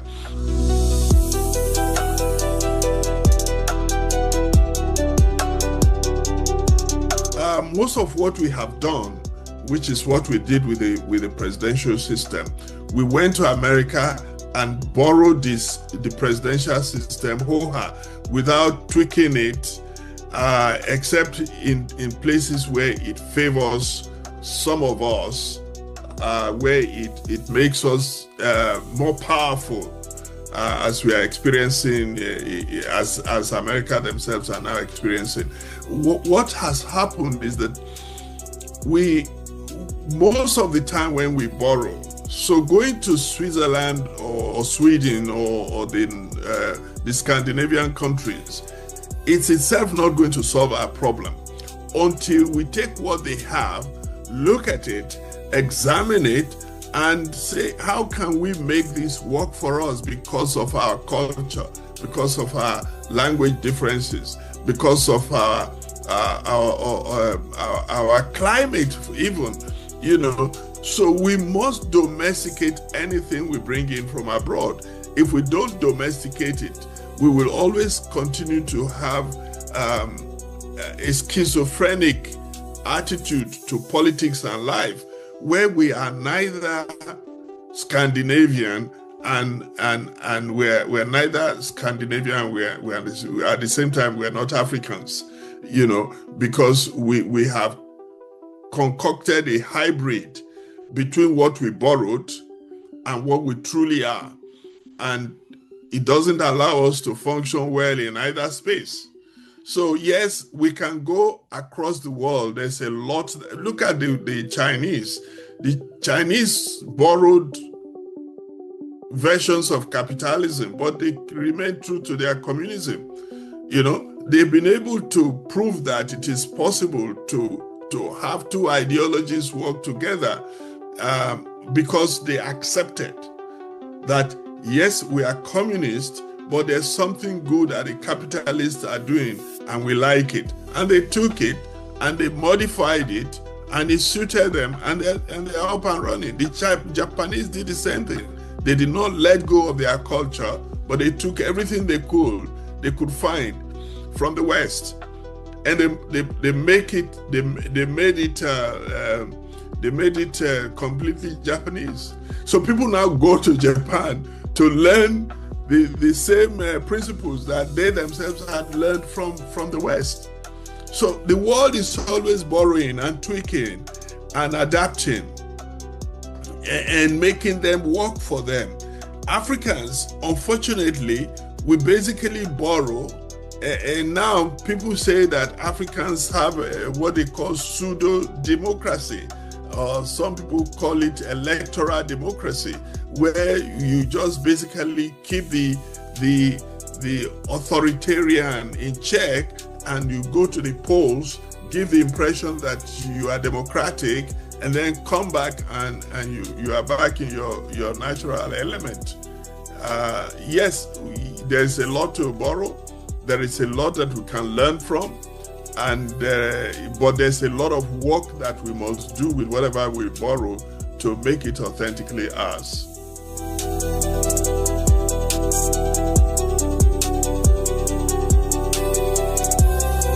Simple, one word: independence. Independence in mind and action. Independence in mind and action for the media, so the media does not align itself to a particular leader because that leader happens to come from the north or south or east. Independence for the judiciary. Put the book in front of you and say who is wrong, who is right, and make a very dispassionate decision on that. Independence for INEC, I'd say who won? Independence, the courage to make decisions that benefit the country, not decisions that benefit particular groups of people or those in power at the moment. Independence.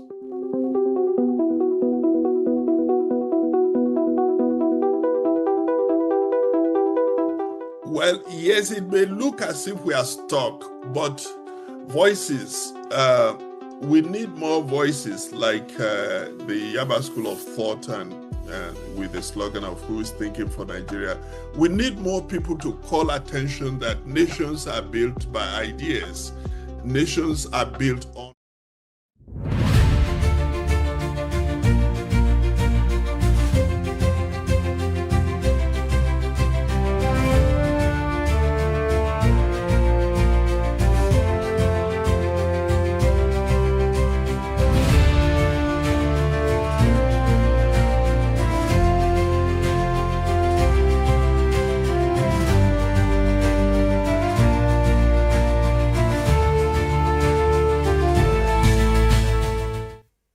Good afternoon and welcome back. This is bdtv and this is Industry Focus, where we give you updates on various industries, both home and abroad, and how it affects business across the globe, and of course also locally. And of course then identifying the pros and cons of different areas, and more importantly the industries and economy of countries. But let us look at Nigeria, where we are reaching you from. Lagos City. The GDP of Nigeria, yes, Industry Focus, throws its lens on that and the lives of Nigerians across the globe. Welcome to Industry Focus. So here we give you 4 major segments, and it will run this way. 1, we'll give you quote of the day on public relations, which is the topic we're focusing on today. And secondly, our captain's opinion, where our guest, Mr. Tomiwa Talabi, is right here with us in the studio. I'll be talking the PR industry, pros and cons of the public relations sector and how it affects industries in Nigeria. This will come your way as the second segment. And if you stay with us even further, we'll talk about deal or no deal. The 10 golden principles of public relations. You want to find out? Then stay with us right here. You will see. Then after that, retrospect will come your way. We'll look at Lagos PR sector since 1960. So stay with us. This is bdtv. I am Onyeka Valentine. We'll be right back. Don't go away.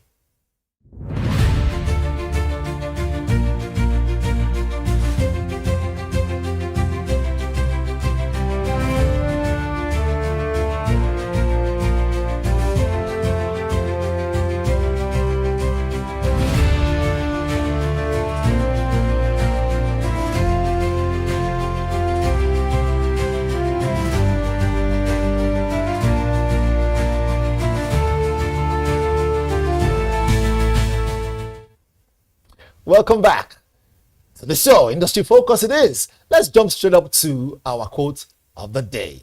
And we're looking at PR, like I did say. So it goes this way. It says, everything you do or say is public relations. I take it again. It says, everything you do or say is public relations. Now, that quote, obviously, by an unknown person, but even at that, it gives you a clear vision of what it is. That every time you open your mouth to speak or whatever you do, remember, it is selling you or you are selling someone. And because we are Business Day Television, BDTV, we look at the business angle of everything. And this show, Industry Focus right here, does that. All right. Now you have your quote, write it down and let that power your day. For all you young PR agents, our young PR entrepreneurs out there, the world is yours. Go conquer. Second segment right away, we have our guest in the building, so you don't make a mistake, right? He's someone who understands what it is to do when it comes to, rather what to do when it comes to brand, when it comes to a PR, and how to use it to make your business great. I'll read up his profile for you to see. Tomiwa Talabi is the founder of and CEO of Lagos Life, right? For the past 11 years, Tomiwa has been using social media as a tool to engage with diverse set of people on topics that matter to them, which has helped him develop an audience and, of course, pleasurable influence on the online space. He has utilized his experience to help foster the activities of brands online, which includes an excellent public relations strategy. Yes, most definitely. His social media influence has also made partnership in many ways with leading brands, all coming right up to his table. Tomiwa is also a brand strategist. He is, like someone who understands how to put these things in place to enable you get what you want by rolling out campaigns in different years. Ladies and gentlemen, now you have an idea who my guest is. He's a young fellow, but even though he's young, he has gone places. You can see his picture right there on TV, chilling with the governor of Lagos State. Help me welcome my guest, Mr. Tomiwa Talabi. I keep saying Mr. Am I right? Or should I call you something else? Tomiwa is fine. Tomiwa is fine. I mean, Tomiwa, it's good to have you in the studio. I mean, we've been in contact for years, way back my initial platform till now I'm here on BDTV. We see all the great stuff you've been doing. Now we cannot miss it for the world because, like they say, when great things are about to happen, great ideas are born, and you've always had that in line. But welcome to Industry Focus, which is very important. People say that PR industry is a make-believe. I'm beginning to wonder, how does it add value to the industries of different places? But let's start by asking you, what do you understand by PR and how has it really helped you to influence your business and, of course, affect your clients? So I would like to define PR as how you feel or how you see a particular brand or a particular product, like perception. That's how I like to see PR. I would like to define PR to a 12-year-old. Yeah, and to be honest, PR has gone from where it used to be to like greater heights now. Because back in those days, I mean, newspapers, town criers, and whatnot. But now, everybody is the potential broadcaster. Right. Everybody is. Anyone who has a smartphone can get on social media. Exactly. But the idea of having the right prompts, knowing what to say, the right write-up makes a whole lot of difference. Definitely. From those who are just passive and those who are actually professionals. Sure. But you're a professional as a brand strategist. But before I jump out of PR, right? I mean, you're a brand strategist, right? Yeah. Why brand strategy? So, I mean, I've been in the space for quite a while. I've worked as an influencer for brands. I've also worked with brands in terms of 9 to 5. Like I've done like office jobs. I've done like all those kind of things. I've also worked as an influencer for those brands. So I kind of like understand brands enough to say, okay, I think this is what works for you and this does not work for you, basically. Now you said what works for who or who works for what. I'll probably have to throw myself and say, oh yeah, what works for me now? Come and be my brand strategist. It depends on how you want to be perceived. Right. It really depends on how you want to be perceived. Like, so personal brand is actually very, very important as well. Like, do you want to be seen as what exactly? How do you want to be perceived? I mean, for example, now you can pass for a great public speaker because of your years of experience in media and broadcasting. So I mean, So it depends on how you just want to be branded, how you want to be perceived online, basically. Okay, you guys have heard him. More is coming your way. Let's jump into this one very quickly. This one here says, and these are our listeners and our viewers who really want to, kind of pick your brain a little bit. They say, so let's start with the pros and cons, and beyond just media, how does strategic PR actively create tangible business, right? And creates that value for companies? Yeah, I mean, so when it comes to this, trust is actually very important. So you build trust that then converts into like sales, especially when it comes to luxury, for example. Right. If I need to put out something that is luxury, right? I need to trust you as a person. I need to trust the influencer that's putting it out there. I can't tell me to come and buy something worth 1 billion now, and I just carry 1 billion. I'm gonna put, like, trust is very important. So for me as an influencer, I've built a community over the years. I've worked with a lot of brands, so you can easily trust my judgment based on past experience. I mean, to a certain extent. So trust is actually very important when it comes to that. So you have to build trust, and also it also like creates room for investment opportunities, basically. So I would like to use Ojude, for example, like in Ogun State. One video just went viral like 3 years ago, and he became something else. It became a thing. So that alone is just PR. So it now became a festival that people will always want to attend, just based off one video that he just probably just posted. Then the year after, someone went viral just because of how it was on the horse and everything. So that is also PR. I don't think it was paid for at the time. So right now you see lots of brands, because I was there this last one, like you see a lot of brands coming in to partner with Ojude as a festival. So now it gives room for that also.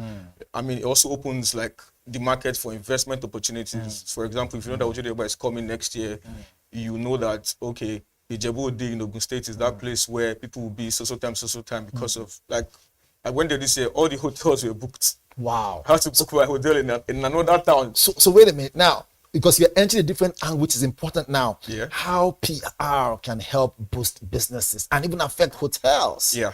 So these are the industries we're talking about here. Exactly. So you can't underestimate the power of PR.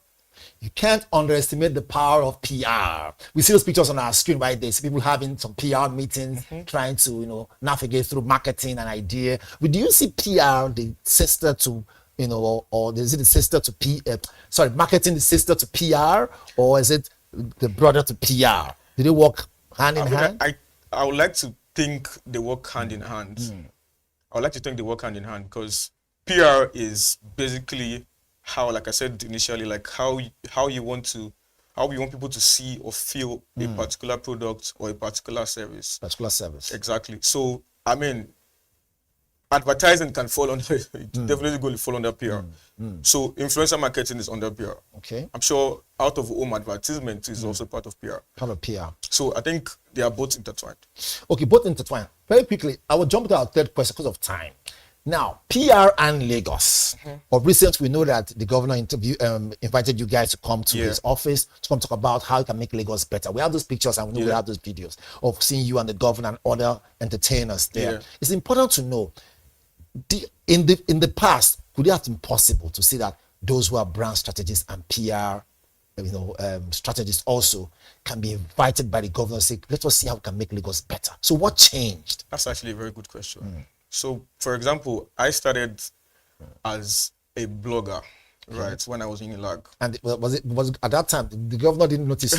No. So how did you notice it? What changed? So I'm just trying to give you like a quick backstory of how my story started. Like, I didn't grow up in Lagos. I came to school in Lagos. That was way back 2012. So I had issues with getting useful information as regards to what was really happening in school at the time, like when is post-exam form going to come out, those kind of things. So it was a very big and challenging problem at the time. So when I eventually got admitted, I didn't want people coming from, because I grew up in Ikenne, I grew up in a town called Ikenne in Ogun State. So getting those information back then was quite hard. So when I go into school, I created a blog just so that people don't have to, have the same challenge I was facing getting information. So with that, over the years, people started knowing the face behind the brand. That, oh, this guy, okay. So it became a big deal. So I started building my own personal and brand. the brand Lagos Life. Then Lagos Life now eventually came. Okay. Right, because I mean I was already going towards the end of my stay in lag and everything. So I decided to challenge myself more than just in lag. I created Lagos Life, and I mean now it's a big deal to what social media can do. Like I said, everybody's a potential broadcaster. So now the government can invite you because they've seen how you are portraying Lagos on the media space. When I started Lagos Life in 2016, I mean that same year I got DMs from people outside Nigeria. Oh wow, I'm seeing Lagos in a different light. How about we come and you take us on a tour around Lagos? I didn't start it for the sake of that. I just started it based on, like I said, I didn't grow up here. I just loved Lagos as a state. And it blew up exponentially. And it became a thing. Coming from Ogun State to Lagos. Exactly. And now, Dirty December is already a thing in Nigeria. I think that's another industry entirely. People want to come to Lagos. We'll talk about our maybe in our second bit, but go ahead. People want to come to Lagos in December. And the reason why they want to come to Lagos in December is also because of how Lagos has been portrayed. They see things that, oh wow, so Lagos can be this interesting. Oh wow, I'm coming in December, I'm coming next December. And that's also as a result of PR. So just for jump to the next one. When you guys went to government house, I know I saw Efe there. Yeah. I also saw Darinle there. Yeah. I think we have that picture also. Yeah. I also saw you. I saw like 6 other people. I saw Olu Super Girl there. The conversation, exactly, the conversation you guys had there. That's the picture right there, right? You, the governor, and every other person. That's it, right? Thank you so much, our technical guys. You can see the picture. You can see you on the far right there. So I see you guys really having fun. Yeah. So is this now a great possibility that PR and brand industry can take any young person far? Yes, it can. It can. So, I mean, we see you got an award there. Yeah, that was a long time ago. That was like 25. Just being a brand strategist. Just being a brand strategist. So so they hosted like. That's your handshake, buddy. Thank you very much. All right. So yeah, I feel like back in those days, you can't come and tell your dad that I want to be an influencer or I'm an influencer. And what's that? When you can be a medical doctor. It didn't make any sense. You could be a lawyer or something. What is influencer? But right now, we see young children like 8 years old reviewing toys on YouTube and they're making millions of dollars from that. So I feel like it's becoming a thing every single year. It's becoming a thing every single year. Yeah. We've got our guest, Tomiwa Talabi, in the building. He's a brand strategist. He's also a PR expert and giving us all the, pulling us through the navigations regarding how best we can use that which you have to add more value to the industries of Nigeria. And we're talking the pros and cons of the PR industry and how it affects every other thing as we know it. Can the economy become even better? We'll take a quick break. When we come back, we do have our next segment here that says deal or no deal. So stay with us. This is Industry Focus right here on BDTV. Don't go away.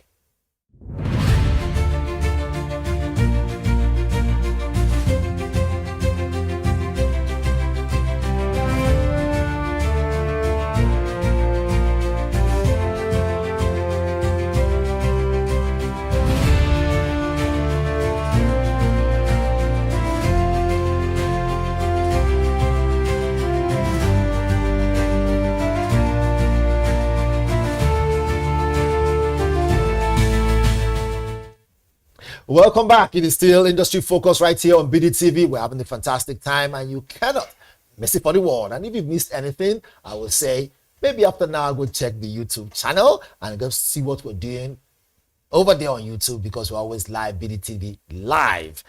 So it is our next segment, Deal or No Deal. We've got 10 golden principles on public relations. Not my words. Our viewers sent it to us saying this is what they think. But we want to know. I mean, we're on the fence here, but we narrow our eyes on industries around the world and how each industry affects the other one. And today we're talking the pros and cons of public relations and how it affects other industries. And in case you don't know, I still have with me, joining the studio, live in person, Tomiwa Talabi. He's still here with me. Tomiwa, we have 10 golden principles or public relations.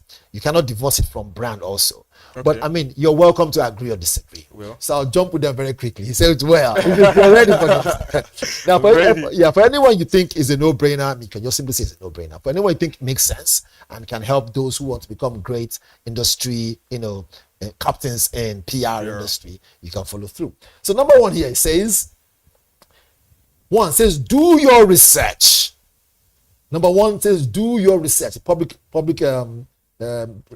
relations says, do your research. Number one. Do you think this will happen? I agree. You agree. Do your research. Yeah. How well do you do your research before you jump in and you end up being someone's manager or someone's brand? I do a lot of research. Have you researched on me already? Yes. All right, so this is a deal, right? Deal. All right, deal number one. There we go. We have 9 more to go. Very quickly. It says, do your research. Number 2, it says, having KPIs matter a lot. We see this TV there. I see KPIs matter a lot. Do you think having KPIs as a brand strategist and a PR agent is important? Yes or no? Very, very important. Why? Why do you think so? I mean, you need to really know what you're actually doing. In terms of I think KPIs, key performance indicators, right? So yeah, like what we have on TV right now. Exactly. So you need to have KPIs. KPIs. Yeah, so you can know how to measure and track. Growth. All right. So number 3, very quickly. So is that a deal or no deal? Deal. Deal. So I shake your hand again. This is a deal. All right. So number 3 says PR does not end. It doesn't end. Why doesn't it end? I mean, because like I said, the world, everybody's a potential broadcaster right now. So as long as you have your mobile phone, it keeps going. So it never ends. Back to back. Back to back. So even if they pay you for something and the period has passed, will you keep doing PR for the person? I got it there. All right, so is this a deal now or no deal? When we say this thing now and I pay you for something, and it has passed, will you keep up? From that angle, right? So there's no deal. No deal. There's no deal. So I can't shake your hand. Right. So we have agreed on one. It says number 3 is a no deal. Let's jump to number 4 very quickly. It says the need for collaboration with clients. Deal or no deal? Deal. Deal. Why is it deal? I mean, so when you say collaboration with clients, I need to understand this particular context. Okay, so collaboration with clients means okay. When the client engages you and says, we're paying you for this period of time, be our manager, manage our brand, manage about this, At some point, do you still come back and say, look, it's important I understand how the company runs and then come back and help you more? If you do that, which means you're going to know your secrets, so you know where to build them more. So, I mean, to be very fair, there are different angles to this. If it's like a brand that I actually personally just love, because there are brands I've worked with in the past that I use them even when you don't pay me to use them. So you get I mean, if there are brands that I really like especially when it comes to like fashion brands, for example, I mean, I can just call and be like, oh, you know what, let's just collaborate instead of paying me. How about I get like percentage off each product? You're a businessman, man. So is this a deal? It's a deal. All right. One more for that. So out of 4 down. He says 1 is a no deal, the remaining 3 is a deal. Number 5, very quickly, says use data analytics. Use data analytics to track what you do. Has that been quite helpful for you? Yes, definitely. I mean, it's a deal because I mean, with social media and posts, you need to know how many people actually saw it. In terms of like from the back end point of view, right. I mean, at the end of each campaign, we do reports of the insights and whatnot. Okay. I mean, I did my part by posting it. I created the awareness. I can't force you to go and buy it. I've done my own part by posting it out, and I can show you that at least 200,000 people saw it. Okay. So you not be the one to tell me that after 200,000, maybe like 50 actually reached out. Okay. Then 10 bought. Okay. But I can show you like a report, insights to. You're a smart guy. You know how to capture me back on top. So it's a deal. Yeah. It's a deal. All right, there we go again. Very soon, our fingerprints will leave our fingers. Right? So how many deals have we made now? 5 deals. All right. So number 6, very quickly. Number 6 here says, the best kind of PR is proactive, not reactive. It's there on TV. It says the best kind of PR is proactive, not reactive. Talabi, do you think this is something that you believe in? Proactive, not reactive. Number 6, the best kind of PR is proactive or reactive. True or false? What's your own definition of proactive? So proactive is, in this case, context, it means, look, before you begin to have downtime, you anticipate there's going to be a downtime, begin to mitigate it before it happens. Or you come in and do what we call image laundry, image cleaning, or you prevent it. The tough one. The tough one, because sometimes I don't have water to give you to pull your throat down. Because sometimes you might not really know there's going to be a backlash. Right. So recently, Ogun State just launched this airport, and I just went there based on, I'm from Ogun State at the end of the day. So I posted a video, and there was like a backlash on Twitter. Who came for me? Ones that said I got paid to do that, said I got paid. The one that said people don't have good roads. How people have airports? And I'm like, that was not why I posted it. So sometimes you might not really know some things that have like backlash. Some backlashes. So, yeah. Okay. So it's a no deal. No deal. It's a no deal. It says a no deal. I can shook your hand again, but it's a no deal. So fine, it's fine. So out of 6 now, Tomiwa has said 4 is a no. 4 is the deal. 2 is a no deal. Number 7, very quickly. Let's jump into this one. It says focus on inbound PR. Focus on inbound PR. Should I break it down very quickly? So it simply means here that they start with the PR that that is like low hanging fruits. Like the journalists and yeah, start with the ones that are easier for you to reach your clients through, and hope that many ones will happen organically. Like for instance, now you're on my show. Now you can just simply say something about a brand that you're trying to target now, by not giving me a 10%. I agree with that. So you agree it's a deal. Yeah, I agree with it's a deal. Yeah. Why do I think that you've been a bit greedy with that? I think I agree with that. So it's a deal. All right, so it's a deal. Fantastic. So it says a deal. That's number 7 out of, because both hands are being, they're shaking their hands, but there's a deal. All right. So number 8, very quickly, it says, be considerate and respectful. Every time you're dealing with your clients, be considerate and respectful. Deal straight. Don't think about it. At the end of the day, they are the ones paying the money. So. They're the ones paying the money. All right, it's a deal. He said again, I'm shaking his hand again. I hope you guys can see it in the public. I'm shaking his hand. It says a deal, it's a deal, it's a deal. All right, very quickly. Number 9 says, build and maintain relationships. This is a no-brainer, it's a deal. There's no question there. Yeah. It's a relationship that has kept us this far. 100%, yeah. 100%.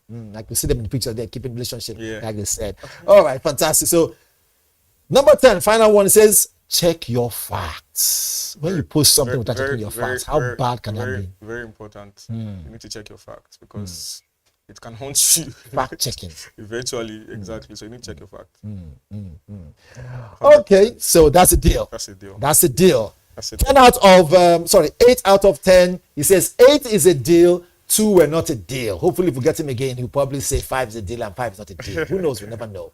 But again, Talabi, thanks for always joining us. This is a debut on this one. But before we go very quickly, retrospect. Very quickly, let me read this one out. It says, the Lagos and Nigerian retrospect now is on the PR. It says, the Lagos and Nigerian public relations PR sector evolved over time, Talabi. Over time. And it has made a lot of, strides. Right from the 60s all the way, to our present time where we are.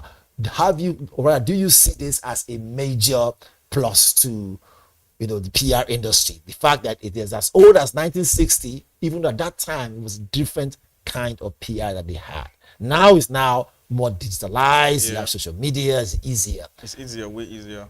So do you think the mundane idea gave room for this present one? Was it just data that helped out, or long-term relationship? To be honest, the evolution has been, like you said, everything is becoming digitalized now, and there's even now AI to do a lot of things. So I think that's another conversation. Another conversation for another day. Very quickly, we have to go because of time, right? But before we jump away, what are the projects you're working on in 45 seconds? Let us know, and things you want people out there to know.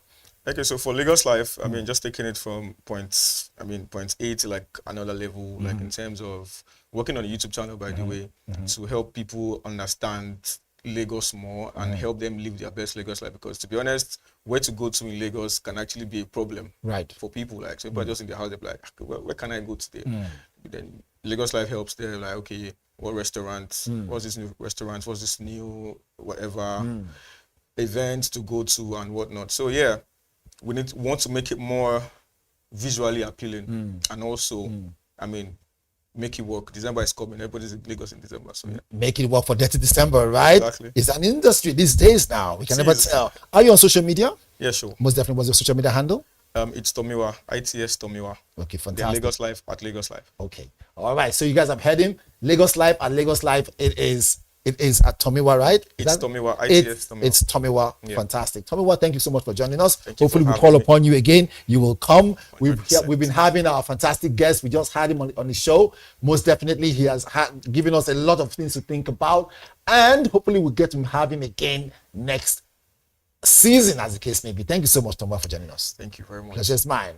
All right, industry focus it is. Until next week, Tuesday, stay strong. Remember this, for what it's worth, industries are depending on your idea. So don't let your ideas stay in the closet. Bring them out and create an industry with it. Until next Tuesday, BDTV still on your Valentine. Bye for now.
Amoxicillin, tetracycline, ciprofloxacin, metronidazole is such a tongue twister and mouthful, but I'm sure you're familiar with those names.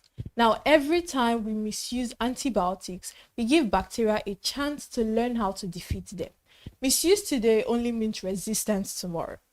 Welcome to Health Matters, your #1 guide to health and wellness. I am Amanda Imosigbuwe.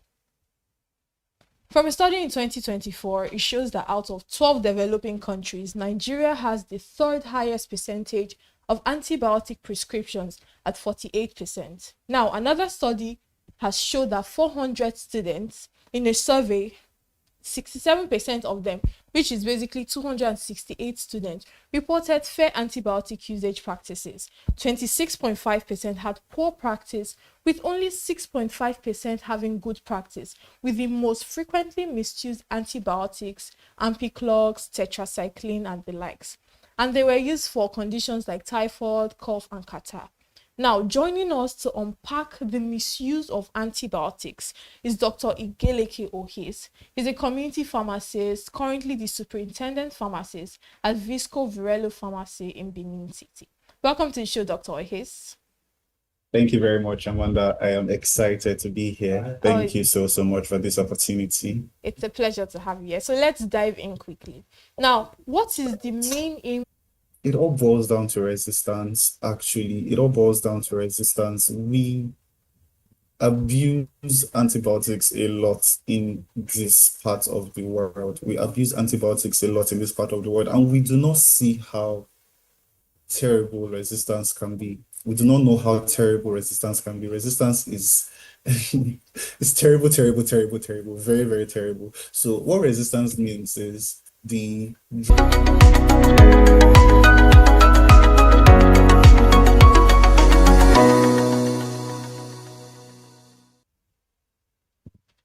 amoxicillin, ampiclox, tetracycline. They are such a mouthful, but I'm sure you know what these drugs are. Now, anytime we misuse these antibiotics, we actually give them a chance. We actually give bacteria a chance to learn how to fight them. Misuse today only means resistance tomorrow. Welcome to Health Matters, your #1 guide to health and wellness. I am Amanda Imosibue. From a study in 2024, it showed that out of 12 developing countries, Nigeria has the third highest percentage of antibiotic prescriptions at 48%. Now, another study that surveyed 400 students showed that 67% of them, which is roughly 268 students, reported fair antibiotic usage practices. 26.5% had poor practices, with only 6.5% having good practice, with the most frequently used antibiotics amoxicillin, ampiclox, and tetracycline, often used for conditions like typhoid, cough, and catarrh. Now, joining us to unpack the misuse of antibiotics is Dr. Ohis Igeleke. He's a community pharmacist, currently the superintendent pharmacist at Visco Virello Pharmacy in Benin City. Welcome to the show, Dr. Ohis. Thank you very much. Thank you very much for this opportunity. I really, really appreciate it. Thank you so much, Amanda. Okay, so let's dive in quickly. Now, what is the aim of antibiotics in the body?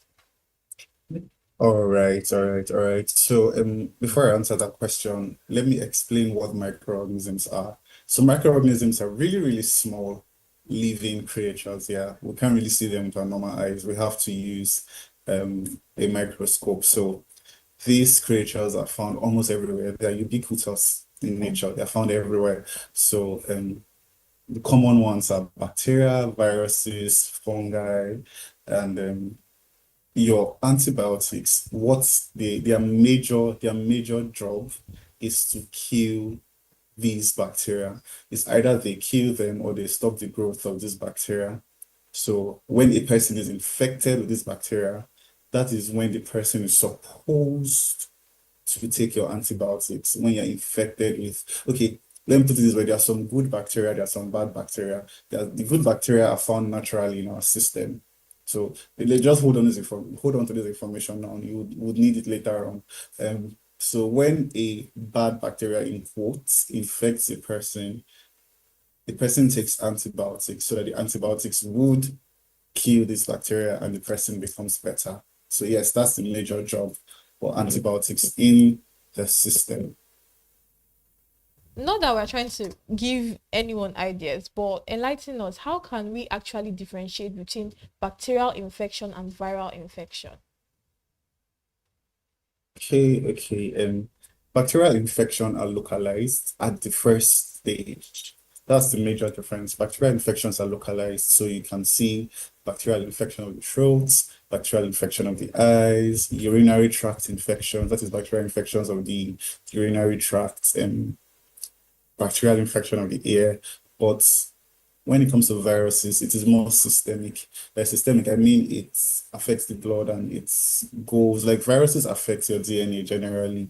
So it goes everywhere. It's systemic. You see more systemic symptoms such as muscle aches, headaches, fevers. So these are more systemic symptoms. So that's the difference between a viral and a bacterial infection. But majorly, to be on the safe side and to be very, very sure, what we do is that we advise the patient to go to a registered laboratory and do a test. Registered laboratory and do a test. You can complain of your symptoms to the doctor there or the lab scientist there, and they take a sample, usually the blood sample or whatsoever, and they can use it to run a test. So this test would do a differential for us, telling us if it's a bacterial infection or if it's a viral infection. But sometimes when, let's say, due to overcrowding in the laboratory centers or lack of personnel, your symptoms alone can tell your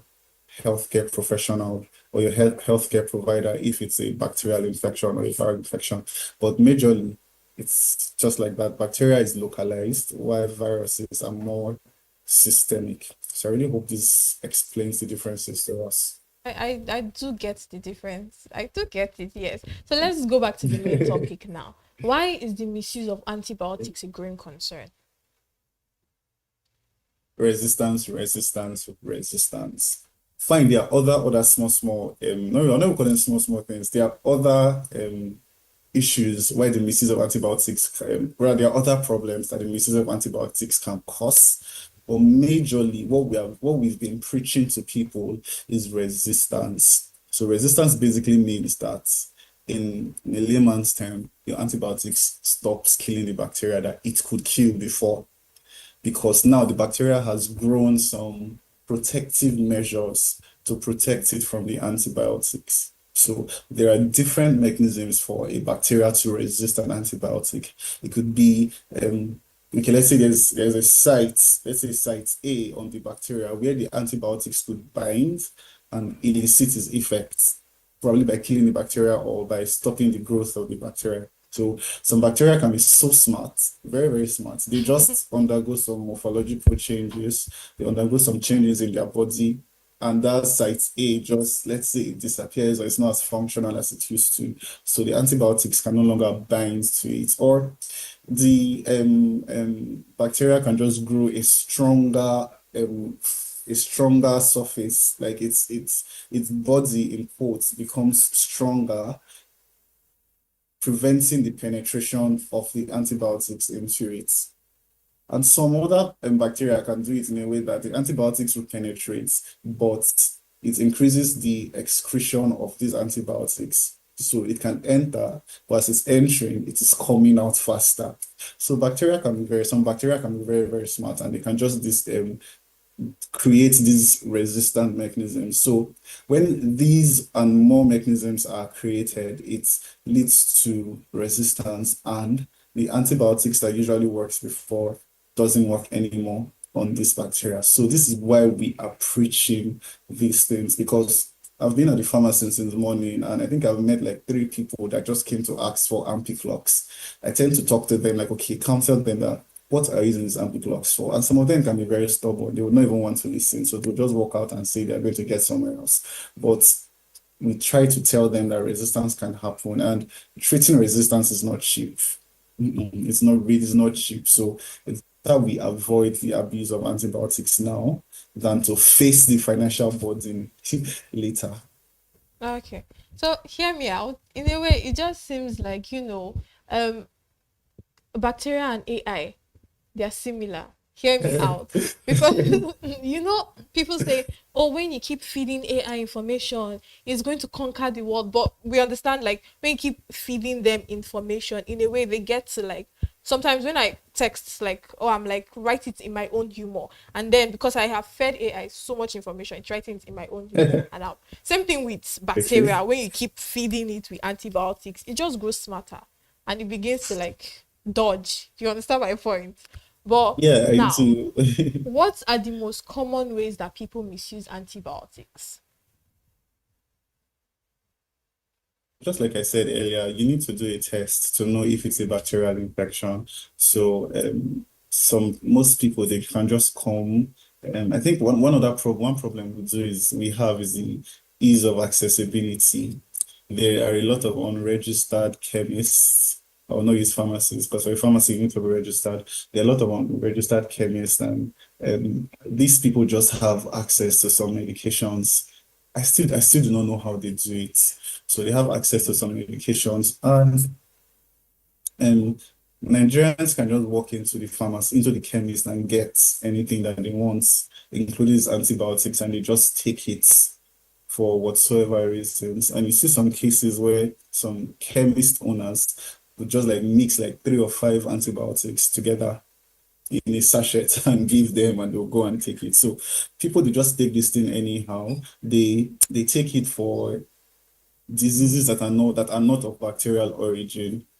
You see people taking antibiotics for cold, for catarrh, for cough. Fine, some cough can be as a result of a bacterial infection, but your common cold is not a bacterial infection, it's a viral infection. So taking antibiotics for it is wrong. And some people use antibiotics for their livestock. Like, fine, you can have some bacterial infection for the livestock, but some of them just do it like it's a routine. They get tetracycline, open it, and give it to their livestock, fowls, cows. Yeah. So we've had a lot of cases of people even taking some antibiotics during pregnancy when there is nothing actually wrong with the mother or the child. So they will just take it, and we'll start seeing issues with the baby after the baby is born. So there are a lot of ways where people just misuse antibiotics. You shouldn't take antibiotics unless you are sure that it's a bacterial infection, unless you've talked to a healthcare professional, unless you've done a test. You shouldn't use your antibiotics. We've even seen cases where people use their antibiotics to prevent. Antibiotics are not preventive medicine. We call that prophylaxis in pharmacy. Antibiotics are not preventive medicine. They don't prevent. So they treat and they cure. So they do not prevent. So okay, I've had cases of, okay, let me give you an example. During my IT, we had a patient who, she was on her period and she wanted to have sex with her partner, and she was like, she wants to take Ampiclox to prevent her and her partner from getting infected. So it doesn't really work. It doesn't work that way at all. So I had to counsel and advise her that, okay, this isn't how you should do it. It's not how it should go. So people use antibiotics for the weirdest of reasons. For the weirdest of reasons. So it's not, there are a lot of things I wanted to say, but because of time, I think I can just stop here right now. Okay, so walk me through a thought process now. People buy antibiotics. Now, if they decide to say, okay, I want to treat cold, I want to treat flu with antibiotics, it's because they are probably seeing, let's say there's a change. Now, cold and flu, they are viral infections, right? So yes, they are. They're taking antibiotics and then they are seeing a change. Explain, like, why should we not use these because if I'm seeing improvement, then why should we not use antibiotics to treat cold and flu, which are viral infections? Okay. It's just the same way you say a person takes metronidazole and tetracycline for diarrhea and the diarrhea stops, right?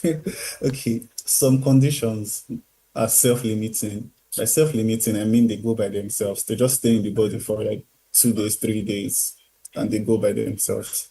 Cold, flu, diarrhea, and a host of others are self-limiting.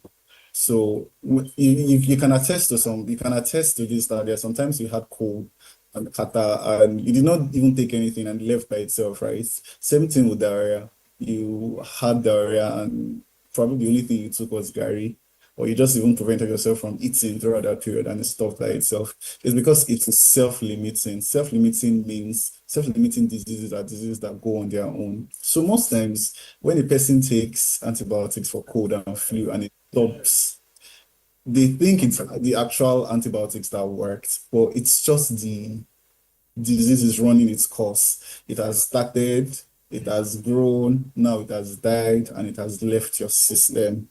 So it is self-limiting. It is not the antibiotics that work. The antibiotics do not do anything. People should not give antibiotics the glory that it did not deserve. So yes, it is self-limiting. It's not just some viral diseases are self-limiting, some are not. But for cold, to be specific, it is self-limiting. Just put yourself in a good environment, take your vitamins, warm yourself up, and you see that it will stop by itself. So, now we've been talking about the misuse of antibiotics. What danger does it pose to an individual and then public health generally? So, individuals and public health, what are the dangers? Let's start with individuals. Or okay, let me talk then. I think we just figure it out along the line. Okay, antibiotics are, when you do not use them properly, it can cause resistance. I've explained resistance before. It causes resistance. That's the major cause. Then also, some antibiotics, they have some terrible, terrible side effects. Some terrible side effects. There's this antibiotics called gentamicin. A lot of people use it anyhow. It's even an injection. So a lot of people use it anyhow. I'm sorry. A lot of people use it anyhow. And it can cause kidney failure. It can cause kidney damage. Do you understand? It can cause kidney damage. It damages the kidney. And even your metronidazole, your flagyl, it's not safe during pregnancy. It's not safe in children. Unless, let's say, we've tried other antibiotics and it did not work. Now, you now measure the risk-benefit ratio. You find out that, okay, the benefits outweighs the risk, so let us use this antibiotic. So you should have seen some children or some people, they have this brown colored teeth. Sometimes it's not just brown, sometimes it's like very, very yellowish. Sometimes like a mixture of brown and yellow. It's as a result of mothers who actually consumed tetracycline during pregnancy. So there was no reason, there was no bacterial infection, nothing. The parents just felt like, okay, let's consume tetracycline. It causes permanent discoloration of your teeth. So there are several side effects that can happen. So one that we do not even talk about that much is that antibiotics abuse can even increase the chance of bleeding. Okay, let's put it like this. Vitamin K helps to your injuries to clot. So it's when you have an injury, your body releases vitamin K. It helps to heal the injury faster. Then let's say after a very short time, the bleeding stops. Yeah. So you have some natural bacteria in your GIT tract, your GIT rather, your gastrointestinal tract, that is from your mouth to your anus and everything. So some of them, most of them produce vitamin K. I don't know if you understand, most of them produce vitamin K. So when you just abuse antibiotics anyhow, the antibiotics will kill both the infecting bacteria and the natural bacteria, the normal flora in your body. So when it kills those normal flora, you find out that your body is not producing enough vitamin K that it is supposed to produce. So when vitamin K is not adequately produced and there is an injury, it takes a longer time to heal. Now we're just saying, now I'm just emphasizing on smaller injuries. So what happens if the person has an accident or something really bigger? So the person can just be bleeding unless they have to rush the person to the hospital where they have to give injectable vitamin K. Hope you are seeing the link. And this resistance also is transmissible. It's transmissible by birth. A mother that is resistant to a certain number of antibiotics gets pregnant, she transmits it to her child. Her child that does not know anything in this world now is suffering because of the mother's issues. So this thing, in the long run, it affects the total public because we now have a lot of people resistant to antibiotics in the society. So people are not getting better through treatments. We have a higher number of sick people compared to because when these antibiotics do not work, there are some small diseases there are some small bacterial diseases that your not so strong antibiotics can work. You see people dying. We have like a higher mortality rate. You see people dying quicker because they are resistant to the basic antibiotics. So this affects the public. It affects us globally because it can lead to a higher death rate. I don't know if you get. So at the same time, so it affects people who do not dispose antibiotics properly. It affects our environment too, brings up more resistant bugs for plants and everything. So it's a very, very big problem that we do not talk much about, or rather we've been talking about it, but people are not heeding to what we are saying.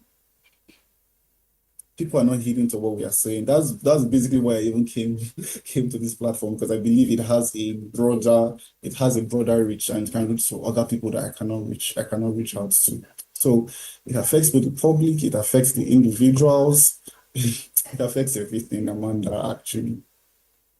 Okay. So you have really gone in depth on how antibiotics, like some things a lot of us didn't have an idea of, like, a mother then giving birth to a child that becomes resistant just because she has misused antibiotics. We have talked so much about that. So now, still on the misuse of antibiotics, can it lead to chronic illness and some organ damages? And if so, which of them exactly? Okay. Definitely, yes. Definitely. I talked about gentamicin earlier on. It causes kidney damage. We see a person has a urinary tract infection. The person will not do a test. The person will not consult a specialist. Next thing, they'll come to the pharmacy, give me gentamicin, give me 5. And you tend to ask, like, do you know what gentamicin is? Do you know how this thing can damage your kidneys? Gentamicin can damage your kidneys. Ciprofloxacin. Yes, ciprofloxacin that everybody is using for typhoid up and down. Like, they never do any accurate test for typhoid fever. Fine, typhoid fever is a bacterial infection, yes. But before you can say you have typhoid fever, you should do an actual test for it. So people will come and say, they have malaria, typhoid. I'm like, which one is malaria? There's not like malaria, typhoid. It's not one thing, malaria and typhoid. So they will just ask for cipro. Ciprofloxacin can actually make you crippled because it affects the tendons. The tendons helps our bones and our muscles to connect to each other. So it affects the tendons and it can damage it to the extent that you would not even be able to walk again. I know someone that this has happened to. Ciprofloxacin that is everywhere. Ciprofloxacin can even kill your baby as you are pregnant and you are taking ciprofloxacin. So there are a lot of damages that antibiotics can cause. So there's this chloramphenicol. You should have heard of that. The one, it's in eye drops, it's in capsules also. Chloramphenicol can cause what we call gray baby syndrome. That affects how the baby looks. And it's also a very common antibiotic. So there are a lot. Tetracycline affects your bone development, affects calcium in your body, it affects your teeth. Yeah, it affects your teeth, makes it very, very scattered and discolors your teeth, especially when it's used in children. So when it's used in children, it does those to their body. It even has issues with your growth. So these are just few examples of some antibiotics that actually have terrible effects on the body. So from our discussion, I've seen that, I don't know if it's just me, but I've seen that easy access to this drug, to antibiotics, it's a huge problem. Because I know there are some drugs that you cannot even purchase from a pharmacy because they'll tell you must need a doctor's prescription. But that is I think at this point, it's very valid for antibiotics, because if it's causing, these long effects and it has the possibility of increasing mortality rate, then that should be noted in a pharmacy. There should be a discussion, an open discussion about it. But now, apart from public education, which is everyone educate public, it's cliche, but it's important. It's very important. But now, do you think, back to my point, do you think a ban on it, or maybe a doctor's prescription before sale of antibiotic is necessary? Amanda, to answer your question, based on ease of access, there are two types of medications. We have over-the-counter medications, the ones we call OTCs, then prescription medications, the ones we call POMs. So antibiotics are actually POMs, prescription-only medications. So you actually need a prescription to get an antibiotic. You need a prescription to get an antibiotic. You need a prescription from a doctor to get an antibiotic. So it is not something you're supposed to just walk in and get. It's not something you're supposed to just walk in and get. You're supposed to, you need a doctor's prescription to get it. Well, Nigeria is Nigeria. People can just do whatever they want to do. People can just do whatever they want to do. And it has grown so deep into our country that people do not even know that you need a prescription to get your antibiotics. It's just the same way you need a prescription for your sleeping pills or a prescription for your medication for hypertension. You also need a prescription for your antibiotics because we know how terrible this thing can be. We know how terrible this thing can be. So you need a prescription for it. Well, it's funny that we aren't really following it like that. Yes, even me sometimes I've even messed up earlier on, but it's something we're trying to preach to people that you need prescriptions for it. So yes, you need a prescription for it, not just anyhow. Well, very few people actually follow it. Thank you very much. So, from our your conversation is so in-depth and self-explanatory. Now, first of all, I think like as health professionals, there should be stronger, there's obviously like a union of pharmacy, there's a pharmacy association. So I feel like as professionals, it should be really enforced. There should be a strict prescription law. And from our conversation, I understand that if we continue to misuse antibiotics, there is going to be an antibiotic resistance. It seems far-fetched, but then we're facing like a future, like you explained, where simple infections become very untreatable. And as simple as antibiotics seems, it's from the conversation, I'm already having chills because there are so many things that are involved with, the misuse of antibiotics. Thank you so much, Dr. Igeleke Ohis, for your time. Thank you so much. Thank you so much. Thank you so much. I hope I've been able to answer some of your questions. Of course, definitely. Thank you so much. Thank you very much. Thank you so much. Have a wonderful day, Amanda. All right, you too. I want to say a whole lot about this, but a whole lot has been said. Do not self-medicate on antibiotics. There are so many effects. Do not prescribe your drugs, but do not prescribe antibiotics by yourself. Because we have heard there are so many effects. It could lead to increased mortality and so on. I do not need to reiterate what has already been said. But this is Amanda Imosipue saying no to self-medication and drug abuse. Remember to stay safe, stay healthy, and keep watching BDTV.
Hello, everyone, and welcome to another exciting edition of BD Extra, the show that brings you everything business of entertainment. And today on our show, we have a special guest. My guests are always special, obviously, but then again, we have someone so special here.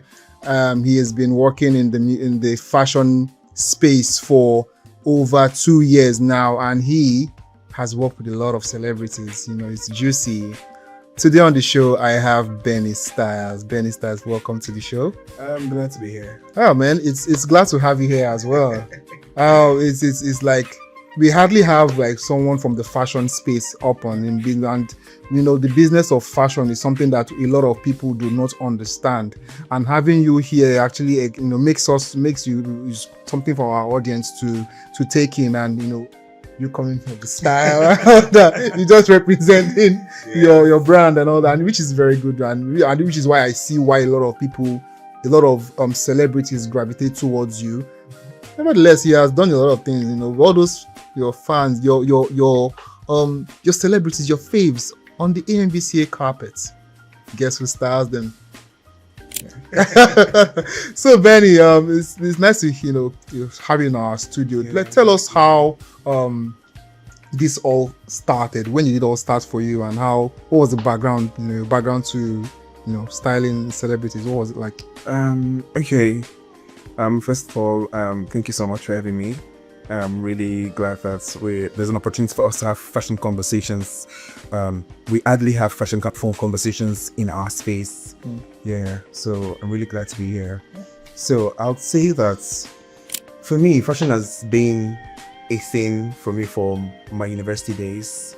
Even right from childhood, you get.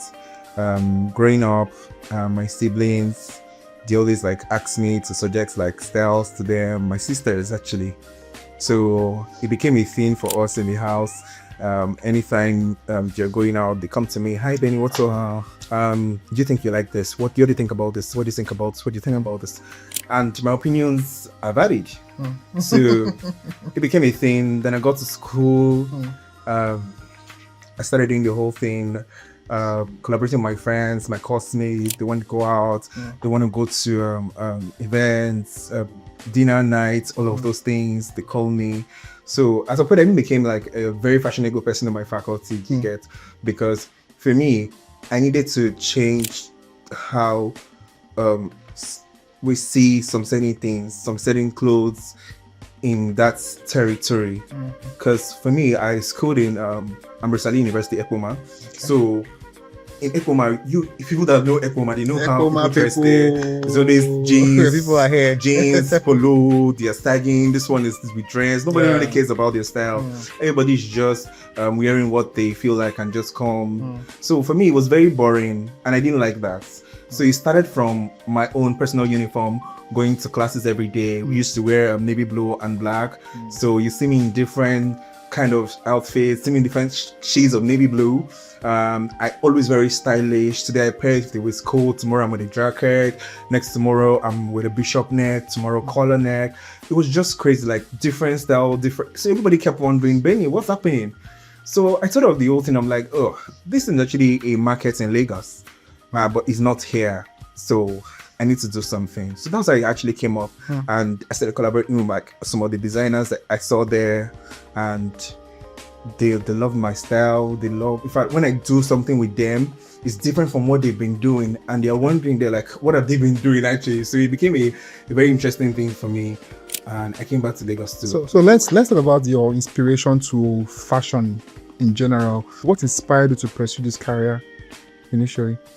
Okay, for me, like I said, I love fashion. Okay, but who inspired you really? I have a lot of mentors at the moment. A lot of people inspired me actually. One of which is the styling Fidel. Actually, one of my mentors. I look forward to him. I look up to him. I mean, it's one of the intentional stylists we have in Nigeria. Have you guys like met? Yes, we have. And we follow each other on Instagram. He's wonderful. He pays a lot of attention to detail. So it caught my eye when I was growing up. So and I mean, I followed him diligently. So yeah. didn't know we would meet this close, this very soon. This like the gap wasn't so long. I mean, I've been in the industry for like 2 years. He's been there for like 10. So, but yeah. So, in your view, why is the fashion industry? Let's talk about the industry of fashion right now. Why is the fashion industry positioned to becoming the next big thing in Africa from Africa? Because we are seeing a lot of stylists or a lot of fashion designers taking their brands outside, and this is something that not just we're not talking about music or film. If you want to talk about like the creative industry in Nigeria, we're talking about also fashion is also part of it. We are at the event, we are at the African creative markets, and fashion is basically has its own show to show you how and the runway that happened yesterday evening. It was superb. A lot of fashion designers came out to show their brand. So my question now is, why do you think we are basically African fashion is the next big thing out of Africa? Africa is a great continent, and for Nigeria, we are very great. Like, we have richness in our culture. Yeah. And if you look at our local fabrics that we have, like the likes of Adire, Ashioke, tie and dye, and the rest, these are fabrics that, they were there then, but people did not do so much with it. Okay. So it seems like now every designer they've created a niche for themselves, and they've seen the market. So they want to use this same cultural, what we already have, to modify it to make sure that the rest of the world sees it, and they're doing fantastic with it. If you check Lisa Afolayo, you would see that she doesn't drift away from us, like our culture. Go and check her prints. It tells a story with our heritage, it's our culture, and all of those things. Not even only Lisa. Go to look at Ugomoye. Yeah. Do you understand? So these are people that want to tell stories in all of these things.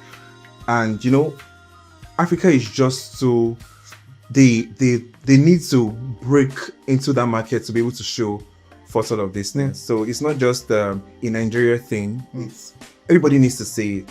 Yeah, because we are having a lot of conversations around people taking their it's like the big countries that accept fashion. When we take our things out there, they're no longer thinking about the UK hip hop fashion or not. They're now focusing more on, let's see what's coming from Africa, because we are using our artists who are big, the big artists to explore, those spaces and all that, which is quite something. It's something I see is amazing, which is something that fashion designers should tap into and all that. So, but my next question goes to, like, how is it contributing to job creation in Nigeria? It is. A typical Nigerian designer has a lot of labor, like workforce, right? In terms of production, facility control, like a lot of things are going into in production of a dress. There are a lot of stages it passes. So in these stages, the designer is not going to do them all herself. She has people to employ that's going to make them work. There is the person who is going to source the fabric, who's going to procure them, all of those things. There's bidding, there's just a lot, actually. So I mean, it creates a lot of job opportunities. Yeah. So can you discuss, like, when you talk about fashion styling, you're one of the top in Nigeria.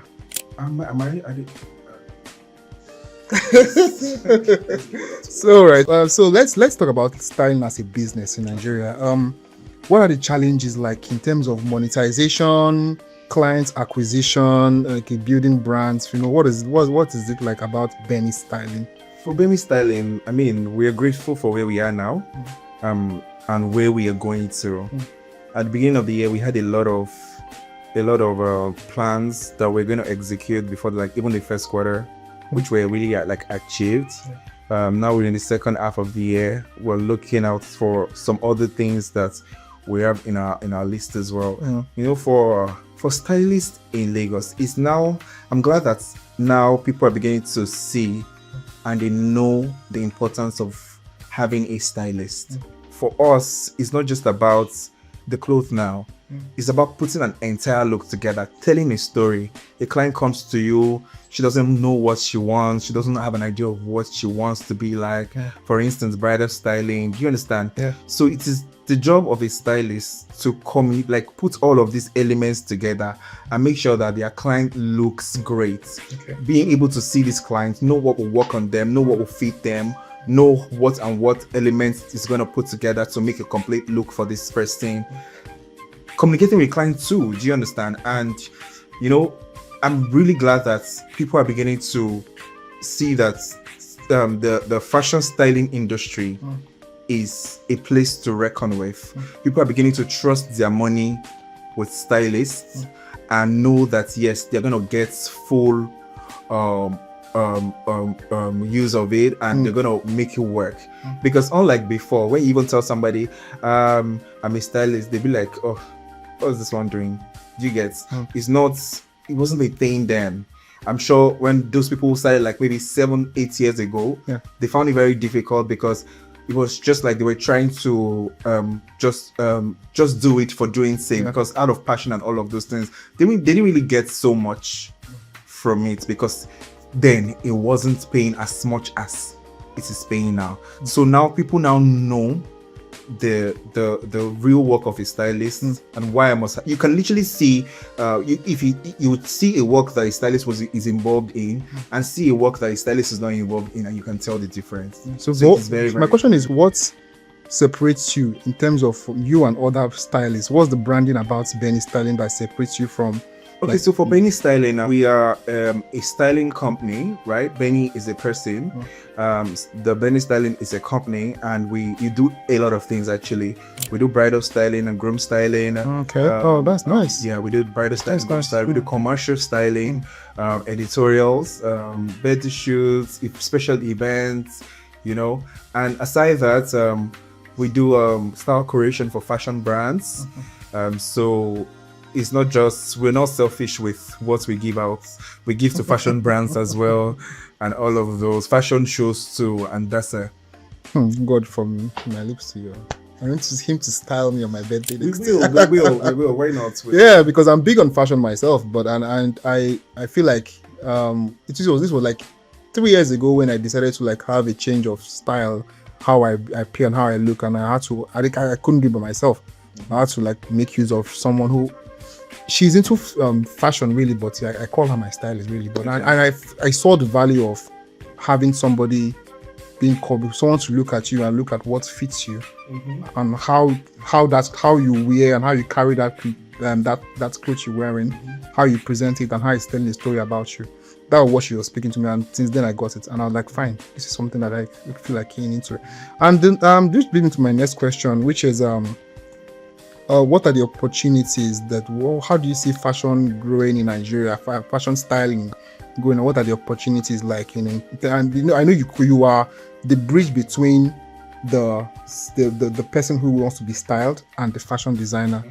What's that synergy like, and how is it going forward in Nigerian fashion styling industry? How is it? Okay, so stylists are at the forefront of every creation, because for us, we get when a client consults us to style them, for instance, bridal styling. Okay. And we talk to them about they talk to us about what they like, what they do not like, the kind of fabrics they want, all of those things, By talking to them during the consultation already, you already know what's to put together for them. You understand? So when putting those things together, you already have an idea of the designer that is going to be able to create that mood board you have put together. So it's not just us creating the mood board and just taking to any designer. They'll make your job very worse. You take it to who you know that can execute it. We have a lot of designers now that really do so much work. Creative designers do so much work. It's not hard to even find them. You get? So when you put these things together, you take to them, you understand? They tell you, okay, this is how it's going to be like. And I mean, it's not very hard for you to now, for them to execute, because that's their niche already. That's what they do already. Do you understand? You just come and you go back to, you just relax because you're comfortable that they're going to execute. Unlike you taking this same mood board, someone that doesn't even know the job, you're just a designer, but you're still going to teach them what to do. Do you understand? I think that one is, those people will stress you. Those ones will even stress you more. So the thing is, for us stylists, we know those designers that do the work. Okay. We know the ones that will stress you and make you just hate the whole thing. Do you understand? Yeah. So it's not just about taking a particular work. I can create this sketch and give it to 5 designers, and the 5 of them will execute it differently. Okay. Do you understand? So you have to see a designer and know their capacity, know what they are known, see what they are known for, and know how to work with them. Do you understand? There's some things you can't take to them because you know that's not their niche. They would not deliver on it. Do you understand? So that's we see these things. We can tell you, okay, so we suggest to our clients. I think this designer is not even about the dress now, the entire look. Do you understand? The hair, the makeup, the jewelry, the shoes, the photography. Do you understand? So we see these things, we put them together in the mood board, and we give it to every creative that is best for the job. That's a whole lot of work. A whole lot of work. You have done stuff with celebrities for the AMVCA carpets. Like, so tell us the ones you know. What was your favorite celebrities to work with? What particular dress did you make for this person, and what was the process like? Trying to match that person's like outfits to who this person is, a person's persona. So I love all my pieces, right? Because everything I put together is very intentional for me. A lot of thoughts were put together, put together to make sure that stuff comes to life. Because for me, it's not just about the money. I'm building my brand as well. Do you understand? So I try as much as possible to have a niche and people should know me for what I am doing. Do you understand? So when these people come, they already see the uniqueness in my style and why they want to work with me. So most of the time I let them tell me what they want. Okay. And I look for ways to modify it. Do you understand? So for my AMVCA this year, my clients, I think I styled two of the hosts. Awa Magaji who was the official red carpet host for Amstel Mata, and Ria Abdul, who was the official host for African Magic. They had communicated to me what they want. Just gave me a brief, told me, oh Benny, I want to look this way, I want to look that way. So I went to do my own work. Okay, but for Ria, it was quite different because I was not just working with her, I was working with African Magic. Do you understand? So it was a way of, I needed to know what would work for Ria, which is a personal style, and know what is convenient for African Magic for the red carpet. Do you get? So it was quite fun. It wasn't for a stylist, when you have your team, the work is not only on you. The body may get increased by whichever joint supplies. So when you have other people in your team that are creative like yourself, you guys put your heads together to make it work. So I'll say I'm grateful for my team too, because they're actually the real ones, and they make it work. Make it work. So I'm curious, how do we as fashion stylists in Nigeria, how do we elevate the fashion, African fashion to the international body? We are not just doing this for just Nigeria right now, or even Africa. How do we go beyond that as stylists? There are a couple of stylists that are already breaking barriers already. They're already doing the work outside there, and getting global recognition already. So and they're doing wonderfully. They're doing fantastic. I'll just say that we should stay true to our own culture and our own style, right? And just know what works. Basically, we don't need to copy. Do you get? Be you. How everybody's going, or you want to be a stylist with different. So just do you basically. Do you get? Know what you want and read often. If you have mentors, talk to them, follow up. Do you understand? Watch them closely. Do the actual work. So. All right. This is where we draw the curtain today. Thank you so much, Benny, for coming to the show. This is where we wrap up for today. We draw the curtains here on BD Extra. Catch us on BDTV, on our live shows for news, for business news, sports, and everything that interests you. We have been on Ben, say something to the camera. Let's see. Hey, it's so good to be here. Yeah. All right. Thank you so much, and we wrap up. Thank you and goodbye.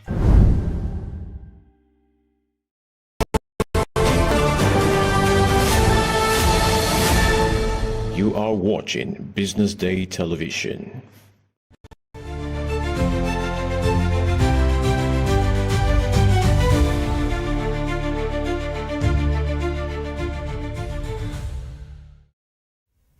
Hello, this is a news update with you live from Business Day Television News Studio here in Lagos, Nigeria. Coming up, Nigeria's net domestic credit drops by 12.8% to 98.97 trillion naira. CBN Naira rallies as FX speculations decline, reserves hit $43 billion. An NGX record strong opening adds 611 billion naira to market capitalization. 4 trillion naira debt, Gencos say no deal yet with FG. Thank you for joining us on News Update. I am Deborah Eze. Nigeria's net domestic credit fell by 12.8% year-on-year to 98.97 trillion naira in August 2025, according to the Central Bank of Nigeria's latest money and credit report. A breakdown showed that in August 2025, bank credits to the government stood at 23.13 trillion naira, while credit to the private sector was 75.84 trillion naira. In the same period of 2024, total NDC was 113.46 trillion naira, driven by higher public sector borrowing. Dr. Muda Yusuf, CEO of the Center for Promotion of Private Enterprise, described the CBN's recent decision to reduce the monetary policy rate as a welcome and timely intervention. However, he stressed that fiscal reform and infrastructure investment are essential to sustainability. David Adorin, Executive Vice Chairman at Highcap Securities, warned that the contraction in credit could worsen business funding constraints. The Naira strengthened across markets, trading at 1,455 to a dollar at the prior markets at 1,470 to a dollar at the official window, its strongest level this year. The rebound has been linked to rising foreign reserve of $43.05 billion, declining speculation, and the Central Bank of Nigeria's forex reforms. CBN Governor Olayemi Cardoso says that the second quarter current account recorded a $5.28 billion surplus, reflecting improved external stability. Cardoso attributed the progress to policies such as the FX code and electronic foreign exchange matching system. Analysts say the rally is supported by stronger demand for the Naira, inflow from foreign portfolio investors and international oil companies, and tighter FX market oversight. And also, the Nigerian exchange NGX began the week on a positive note as investors gained 611 billion naira, driven by strong performances in Boa Cement and select mid-cap stocks. At the close of Monday's section, market capitalization rose by 0.65% to 95.2 trillion naira, while the all-share index gained 963.17 points to settle at 149,940.81, reflecting a 1.51% weekly gain and 45.68% year-to-date growth. Trading volume dipped 14% to 415.04 million shares, but turnover improved 62% to 26.96 billion naira across 31,486 deals. Union D Consults led gainers with 10% rise. Fidelity Bank led in volume, and Geregu Power PLC topped the value chart with 9.29 billion naira in trades. Analysts attributed the bullish trend to renewed investor confidence in industrial and blue chip stocks ahead of fourth quarter earnings. Up ahead, 4 trillion naira debt, Gencos say no deal yet with FG. We're bringing more details after this time out.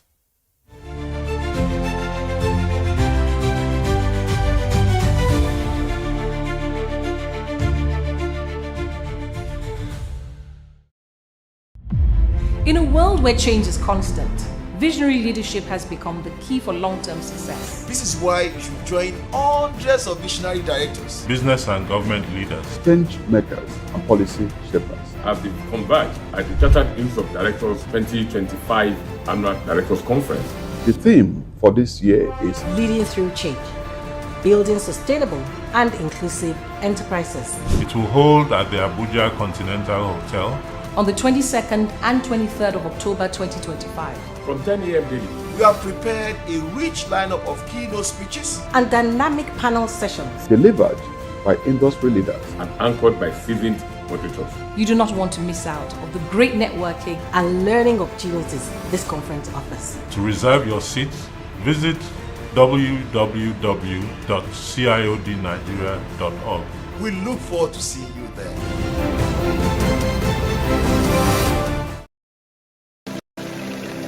They say money never sleeps. Wake up to clarity, insights, and the stories driving business in Nigeria and beyond. From the heartbeat of small and medium enterprises to the pulse of national economic policy, this is where business meets perspective.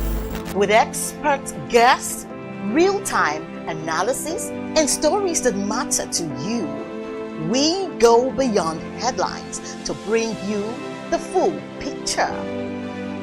Join us every morning as we break down the numbers, decode the policies, and spotlight the people shaping our economy. This is Business Money.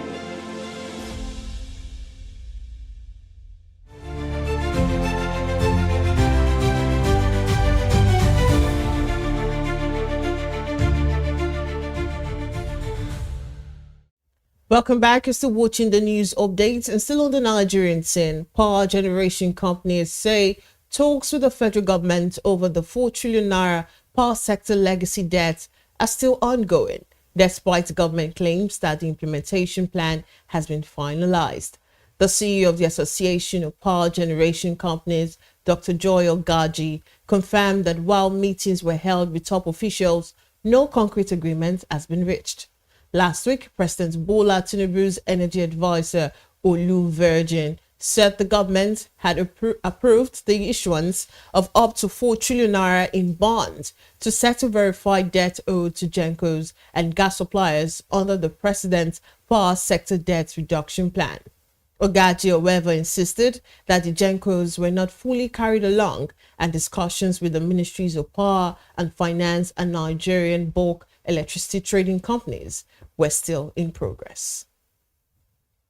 And moving on, Nigerians consumed 613.62 million liters of petrol between October 2024 and October 10, 2025, according to the Nigerian Midstream and Downstream Petroleum Regulatory Authority.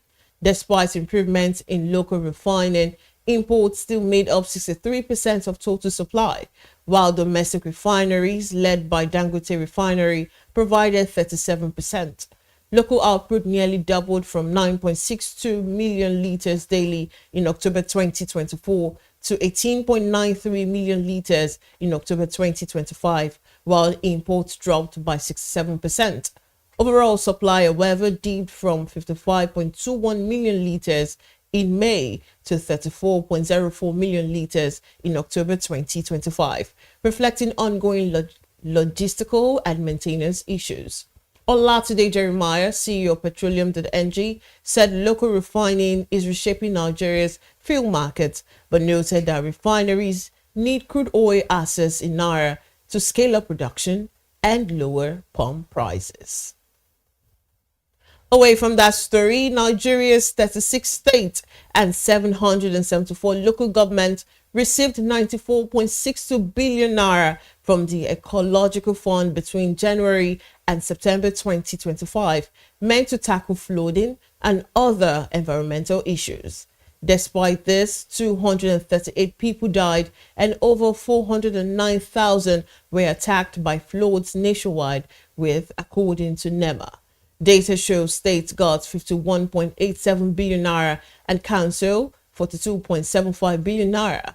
Yet many communities remain vulnerable. Experts blame poor planning and lack of transparency in using the fund. Environmentalists say the money rarely reaches real projects, warning that Nigeria will keep facing deadly floods unless accountability improves. And the Minister of Works, David Umahi, has issued a 14-day termination notice to CCECC Nigeria Limited over poor construction methods and substandard work on the Aba-bound section of the Enugu-Port Harcourt Expressway. Umahi, during an inspection on Sunday, described the 43-kilometer stretch handled by the company has been on the verge of collapse. He directed that the Port Harcourt bond lane be removed from CCECC's contract and re-awarded to competent indigenous contractors, and stressed that the company must either fix the defective section at its own cost or face termination after the 4-day deadline. Umahi, citing previous failures by CCECC on the Port Harcourt project, said the ministry would seek qualified local contractors to take over, ensuring immediate work resumption and improved quality standards. Meanwhile, the minister praised Arab Contractors Nigeria Limited for achieving 85% completion on the Umuahia-Toa Aba Rail Road crossing section, commending their workmanship. And Kano, Katsina, and Jigawa states have agreed to jointly develop a 3-state electricity market and acquire equity stakes in Future Energies Africa, the co-investor in the Kano Electricity Distribution Company, KEDCO. The governors of the 3 states, Abba Kabir Yusuf Kano, Diko Rada Katsina, and Umar Mahdi Jigawa met with FEA representative in Marrakesh, Morocco, for a high-level electrification summit. According to a statement by KEDCO's head of corporate communication, Sani Balasani, the states resolved to invest jointly in FEA and establish a 50 billion naira electrification fund to accelerate energy access through renewable and embedded power projects. The 3 states also agreed to collaborate under the Electricity Act, with the new partnership strengthening the northwestern 3-state electricity market. And still to come, IMF says risks to Middle East outlook tilted to downside on global uncertainty. This and more after this commercial break.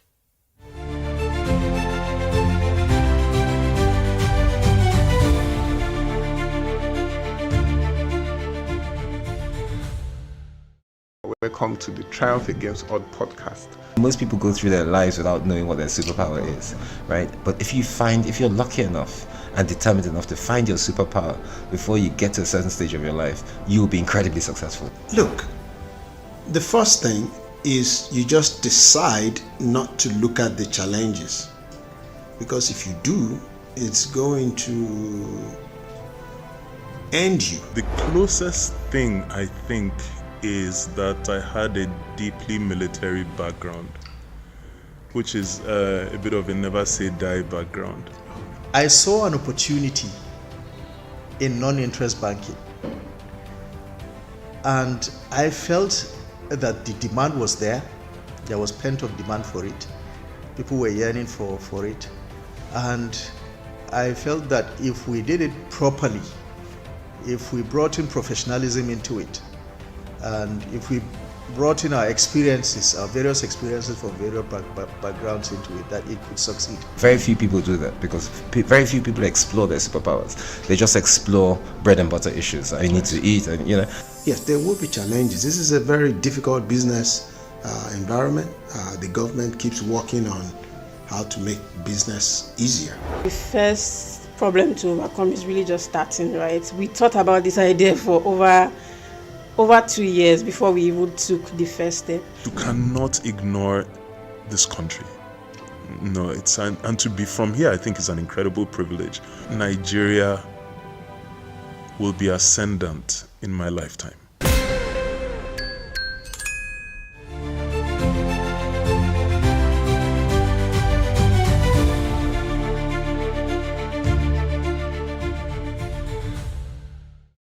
Welcome back to the news update. We now head to Africa, where the International Monetary Fund, IMF, has raised its 2025 growth forecast for the Middle East and North Africa to 3.3%, up from 2.6% projected in May.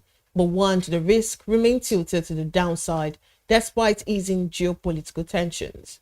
According to Jihad Aswal, IMF's director for the Middle East and Central Asia, the outlook reflects the region's resilience amid global uncertainty, trade tariff, and ongoing geopolitical pressures. The IMF noted that regional oil exporters are benefiting from higher output, increased public investment, and diversification efforts, while oil importers are gaining from lower commodity prices, stronger tourism remittances, and improved access to financial markets. However, the fund cautioned that potential declines in oil prices, renewed trade frictions, and higher global inflation could weigh on growth.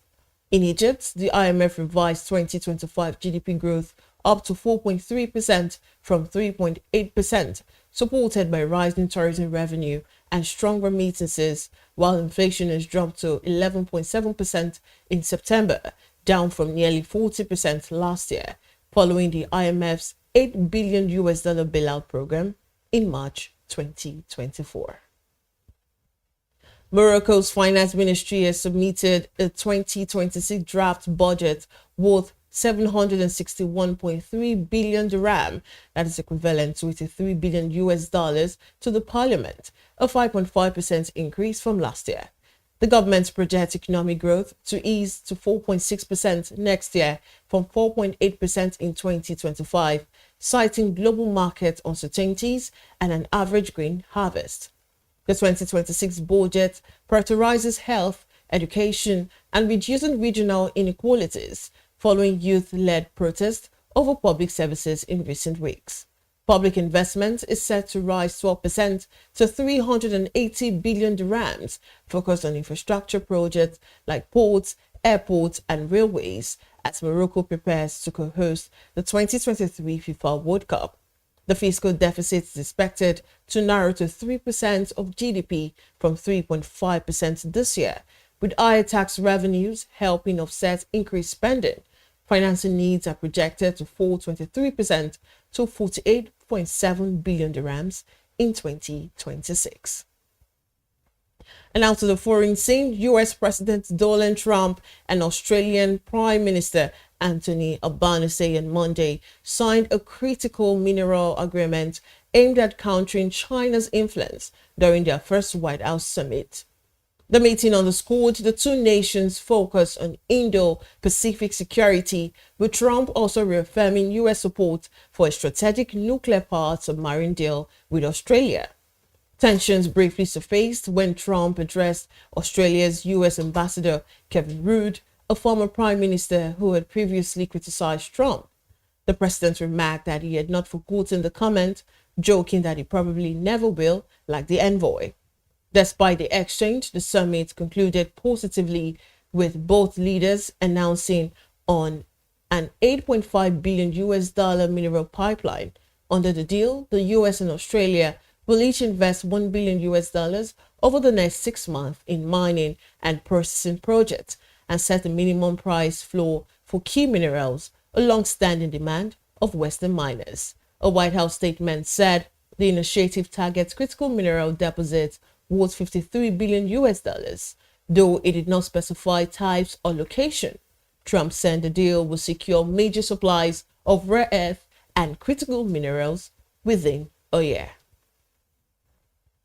Also, the yen weakened after Sanya Taikichi was elected as Japan's first female prime minister, as investors bet the government could bring looser monetary policy and larger fiscal spending. Takaichi, leader of the Liberal Democratic Party, won the lower house votes earlier today, clearing the way for her inauguration later in the day. The yen slipped 0.4% to 151.38 per dollar, while the euro rose 0.33% to 176.06 yen, and sterling gained 0.28% to 202.55 yen. Analysts say fiscal stimulus is likely, but it may be limited by policy challenges.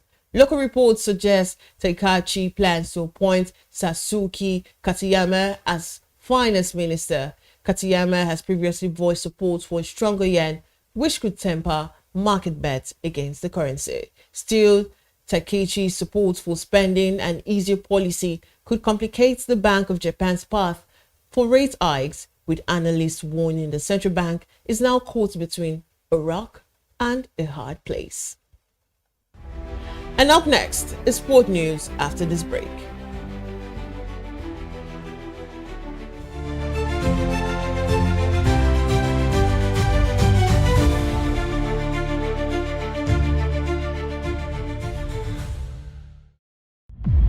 In a world where change is constant, visionary leadership has become the key for long-term success. This is why you should join hundreds of visionary directors, business and government leaders, change makers, and policy shapers as they converge at the Chartered Institute of Directors 2025 Annual Directors Conference. The theme for this year is Leading through change, building sustainable and inclusive enterprises. It will hold at the Abuja Continental Hotel on the 22nd and 23rd of October 2025. From 10 a.m. daily. We have prepared a rich lineup of keynote speeches and dynamic panel sessions delivered by industry leaders and anchored by seasoned moderators. You do not want to miss out on the great networking and learning opportunities this conference offers. To reserve your seats, visit www.ciodnigeria.org. We look forward to seeing you there.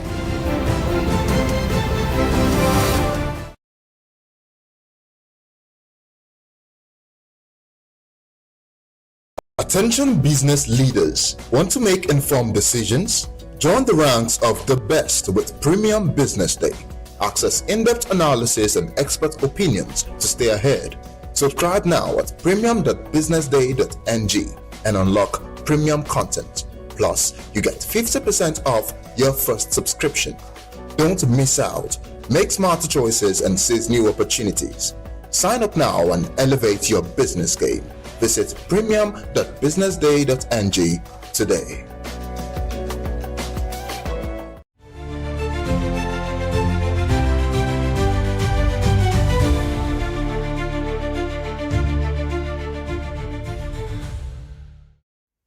Welcome back to the news update. We now head to sports, where former Burnley and Everton boss Sean Dyche has been appointed as Nottingham Forest's new head coach. The 54-year-old, who began his career as a trainee at the City Ground in the late 1980s, has signed a contract running until the summer of 2027.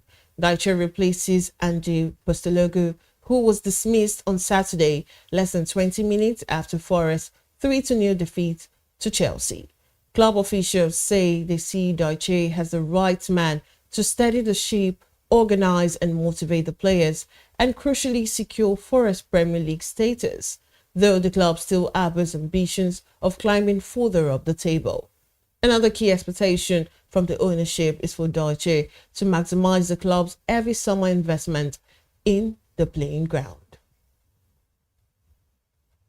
And to end the news, West Ham's relegation worries have intensified after suffering their 5th consecutive home defeat, losing 2-0 to Brentford yesterday night's football. Pundit Jamie Carragher described the Hammers as shocking and among the slowest team ever seen in the Premier League, warning that their outdated transfer approach has left them struggling to compete. Former Bournemouth and Wolves boss Gary O'Neill echoed the sentiment, saying West Ham looked lost under new manager Nuno Espirito Santo, who remains winless after 3 games in charge. The Hammers are second from bottom with just 4 points, 3 adrift to safety, with only winless Wolves below them in the Premier League standings. And that's the much we have for you on news updates at this hour. Remember to follow us across all our social media platforms and on YouTube to get more updates from Business Day Television. I'm Deborah Eze. Many thanks for watching.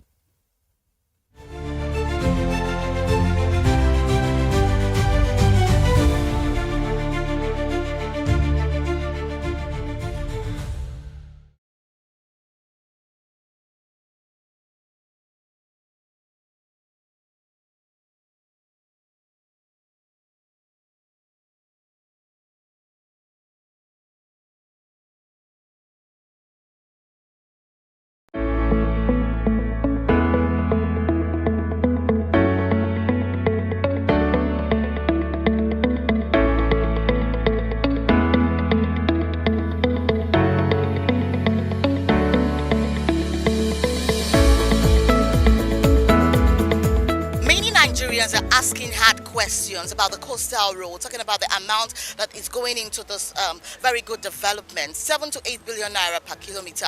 Nigerians are worried, and they're saying that transparency is not an attack. That Nigerians deserve to know the breakdown going into this project, because there are a lot of roads, Nigerian roads, federal roads, that also need attention. And they're asking, why will such an amount go into just one project when other roads that lead to economic value in the nation keep suffering?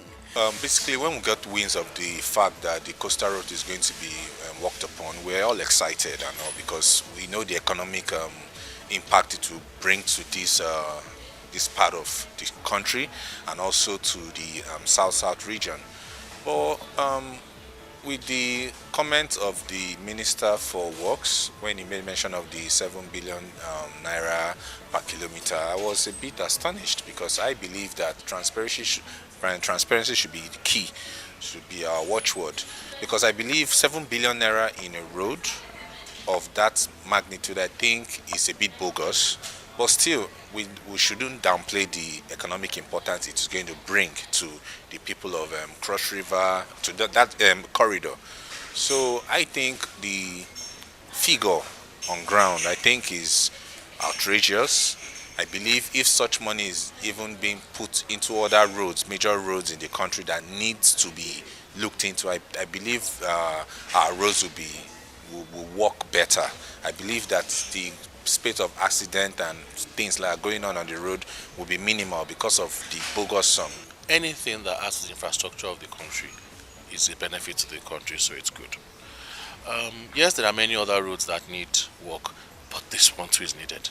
I mean, we're a country of this size, and for me to get to Calabar, to get to Port Harcourt, to get to the east where we're from, it takes hours turning from one road to that. This will make life so much easier for millions and millions. Lagos is still the center of this country, whether we like it or not. So no matter people that move, like Christmas will come, now people that move out of Lagos to their hometowns is enormous. Millions of people move. So this road is needed. As far as the money being wasted, I believe strongly that the most important thing is to do the project well. I don't know anything about the costing. I will not lie to you. I haven't followed it. I've tried not to. I've tried to ignore it, because, as I always say, hey, it's our money, yes, but as long as they're spending our money for our project, we can live with it. And that's all we should do. As long as they're spending our money for our project, we're fine. But they should spend it for our project. But I'm okay. It's a good thing as long as it's done well. This issue of coastal road, to me, they should allow sleeping dog to lie. Honestly, when you talk about road construction, most of the people that complain about these roads, some of them are not professionals. When you look at the terrain, to me personally, and as a citizen of this country, there's nothing big about the cost. When you look at that terrain, yes, Nigeria is so big, so vast, so large, that infrastructure decay is a problem now. When we look at the issue of abandoned facility infrastructure, yes, but something has to be done on that corridor. I'm not fighting for government. I'm not fighting representing the Honorable Minister for the works, for works. But at the same time, let's be realistic with ourselves. There's no big deal about that road. It's a simple arithmetic. You sit down a structural engineer who will give you every cost of that terrain. That terrain is different to ordinary road, where there's no mud, where there's no water. I mean, there's no way. Just simple arithmetic. Tell me, in any civilized country, where did you want to construct road that there will not be cost, there will not be variation? So as far as I'm concerned, it's not a big deal. Here in Lagos, Nigeria, Destiny Momo reporting for Business Day Television News.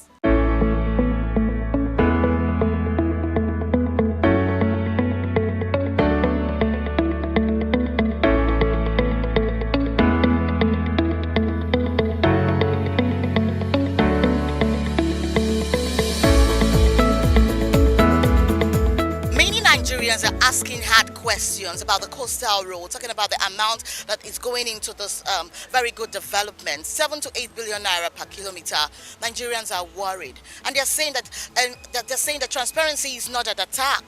That Nigerians deserve to know the breakdown going into this project, because there are a lot of roads, Nigerian roads, federal roads, that also need attention. And they're asking, why will such an amount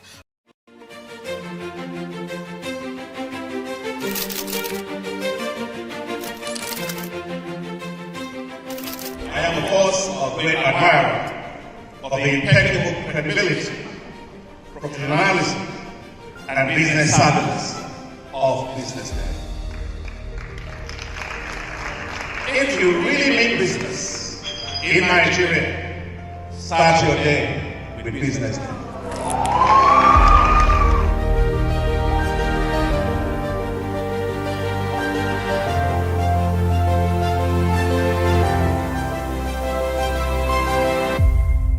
BusinessDay is West Africa's leading provider of business intelligence and information, delivering premium content across diversified media platforms, including online, mobile, and print. Since its inception in 2001 with a weekly newspaper production, BusinessDay has expanded its reach to provide exclusive content accessible through print, mobile, and online channels. Our premium offerings are further enriched with syndicated content from esteemed sources like the Financial Times, The Economist, and the Harvard Business Review. At BusinessDay, our mission is clear: to be the foremost provider of business and financial content, empowering readers to make informed decisions in Nigeria and Africa.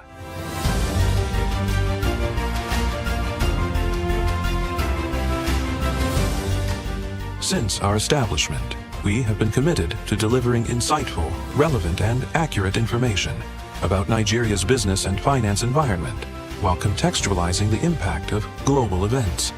We monitor the stock market, analyze the companies driving it, and report on government policies and their economic implications. For being consistent in organizing these CEO forums for almost the last 14 years, I think this was a commendation, and I think something that will encourage them to continue. From decoding market trends to dissecting economic shifts, we offer actionable investment ideas and serve as a compass for decision makers navigating complexity. Beyond headlines, BusinessDay fosters discussions on critical economic issues through impactful conferences and events. These platforms bring industry leaders together to share narratives that drive innovation and spark meaningful dialogues. Our events galvanize connections, bridging the gap between inspiration and achievement. For businesses seeking visibility, our strong digital presence offers unparalleled opportunities, with millions of followers across social media and a dynamic website attracting visitors from within and outside Nigeria. BusinessDay is the ideal platform to boost visibility for your products and services.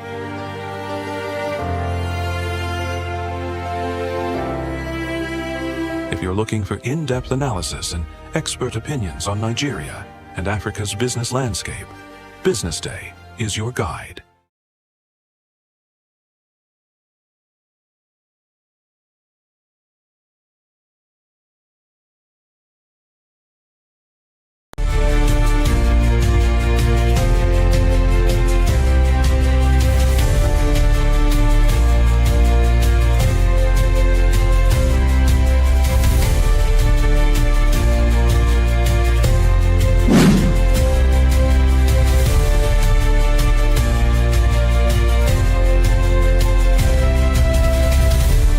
Hello and welcome to Startup Spotlight on bdtv, the show where we celebrate both founders and big ideas making waves in Nigeria and beyond. On each episode, we shine a spotlight on the game changers, building the businesses that are shaping the future of innovation across the continent. Today's episode dives into a fascinating topic, from idea to impact, scaling a maritime tech startup in an underexplored Africa market. I'm Glory Brown Odibo, and joining me to explore this exciting journey is Leonard Lawani, who is the co-founder of Batog, He has a special and strong background in fintech, SaaS, and maritime innovation. He has helped scale tech-driven solutions across Africa and is passionate about using technology to tackle long-standing inefficiency in maritime logistics. Leonard Lawani, welcome to Startup Spotlight. It's a pleasure to have you here with us today. To be here. Thank you. Thank you for having me. You're welcome. Let's quickly dive into the first question I have for you. What gave you the idea about VATOG, the inspiration behind it, and what were you aiming to solve? VATOG was a result of frustration, actually. So Oh, really? we're trying to close an oil and gas deal. A friend of mine who ended up becoming one of the co-founders. We're trying to close this oil and gas deal, and we realized that it was very difficult to get vessels. It was difficult to get the right crew, right? And we thought, okay, I think somewhere along the line we lost the deal. So we thought, okay, why don't we just build a product, since we both have, like, IT background, right?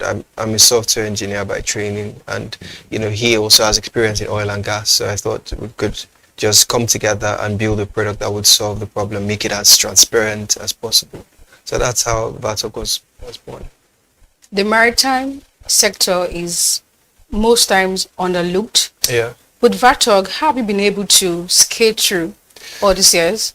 Honestly, it's I would say that we got inspiration from our fintech brothers. We realized that guys were using fintech to disrupt the banking sector, and it was also at the time an untapped market until guys like Flutterwave, Paystar came, and they created, like, or I would say disrupted it to a point where MoneyPoint could actually piggyback on that type of trajectory. So it was kind of inspiring seeing these guys actually apply themselves in that regard, and that was exactly what made us to dive into this sector. It was very chaotic, to be honest.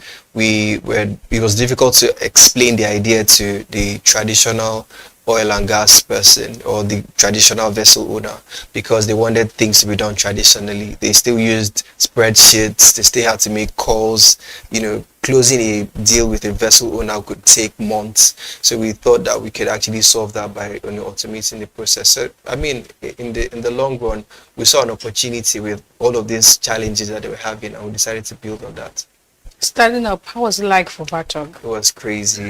It was crazy because Can you walk me through it? I mean, prior to VATOG, we all worked in 9 to 5, so it was very difficult to say, okay, let's even focus on this, or we just have 9 to 5 on the side. So we had, like, it was very difficult to actually even get a team together. But fortunately for us, we have an amazing team of experts that contribute in no small measure to making sure that the product is actually as fantastic as possible. So it took us a while to agree on the idea, leverage friends and family, because we also realized that we had people in the sector that were friends and families that also own vessels. So we thought to leverage that opportunity.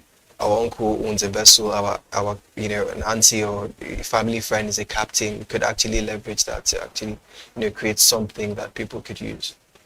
In the maritime space, we have different competitors. Absolutely. We have different key players as well. Yeah. So what's the uniqueness in VATOG that makes VATOG stands out from every other? I think we focused on we think the most important client is the vessel owner, right? Getting the vessel owner. Exactly. So getting the vessel owners to join our platform, or building the platform to be focused to making the vessel owner feel important and also meet their needs. We thought that would actually help sway the market in our favor, right? So imagine you building a product like Uber, right? We focused on the car owners. That was basically what Uber did, and that's exactly the same approach you used for the vessel platform. So we decided to create a platform and tailored it to the vessel owners. We know that when the vessel owners adopt it, every other person would actually come, and that's basically how we've been able to structure the business moving forward.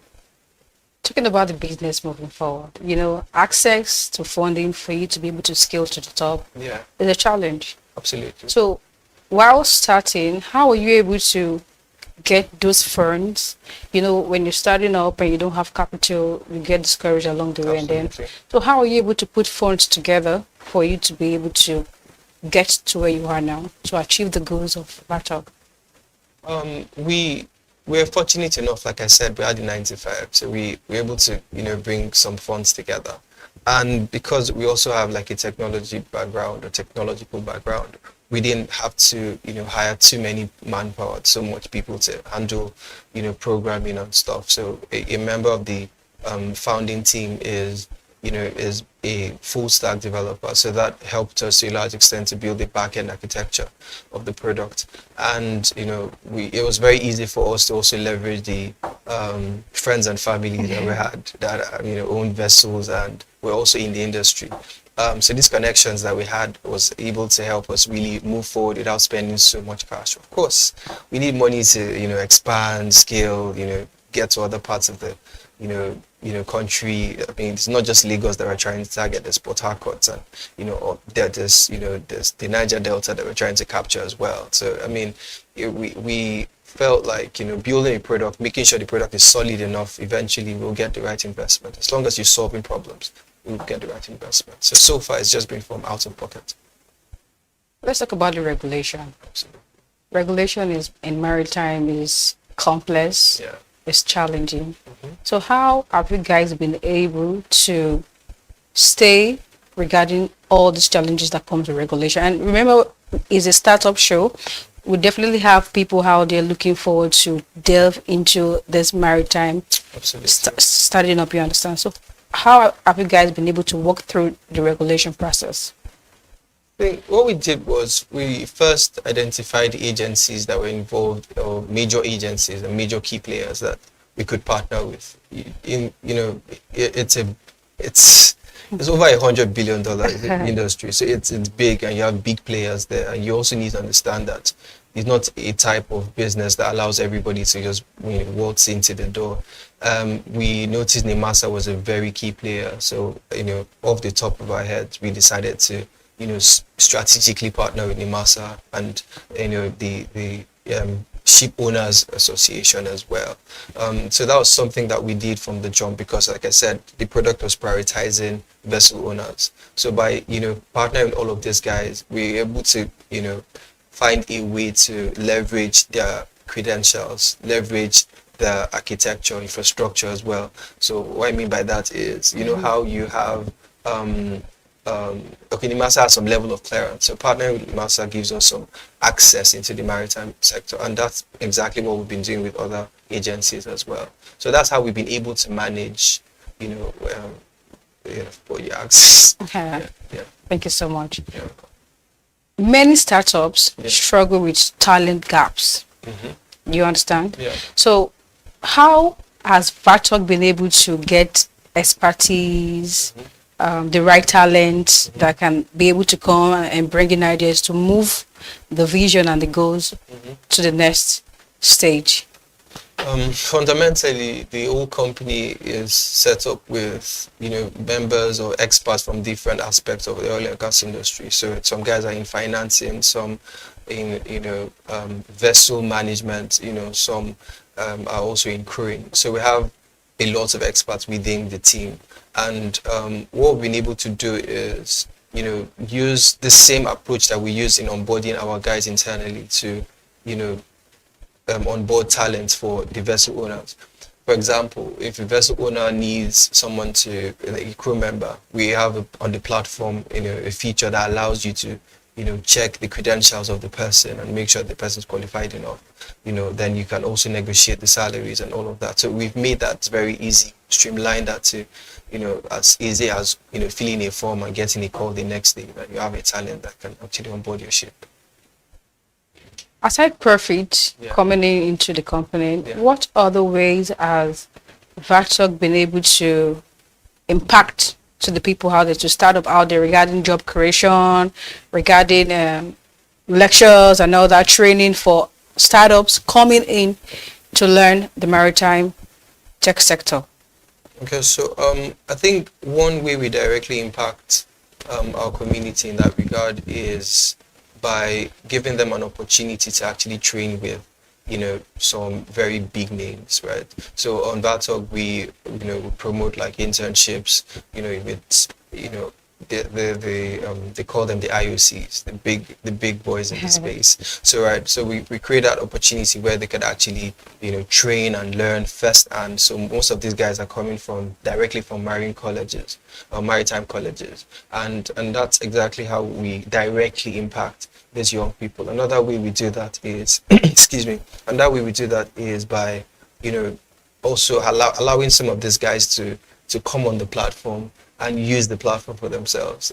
It has a lot of data, it has a lot of library. If you're searching for companies to work with, if you're even searching for data, let's say you're trying to build a similar product to solve a problem within the sector, you could also get data from us. We offer that kind of service even for people that are trying to build something similar. Yeah.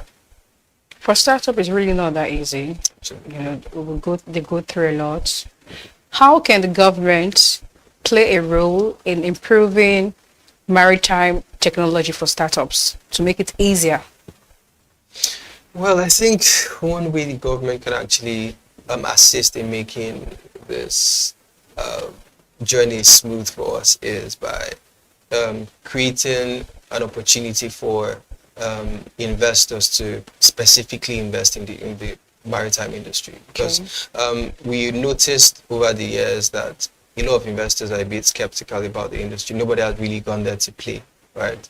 And the way things are done, they are very traditional, very opaque, so you can't really see what's going on. So we're really taking a risk by getting in there, creating that transparency, making people understand that this market is actually investable, right? I think the government will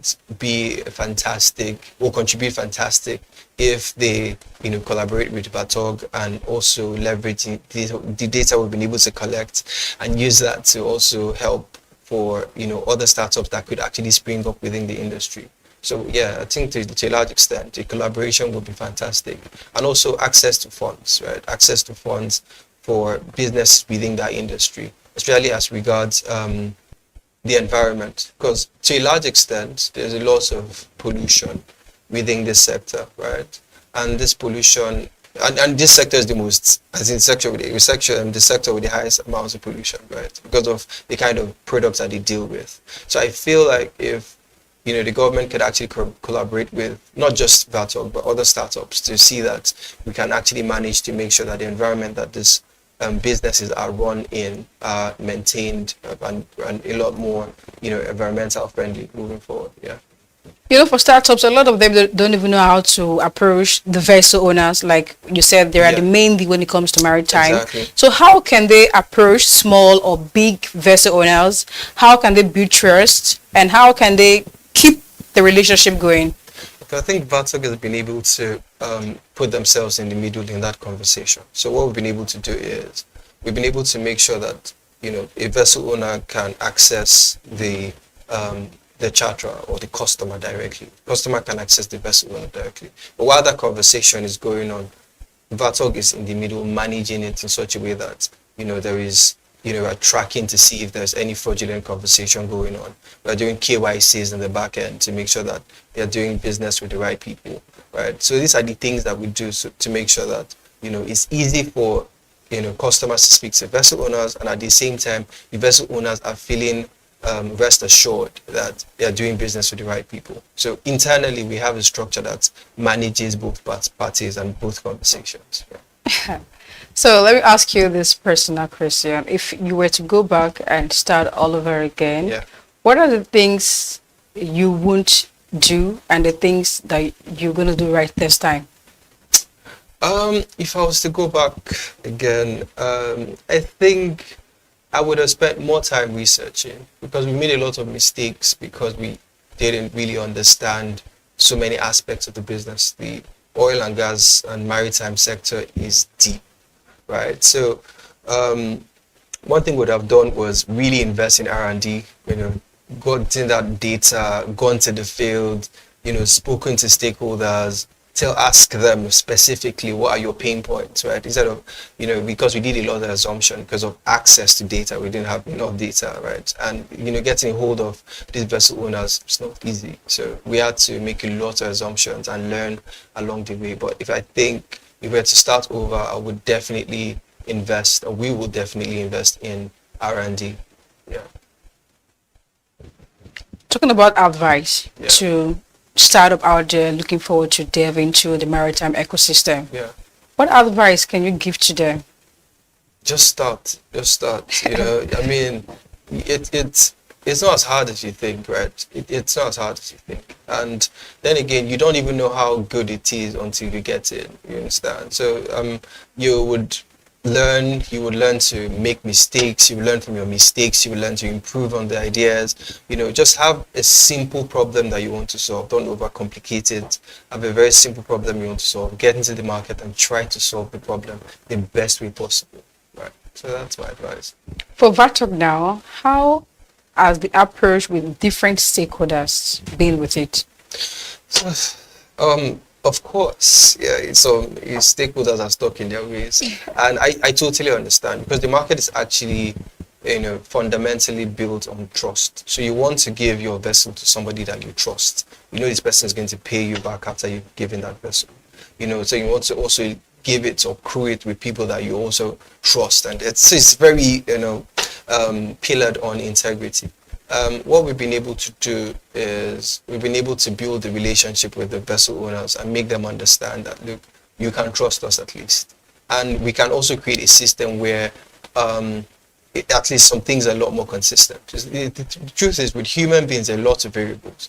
So somebody might call you tomorrow and say, oh, look, I was supposed to come, but something happened. Even though you have been using this person for the most time. I think Nigerian tailors are fantastic examples, right? So I mean, these things happen, but you want a situation where you can bet on on us, and that's basically what we've been able to do with building the system and architecture and processes that can be trusted and counted on. For the maritime ecosystem now, how do you compare what it is now, and where do you see it's going to be like in the next 5 to 10 years in Nigeria? Oh my God, I think that's where the next frontier of technology is going to evolve from. I mean, we have a billion fintech products, right? I feel like in the maritime and oil and gas, I would categorize it as the energy sector. I think the energy sector is going to be the next frontier for, the tech evolution, the tech bust, right? So I feel like there's so much that's going to go on. I mean, 90% of our, export and import happens, on the waters. So you can imagine how much opportunity that we're looking at every day. And Nigeria is like one of the biggest in the world of Africa. So of course there are lots of opportunities for tech startup. I think, VATOC pioneering that movement will actually, not really pioneering, I need to correct that, because there are companies, I think there was a company before us, but I think also championing that movement would actually create some level of faith, and it will open the opportunities to young people to want to dive into that sector as well. In this era, we have a lot of technology here and there, you understand. How has technology helped in efficiency and also cost reduction when it comes to the maritime sector?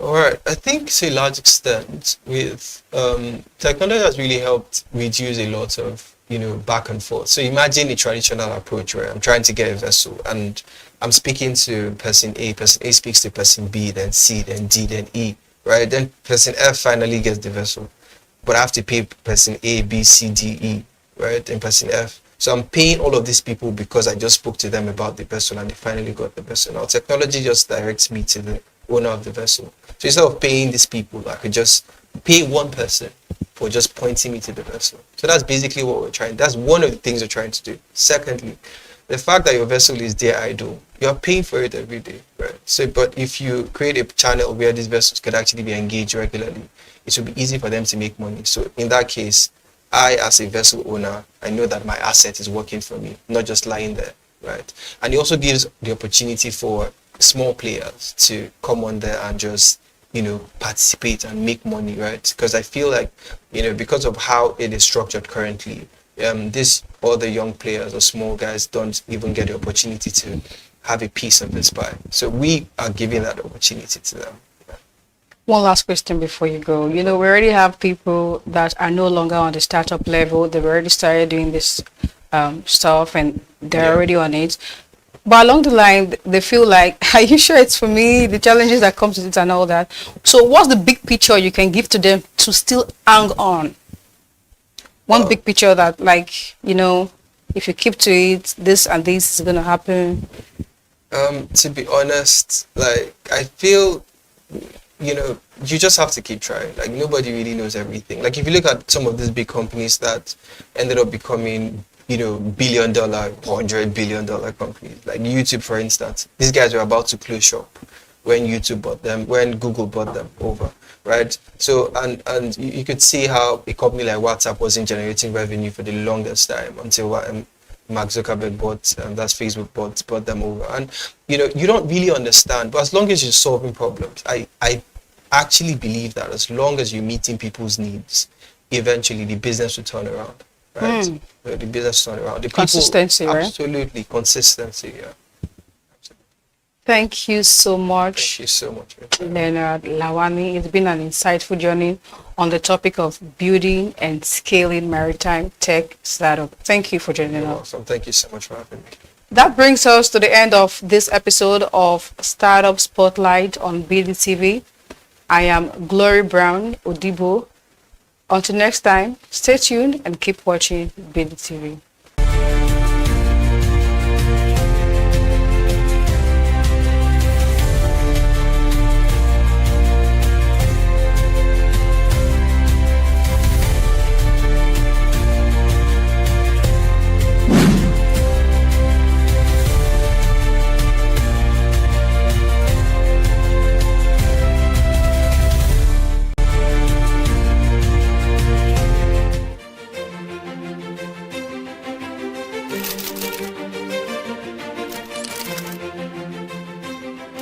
I am, of course, a great admirer of the impeccable credibility, professionalism, and business savviness of BusinessDay. If you really mean business in Nigeria, start your day with BusinessDay.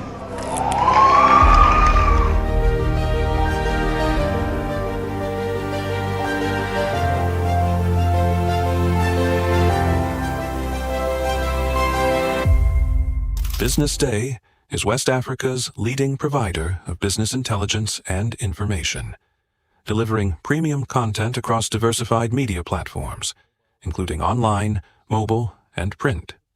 Since its inception in 2001 with a weekly newspaper production, BusinessDay has expanded its reach to provide exclusive content accessible through print, mobile, and online channels. Our premium offerings are further enriched with syndicated content from esteemed sources like the Financial Times, The Economist, and the Harvard Business Review.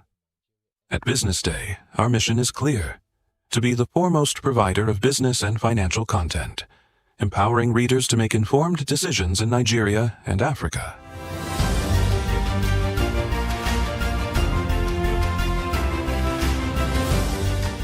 Since our establishment, we have been committed to delivering insightful, relevant, and accurate information about Nigeria's business and finance environment, while contextualizing the impact of global events. We monitor the stock market, analyze the companies driving it, and report on government policies and their economic implications. For being consistent in organizing these CEO forums for almost the last 14 years, I think this was a commendation, and I think something that will encourage them to continue. From decoding market trends to dissecting economic shifts, we offer actionable investment ideas and serve as a compass for decision makers navigating complexity. Beyond headlines, BusinessDay fosters discussions on critical economic issues through impactful conferences and events. These platforms bring industry leaders together to share narratives that drive innovation and spark meaningful dialogues. Our events galvanize connections, bridging the gap between inspiration and achievement. For businesses seeking visibility, our strong digital presence offers unparalleled opportunities. with millions of followers across social media and a dynamic website attracting visitors from within and outside Nigeria. Business Day is the ideal platform to boost visibility for your products and services.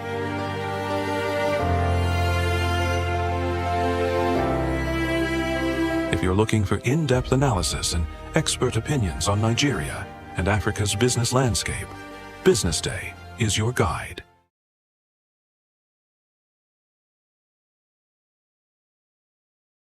Welcome to Market Pulse, where we explore, survey, listen to, and catch up with industries in the market and how the economy affects them. The market is buzzing from food to fashion, lifestyle, and everything in between. I am Amanda Emosigwe from BDTV, ready to blow your mind. What's the pulse in this market?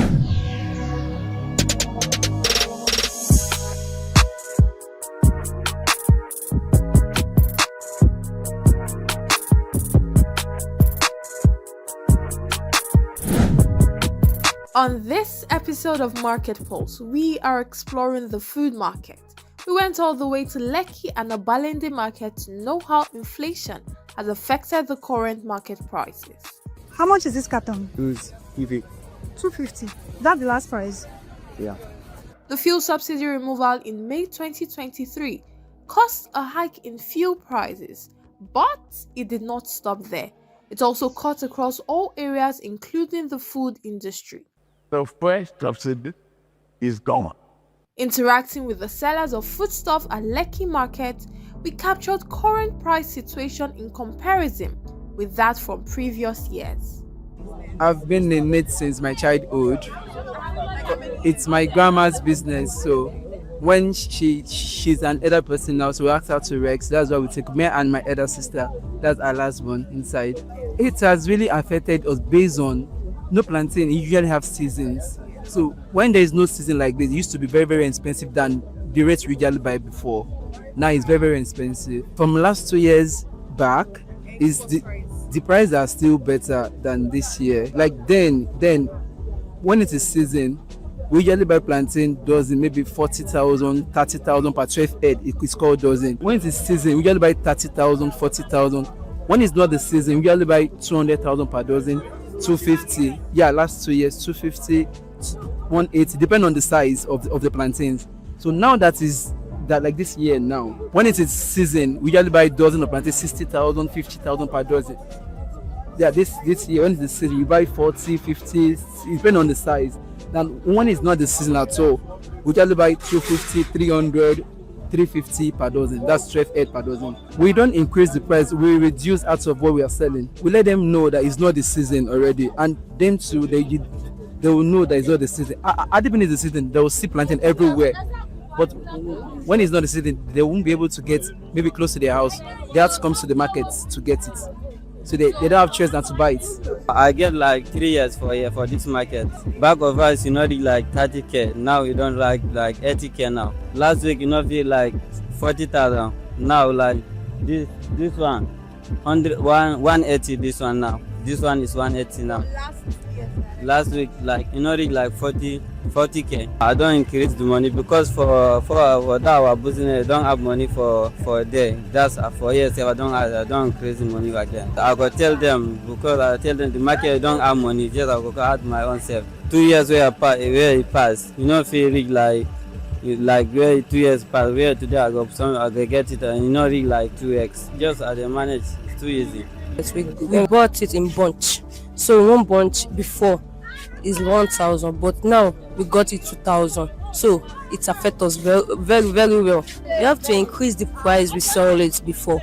Before, when we got it 1,000, we sell it 200. When we go to the market, we have to get the price the way. So now the price, one of this leaf is 500 naira. Customer complains so much. It's our business. We know how we are going to sell it and how we are going to speak to the customer. We have to reduce the quantity, because if we don't reduce the quantity, we have to have the low price. We are going to short on the market because of the transport money, the one where the market we bought from the market, the increase of the transport money in a month. Like 4 months ago, we can see like let's say 50,000, but now in a month is hard to see 20,000.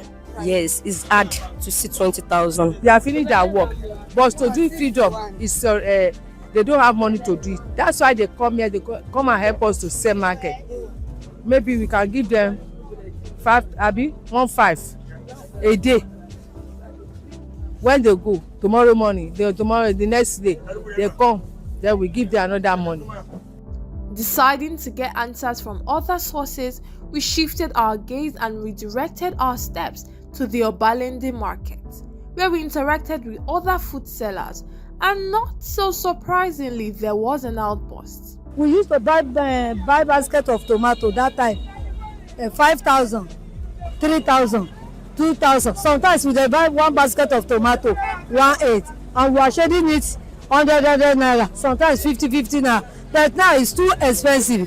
One basket of tomato for market now is 120,000. Well, it's not supposed to be like that. So by then, something is not moving on well. We cannot even sell a basket of tomato finish a day. All our customers, all the people that we used to supply, when something is going higher, then reduce them, go back, they cannot even buy anything for us. Like a bag of pepper now, we used to buy bag of pepper 3,000, 4,000. But now a bag of pepper, that flour is 200,000, 150, 120. We used to call one patanla. That patanla is 1,500 naira before. That patanla now is now 80,000, 100,000. How are we going to save it? We are shading 5 pieces of pepper, 500. How many people used to do soup? If you wanted to do soup for your house now, if you want to buy pepper to satisfy yourself, you will buy pepper around like a 6,000 or 7,000 to satisfy yourself before you buy pomo. I really like to buy pomo to buy gbogbo. If you want to do soup to satisfy yourself, you go to use almost 20,000. And everything there is expensive. So we cannot even, I don't even know the adjective I can use to qualify it. I don't know the adjective. This is what I used to train all my children to the university level. But now I don't hold it. If to send abroad, I need to stay out and be paying me salary. Then Nigeria is not like that. All the benefits we supposed to benefit for Nigeria, our government they don't do it for us. Because by now, as this my age now, I'm not supposed to be roaming up and down for road. I'm supposed to get house to be paying me my salary. But our government they don't do it. Some now their children they school like 4, 5. How are they going to cope? And when primary school are paying money like a university, some don't withdraw children for school. Some their children are going private, they cannot cope. So I start from small, like 15 years. That time when I start, I dey buy yam. We dey buy two like this. We dey buy yam for 50 kobo. We don dey buy yam now like one now. We go buy am like 4, 5. Me sef I go come sell am like 5,000 because I can't lie. So everything is going higher, up. All markets now dey expensive now. Things are increased every day. Like this one now, I buy 100. 1 tubasha, we buy it 5,000. I pay for grant. Then I pay for biro that is bringing it for me every day. He collect 1,000 every day. So I have to put that money on top of that market. And I pay motor now like 100 now. We carry it 6,000 for 100. Motor we carry it 6,000. I have to put that money on top and borrow money before I come make my own gain. That transportation make they carry am down. They bring the market from north. We beg government, we no do shakara, they make the help us so that they go bring market, they go bring the fuel down so that the market sef will come down. 15,500 now we used to buy it before the carton. Now 51,500 we are buying it now for this thing 4 corners. So we have 3 slates. That 3 slate is 63,000. So the 4 corner is 51,500 we are buying it now. Before this set now, I used to sell it 200 naira. So now it's 500. So the one of this thing 300 naira, 400 naira. So it's 1,000 naira I'm selling it now. Used to buy like 300, like 5,000, 6,000, like 100, 200 pieces, and you come and you sell it in the market. Now, tomato don't come down. Now, you used to buy like 50,000, 60,000 now. The price that I first started, I had like 5,000 in my hand to start. When I take that 5,000 naira to go and buy pomo, small, I'm seeing some of game small inside. This one that I been now, I might not be selling it finished today. Tomorrow I'll come and sell another one tomorrow. I'm managing it small because I'm buying the pomo small so that I can sell it finished in time. That's why I'm buying it small. As we dug deeper, sellers told us the struggle with maintaining profitability in the market. The struggle, very real. From the local market, we had a discussion with the CEO of a 5-star contemporary Afro-fusion restaurant on these same costs. I'm here with the CEO of a contemporary restaurant in Lekki, Ram and Beer. Welcome to the show, Mr. Melvin. Thank you so much. So, Ram and Beers. Yes. Now, let's go back to the very beginning of your business. Walk us through the business idea, the execution. Yes. All right. So for Ram Beer started in 2019, actually. Yeah, that's how we started the business.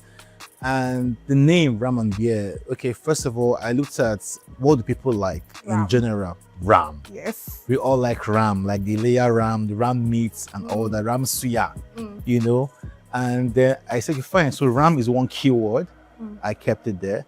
Then what the next thing that people could relate with in terms of drinks for adults? Beer.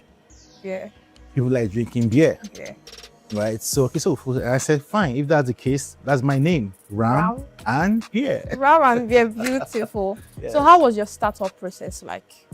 So for the startup for us, it was quite a difficult one. I can't even lie. Because that was before COVID. So we didn't really see certain things happening to us at the time. But we were able to scale it through. So for us, what we did was that we started with like the usual, not like the usual per se, but for us, we had to like buy like a derica of rice, a derica of beans, half carton of turkey, half carton of chicken, just like put together. Then we bought a full ram and then kickstarted the business just like that. A full ram? The full ram. Wonderful. So we gave out a lot of free meals to friends, to families, right? To like test it and like give us a feedback. First, I was one doing everything at the time. The grilling, the cooking, everything was me at the time before I started bringing in new hands to assist us. And then your business blossomed. Yes, it did actually. After 3 years online, that was in 2019, 2020, 2021, 2022. Online was doing so well. Our customers were now asking us, how far? We need a physical location. What's going on? So I had to like venture into that. I was very lucky enough to like get certain investors, which are my friends, that believed in the business and they injected some good amount of money into the business. We got a space in Lekki Phase 1, a big space, paid for it like about 10 years straight at the location and started running the business. That's how it came to life.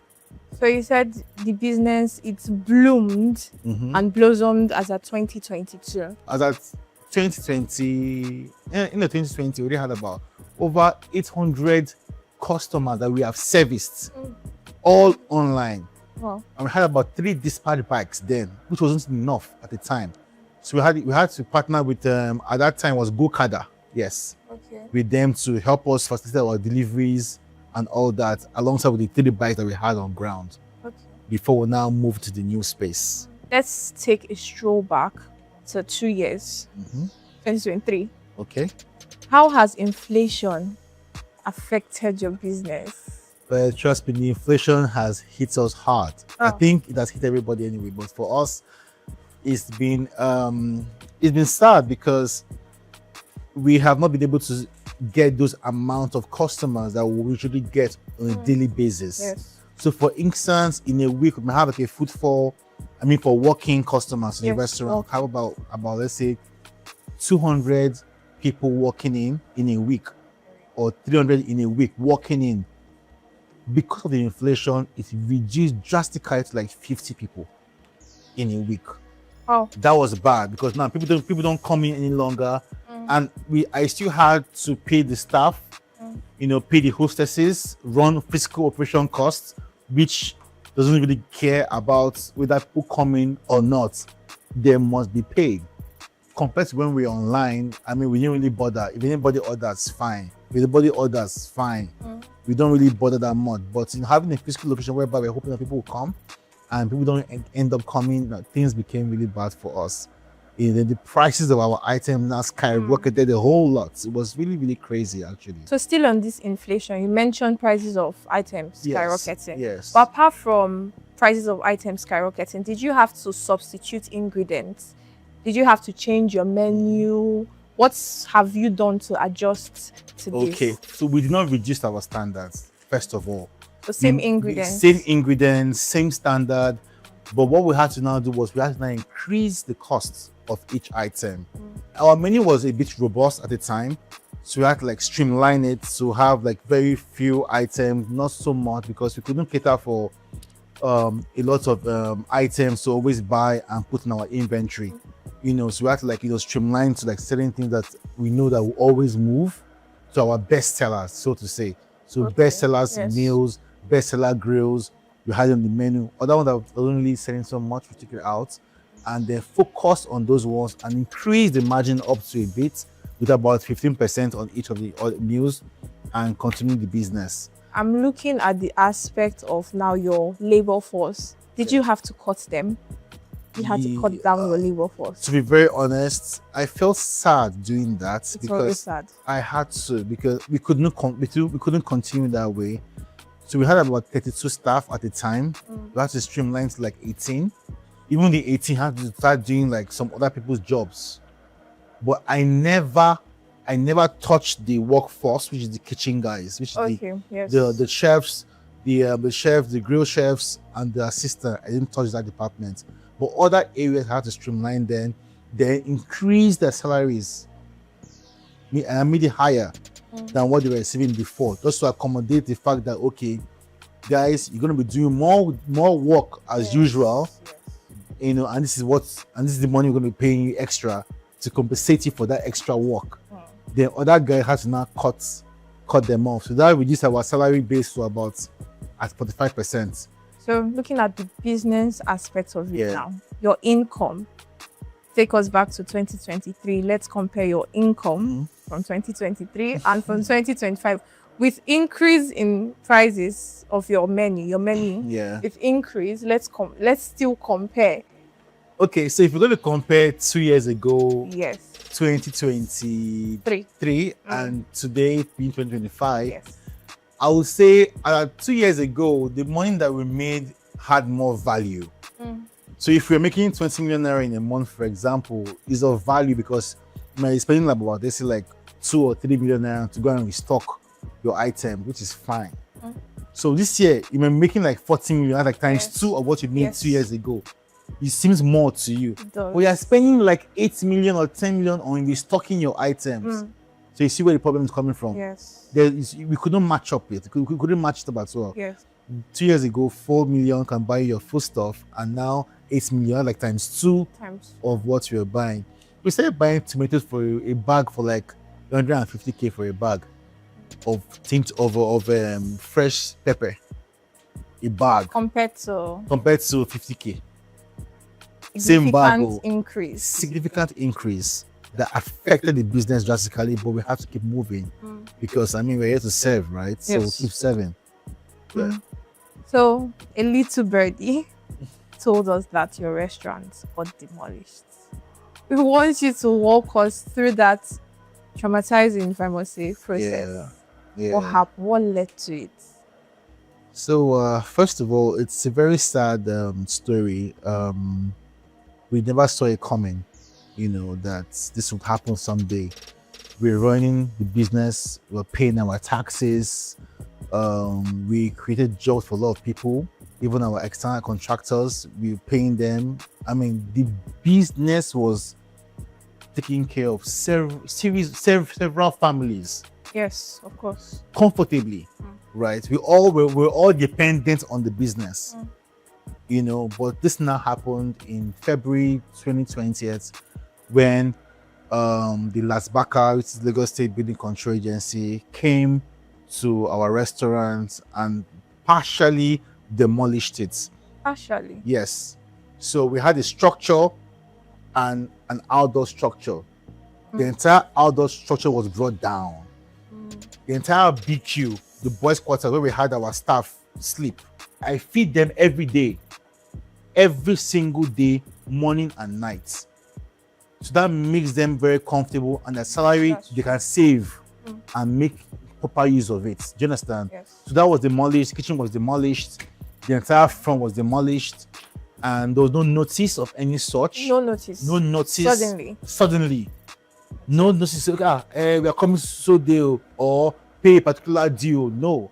All my taxes from federal to local taxes are up to date. I have my books, I have my records in my on the cloud, whereby I can actually check even right now. If you ask me to bring it out right now, I can bring it out right now. It was really, really start for us. And that's what triggered it was because certain neighbors have been constantly writing petitions against the business as to say, okay, we're always making noise, car parks are always full, people are always coming there a lot and all that. But all of these things they were saying against us, most of them were not true. For the sound, for example, right, LASEPA sealed as Lagos State environmental protection, sealed our place. They now reopened it on the basis that we had to make sure we follow the protocols, which is no sound at night. If we must play sound at night, it must be 45 decibel, which we were doing. Then during the day, 55 decibel. We spent almost, at least for the soundproof, about 12 million for the soundproof, both inside and outside, to soundproof the entire space, to control the noise. Yes. We did that. So they didn't come again. Then as for the car park, we had a lot of car park. We had a good car park space. Okay. Even had like a neighbor down the road that gave us a space that I usually pay every month for car parking too. So if you have done this, if you have taken these steps, what's really... I can't seem to understand what exactly was the problem. Because I still can't pinpoint. Likewise, I wish I can pinpoint on the exact problem that we had, then I would know what to do. I can't fight the government. It's been 5 months now, 6 months, my entire daily bread, my entire source of income has been cut short. How am I surviving right now? Wearing a nice suit and spending nice. Oh boy, it's just God. So I really don't know what to say anymore, but I hope that maybe in their heart, some way, somehow, they will give us the opportunity to run again as a business. And I can say it clearly that if we are opportunity to run again as a business, we will do everything that it takes to ensure compliance to their terms and conditions. Yes. All my chefs are like from 45, 50-year-old, are very matured men and women with their kids. So how are they surviving? I've been paying them salary since this thing happened in February, even without us making any money in the company. Why? Because this is their only source of income. Yes. But I told them that if this doesn't get sealed by next month, I can't continue again. Because I don't have the money to take care of my own family. Talk more of paying salaries to people that are not even working. Just because of just self-pity or empathy. I'm trying to, be a nice boss, say, but it's affecting me too. You're a grill chef. Yes, I'm a grill chef. Tell me your favorite. Just give me your favorite dish now. Okay, so for grills, I like to grill pork ribs. Pork ribs. Yes, I love pork ribs. I love ram. But ram is number one. Yes. Let me not lie. I eat ram like every day. Ram in my soup, ram in my stew. I love ram. I can't even lie. So ram, pork ribs, lamb chops are my favorite grills. So I started grilling about 15 years ago, a long time ago actually. I started grilling. So yeah, as a grilled chef, I like to explore. My favorite meal is the pork ribs and pork ribs on the ram fried rice, and also the lamb chops grilled. Okay. Yeah. Pork ribs. Let's talk about pork ribs. All right. We can't have an expert and then not get tips. Because so tell us, what is one cooking mistake that people give us a game changer for pork ribs? Okay, so for pork ribs, the game changer for ram and beer is the fact that, like I said, we have been able to reinvent every of our meals with our special. So first of all, we have special sauces Yes. that we have created by ourselves. So when customer comes to the restaurant, we can either give you the normal popular ketchup if you want to have that as a sauce, or our own special sauce that we made by ourselves. Secret recipe. Secret. I cannot tell you that. I cannot. I'm sorry, I can't tell. Okay. But it's a secret recipe for us. And Yes. yeah, so like I said, for our pork ribs, our ram suya, what we do differently, which I tell people to go and try, is that we dip soak it and marinate it with beer. Ram and beer. That we call ram and beer. So, Mr. Melvin, you like games. I like games too. Everybody Right, likes games. yes. Have you heard of Kiss Kill Marry? Kiss Kill Marry, where they put celebrities and they're like Kiss Kill Marry. You've not heard. Let me introduce you to your own chef version of Kiss Kill Marry. So we're going to do what's best favorites. What's best favorite? Yes. You have 5 seconds to answer. What's best favorites? Okay. Can we start? Of what? Okay. Relax. Can we start? All right, can we start? What's best favorite? Curry, thyme, ginger. Which is your worst? Thyme. Thyme. Yes. I'm offended. I put thyme in my eggs. Sorry. My thyme is my best. Ginger. Ginger. I love Favorite. Favorite. Curry. Ginger should be my favorite. Okay. Curry should be my best, actually. Okay. Yeah. You mentioned something earlier about buying a bag of tomato for Yes. 150. Where do you give us one secret? Where do you buy your things from? Okay, so The cheapest. The cheapest. So Yes. first of all, I said pepper, not Yes. tomatoes. So a bag of Okay. pepper at 150. Oh, and it's where pepper. and where we buy most of our food products is in the north or in my 12 My 12. So my 12 is the market for cheapest food stuff. We can say that. in Lagos. In Lagos. Yes. My 12 people is the market for cheapest food stuff. Yes.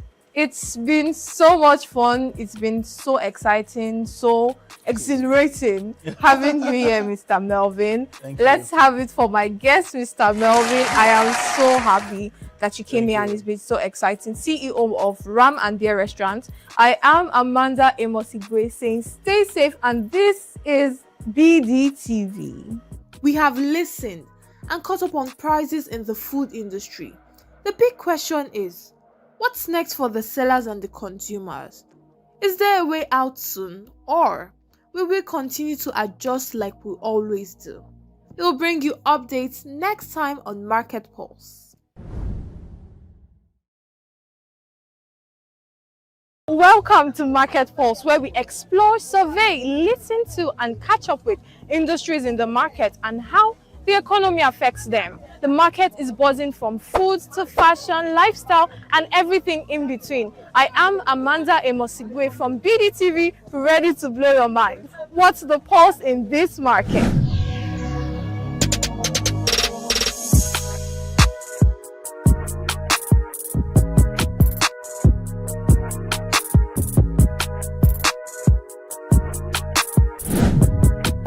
On this episode of Market Pulse, we are exploring the food market. We went all the way to Lekki and Abalende market to know how inflation has affected the current market prices. How much is this carton? 250. That's the last price. Yeah. The fuel subsidy removal in May 2023 caused a hike in fuel prices, but it did not stop there. It also cut across all areas, including the food industry. The first subsidy is gone. Interacting with the sellers of foodstuff at Lekki Market, we captured current price situation in comparison with that from previous years. I've been in it since my childhood. It's my grandma's business, so when she's an elder person now, so we asked her to Rex. That's why we take me and my elder sister, that's our last one inside. It has really affected us based on no plantain. You usually have seasons. So when there is no season like this, it used to be very, very expensive than the rates we usually buy before. Now it's very, very expensive. From last 2 years back, is the prices are still better.